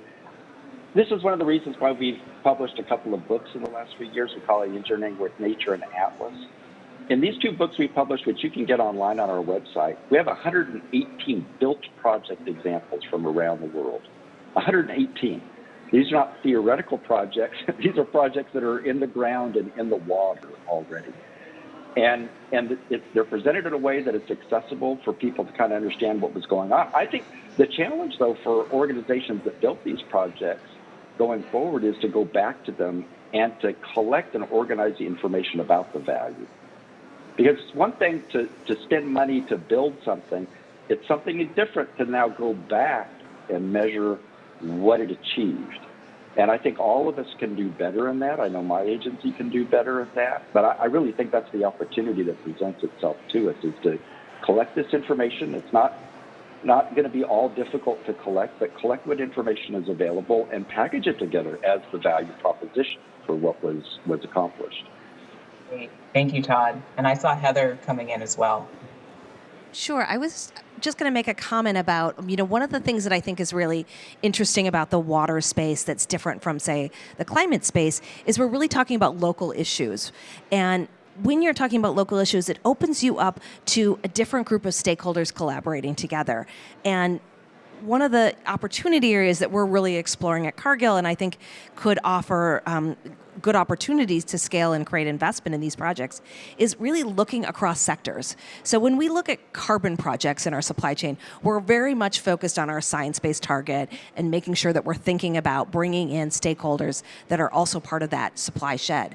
But from a water perspective, you have other opportunities where you may have a case where you could have an agricultural company partnering with an IT company that has a data server in a community looking at water issues. And so I think in some ways, water should be easier, right? If we could just think on that community level around who else is part of that watershed. Thank you, Heather.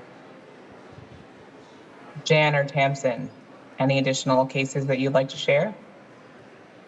I might just talk a little bit about some of the work that's going on in Peru, which I think has been a subject of maybe one of the earlier sessions today as well. But this is an example of a national effort in terms of policy reforms that allowed investments to be made in nature-based solutions within watersheds. So water sector reforms created a law that required drinking water utilities to allocate a portion of their user fees to watershed investments in nature-based solutions for water security, but also for climate resilience. And that pot of money really was what I was referencing in terms of the money was there, but the enabling conditions were lacking initially.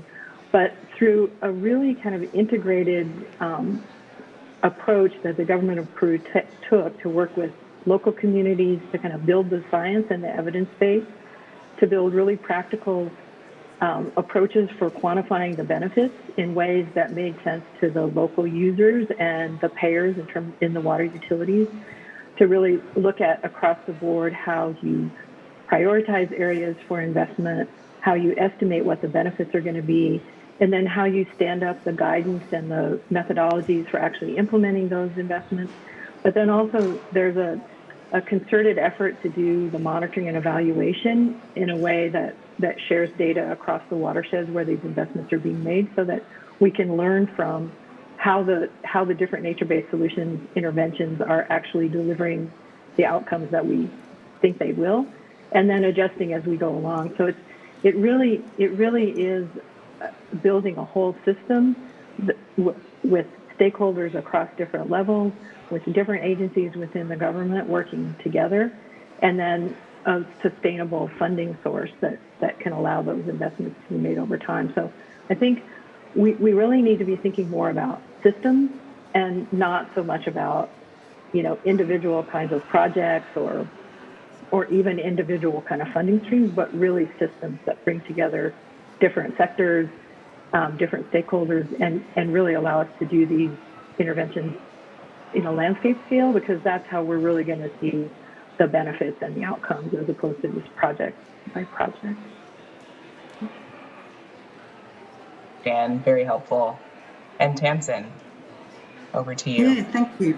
There's some fantastic work happening in Durban, one of our sister cities, They've been doing a whole lot of catchment management and using that as a way of improving the management of the grey infrastructure, and it's had amazing results. And I think that they worked out that it was something like for every R1 they spent, there were 3 rands of benefit that they were able to then accrue. And I think, going back to this question about partnerships and whatnot, I mean, that work has been leveraged off a C40 relationship, and they've got some specialists in, and they were able to do what they call not a cost-benefit analysis, a benefit-cost analysis, which was just lovely. It kind of turned it all around. And so we are slowly building up this, this basis of knowledge in South Africa, but it is still tricky. Selling it to our water colleagues who are still, I mean, as I said in the beginning, we have water resource management, which is a national competency and which is not a local government competency. So there's this massive grey area that we kind of have to navigate through, which is why it's so cool that we've been able to push these kinds of ideas through public space making rather than through the water department. And I think that's another way of approaching these is not getting too stuck in one space, So and there are a couple of projects, a planning project that we're using, a water-sensitive planning approach to, which will have nature-based solutions embedded in them, hopefully eventually, because it is a public space network ultimately. So yeah, I'm just trying to get at it through all sorts of different avenues and being creative about, well, not even creative, just not being limited by the department that you're in, and using those relationships to leverage support that we don't have, because we just don't have the technical skills really in South Africa to do that this kind of measurement just yet, but we're getting there. Excellent. Thank you for sharing about another city in South Africa. That sounds really interesting. So just checking, Jason, Stacey, any additional cases that you all would like to share as well? Maybe one thought to share, and it's based on something Jason was saying about making the contributions really concrete and measurable, whether it's a positive impact on water or it's carbon, or you can tell the circularity story as well, et cetera. For the first time, maybe 3, 4, 5 years ago, we tried to do an investor conference on ESG topics, and no one wanted to come. We actually couldn't hold it because there was no audience. This year in April, we said, let's try it again. We think things have changed. And it was fully attended and 2 full days of investor one-on-ones. There's so much interest in this topic, which means that companies are making commitments because they know they have a contribution to make. But the reality is, we don't know how we're going to get all the way there on every commitment. So riffing off of Jason's point, if with some of these projects that we all really believe in, we can help organizations based on ambitions that they have, where does it fit into their roadmap? And how does it help them get there? I think the funding conversation becomes a lot easier.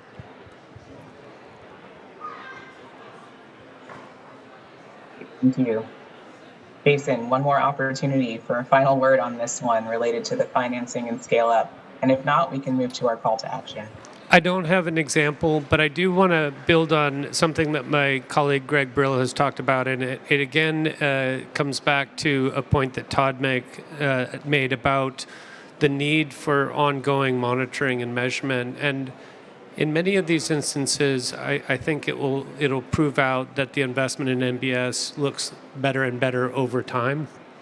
And but I don't know if anyone if in a lot of projects there's effort spent to go back in time to calculate or to continue to track those benefits that come out of it. But if the end game is to demonstrate the value for investment, then I think there's that need for the discipline to keep measuring over time to be able to see how that investment has accrued value over time as well. And that might help the scaling process. Excellent. Thank you all so much. Thanks for going with me and adding some additional flavor on that need for scale. And some really interesting insights that you all provided there in terms of, this interest, this movement for MBS that we heard a little bit from Torgny at the start, but trying to find ways to bring in those enabling conditions to support potential funding, thinking about stacking benefits from water solutions. So starting with water, but also thinking about climate, environment, biodiversity to make that business case even stronger. Thinking about local governments having an opportunity and really focusing on water as being a local challenge to drive others, to bring those to the forefront, but then also, to Jan's point, thinking about a system scale, not just one specific place, one specific project, but also taking that up to a systems lens. And also combating some of that focus on a dominant focus on gray solutions, thinking about how you can bring in more of those green solutions as well. And I'm glad that we shared case studies from around the world. We heard Peru, we heard South Africa, options from the US, the book that Todd mentioned. So lots of opportunities to engage in different parts of the world and to test out some of these opportunities to scale NBS over time. So we will now move to our call to action, where we would like to hear from all of our panelists on what is really needed from stakeholders across sectors to upscale and mainstream NBS. So beginning with Heather, what is the highest priority we should address to move forward the NBS agenda by the next climate COP? You gave me the tough question as the first speaker, but I think we've had a lot of great input today. I mean, I love all the discussion about data and how important it is to start to show the value. I'm going to cheat a little bit and say I think we need to think holistically about these place-based solutions, and it's developing the data from the start that thinks about all of the potential benefits so that we're starting to create projects and do so in a way that we're going to be able to tell that nuanced story in the end. And so between now and next year at COP, I'd like to see us putting in place frameworks that really start to understand benefits that go even beyond the environment or even beyond the soil health benefits that I was talking a little bit about from a regen ag perspective. I think it's thinking holistically about the biodiversity, the broad benefits that happen with these projects, and putting together some frameworks that we can start to commonly use to start to share the value here. Great, thank you so much. Dan, to you, what is the highest priority we should address to move forward the NBS agenda by the next climate COP? That's a very tough question because I think there's a lot of things that have to happen. But I guess I would just go back to this issue of really being able to be clear about what the benefits are and being able to account for outcomes of specific practices. And part of that has to do with also being very clear about how we're defining problems. So I think there actually has been, because nature-based solutions are so attractive, I think there's been a little bit of loose thinking around if we implement nature-based solutions, we'll be getting all of these benefits. But we really need to be specific, and especially in the climate space, if we're thinking about mitigation and adaptation and the contribution of nature-based solutions to resilience, what are the outcomes that we can really expect from individual types of interventions in specific places? And how do we really ramp up the science and the practice around being able to account for those benefits? Because I think if we can't tell that story clearly, we're not going to be able to really change the paradigm where nature-based solutions become mainstream thinking in our development solutions. So I would say ramping up our ability to account for benefits, and broadly speaking benefits, that are specific to individual places, because the benefits are going to be very place-based. But we can't stop and be discouraged by the fact that benefits are going to differ across different places. We need kind of overarching frameworks for how to do this benefit accounting, and then specific place-based applications. So. Jan, Todd, you're up next. What is the highest priority we should address to move forward the NBS agenda by the next climate COP? And we'll go to Tamsin after you. I would think developing a posture for what I'm going to call the multi-hazard world. I think the last 2 years of the pandemic has brought home to everybody on the planet that we occupy a multi-hazard world. And that means that our systems have to be able to walk and chew gum at the same time. and what I mean by that is that our infrastructure systems have to be able to address a spectrum of challenge. Let's say in the context of water, from drought to flood. Because there are many places in the world that go from one extreme to the other in very short periods of time. But our approach to engineering in many cases have been one problem, one intervention. One problem, one intervention. But we need to address the collective challenge and opportunity. And that's a different type of engineering, I think, that has largely been undertaken by most organizations and countries of the world. So I would like to see some examples, and there are examples, I believe, around the world of this kind of multi-purpose approach to infrastructure development, and that's to include nature. So Tamsin, highest priority we should address moving forward. Thanks, and I'm so glad I'm following Todd because I completely agree. You've answered half of my response, so I get to focus on the other part, which is great. And that's to say that, I mean, I don't think our policy is equipped. We don't have the tools to do what we need to do. And, you know, we've ended up in this place because we are managing water as a thing that we need to use rather than managing nature, and water is an outcome of that. So, you know, if we have healthy environments, we'll have healthy water outcomes. So, I mean, I think we need to be looking at creating the tool that we need, which gives us that flexibility, that gives us adaptability, you know, gives us that opportunity for adaptive management.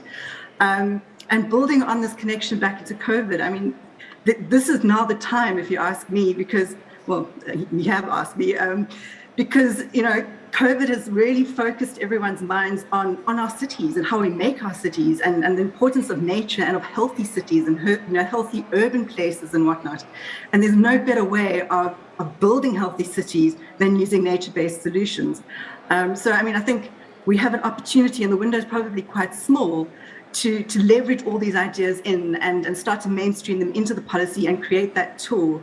And I think also from an economic recovery perspective, in South Africa, nature-based solutions kind of equates to green infrastructure, which equates to alien clearing and catchment management. It's not necessarily the correct equation, but it's a really, really, really great way of using unskilled people and stimulating the economy in a way that it wouldn't be able to otherwise. So I think for, you know, countries like South Africa and other developing and kind of partially developed countries, nature-based solutions offers an amazing opportunity for creating jobs and recovery from COVID, apart from this opportunity to create, you know, the healthy cities that we hope we're going to create and hand over to our children and grandchildren and whatnot. Thank you. Great. Thank you so much. Jason, over to you in Glasgow. What's the highest priority we should address to move forward the NBS agenda by the next COP? My view is that the leaders need to step up with action rather than commitment at this next stage. If you look at the news coverage of COP and the disillusionment publicly, it's because of the disconnect between our political and economic leaders making long-term, big, ambitious commitments, and then the next stage of actually operationalizing against those commitments in the real world. And if leading entities, whether they be public sector or private sector, really ramp up what they're investing in the real world, that will have a catalytic effect on getting others to move. And it's demonstrating the leadership, not through a long-term commitment, but actually doing the work. That's what's needed. Great. Okay, the final word to Stacey. What's the highest priority we should address to move forward the NBS agenda by the next climate COP? Yeah, this point really resonates with me. And actually this morning I was thinking about it because the first grown-up job I ever had was at a company founded by Thomas Edison. And Thomas Edison told us the genius is 1% inspiration and 99% perspiration, which means let's get it done. Let's stop talking, let's get it done. So that really resonates with me too. The other thing I would say is, and Heather talked a lot about this, I'm thinking a lot about agriculture. And I'm thinking about agriculture for business reasons, but also because of all those farmer families who need to become more resilient to the point about all of these complexities that we have to navigate now. Too much water, not enough water. And I'm thinking a lot about how we can help advance and scale sustainable farming and agricultural practices, because we know what to do. We just need to help each other get there and protect the livelihoods of all those farmers. Great. Thank you so much, Stacey, and thank you all. Lots to think about in terms of highest priorities going forward. The COVID recovery, opportunities for creating jobs there, thinking about agriculture as a key sector to engage, thinking about benefit accounting, what are those outcomes and specific practices in specific places so that we have information available and being clear on what those benefits are.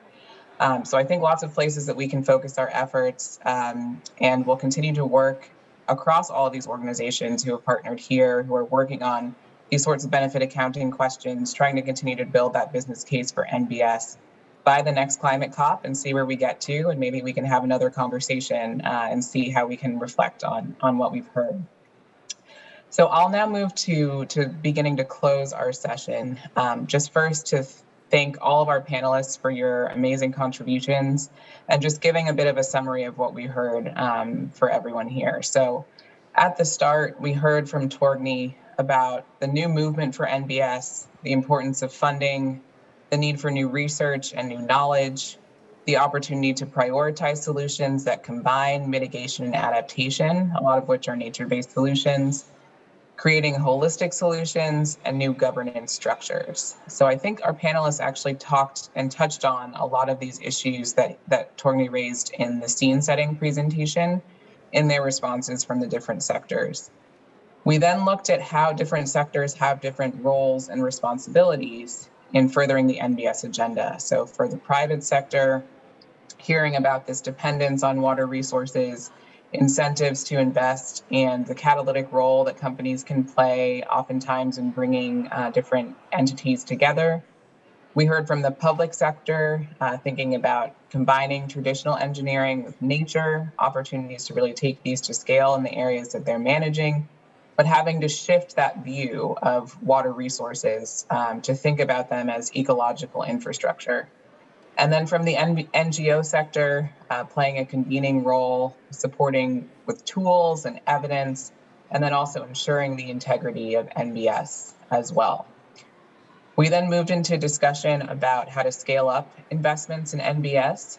So thinking about the opportunity out there, this new movement for NBS that has come in, interest in investments, but really needing to find opportunities locally and also having a supporting, enabling environment to make sure that that funding could be delivered in the right places. Thinking about getting the people who have been involved in these to really share those successes, to document those best cases, to think about how we can share local examples, but also scale those up to a system scale as well. So thinking about opportunities for business cases, we heard some more examples from different places, including Cape Town, Durban, 118 examples from the U.S. Army Corps of Engineers, Peru, from Forest Trends, thinking about some of the work that Cargill and Heineken have done in specific places, like we heard Indonesia mention, some of the soil health work that Cargill is undertaking. So lots of case studies to look to where there are opportunities for scale, and then also work that the UN Global Compact CEO Water Mandate has spearheaded with companies, the Nature Conservancy, and others, where we have a number of case studies of nature-based solutions and are going to be continuing an effort to really build that business case, developing tools and resources on forecasting, that time scale that Jason mentioned, as well as valuation of nature-based solutions going forward, so that we have that information readily available on how you can finance these nature-based solutions and what that cost comparison might be. I think Tamsin mentioned something like a 1 to 9 or 2 to 9 differential between nature-based solutions and gray solutions, so making sure that we have those cases on hand. So lots of opportunities to talk through and to share, and so thank you again for your contributions. So to all of you here, we hope that you learned more about the linkages between water and climate and how NBS are really one tool in the toolkit that can help to move us forward. And we believe that revolutionizing the way that we use, store, distribute, and treat the world's finite amount of fresh water and investing in nature-based solutions that can support mitigation and adaptations is key to reaching our climate goals. This session has shown that everyone, including governments, corporations, NGOs, and individuals, have a role to play in building a just, water-resilient future. And by working together across sectors, we can do more to scale up NBS to solve our challenges. And now is the time for us to do this. We've heard a lot about urgency this week, so really finding ways that we can act on this now. So thank you all very much for your participation in this session. Thank you to our hosts, the Nature Conservancy, Pacific Institute, and the CEO Water Mandate. Thank you to our participants from CIWI, Heineken, City of Cape Town, U.S. Army Corps of Engineers, Forest Trends, and Cargill for this session. And I will now hand it off to Maria Anna in Glasgow at the Pavilion to close us all out. Thank you. Thank you so much, Navia, and thank you, everyone. This has been such a journey today, so I'm very happy to have had you for all day. I hope that you continue to follow the NBS discussions that are happening throughout the COP, but also in many pavilions for the rest of the time here. And thank you so much for the participants online and here for joining us. Thank you and good night.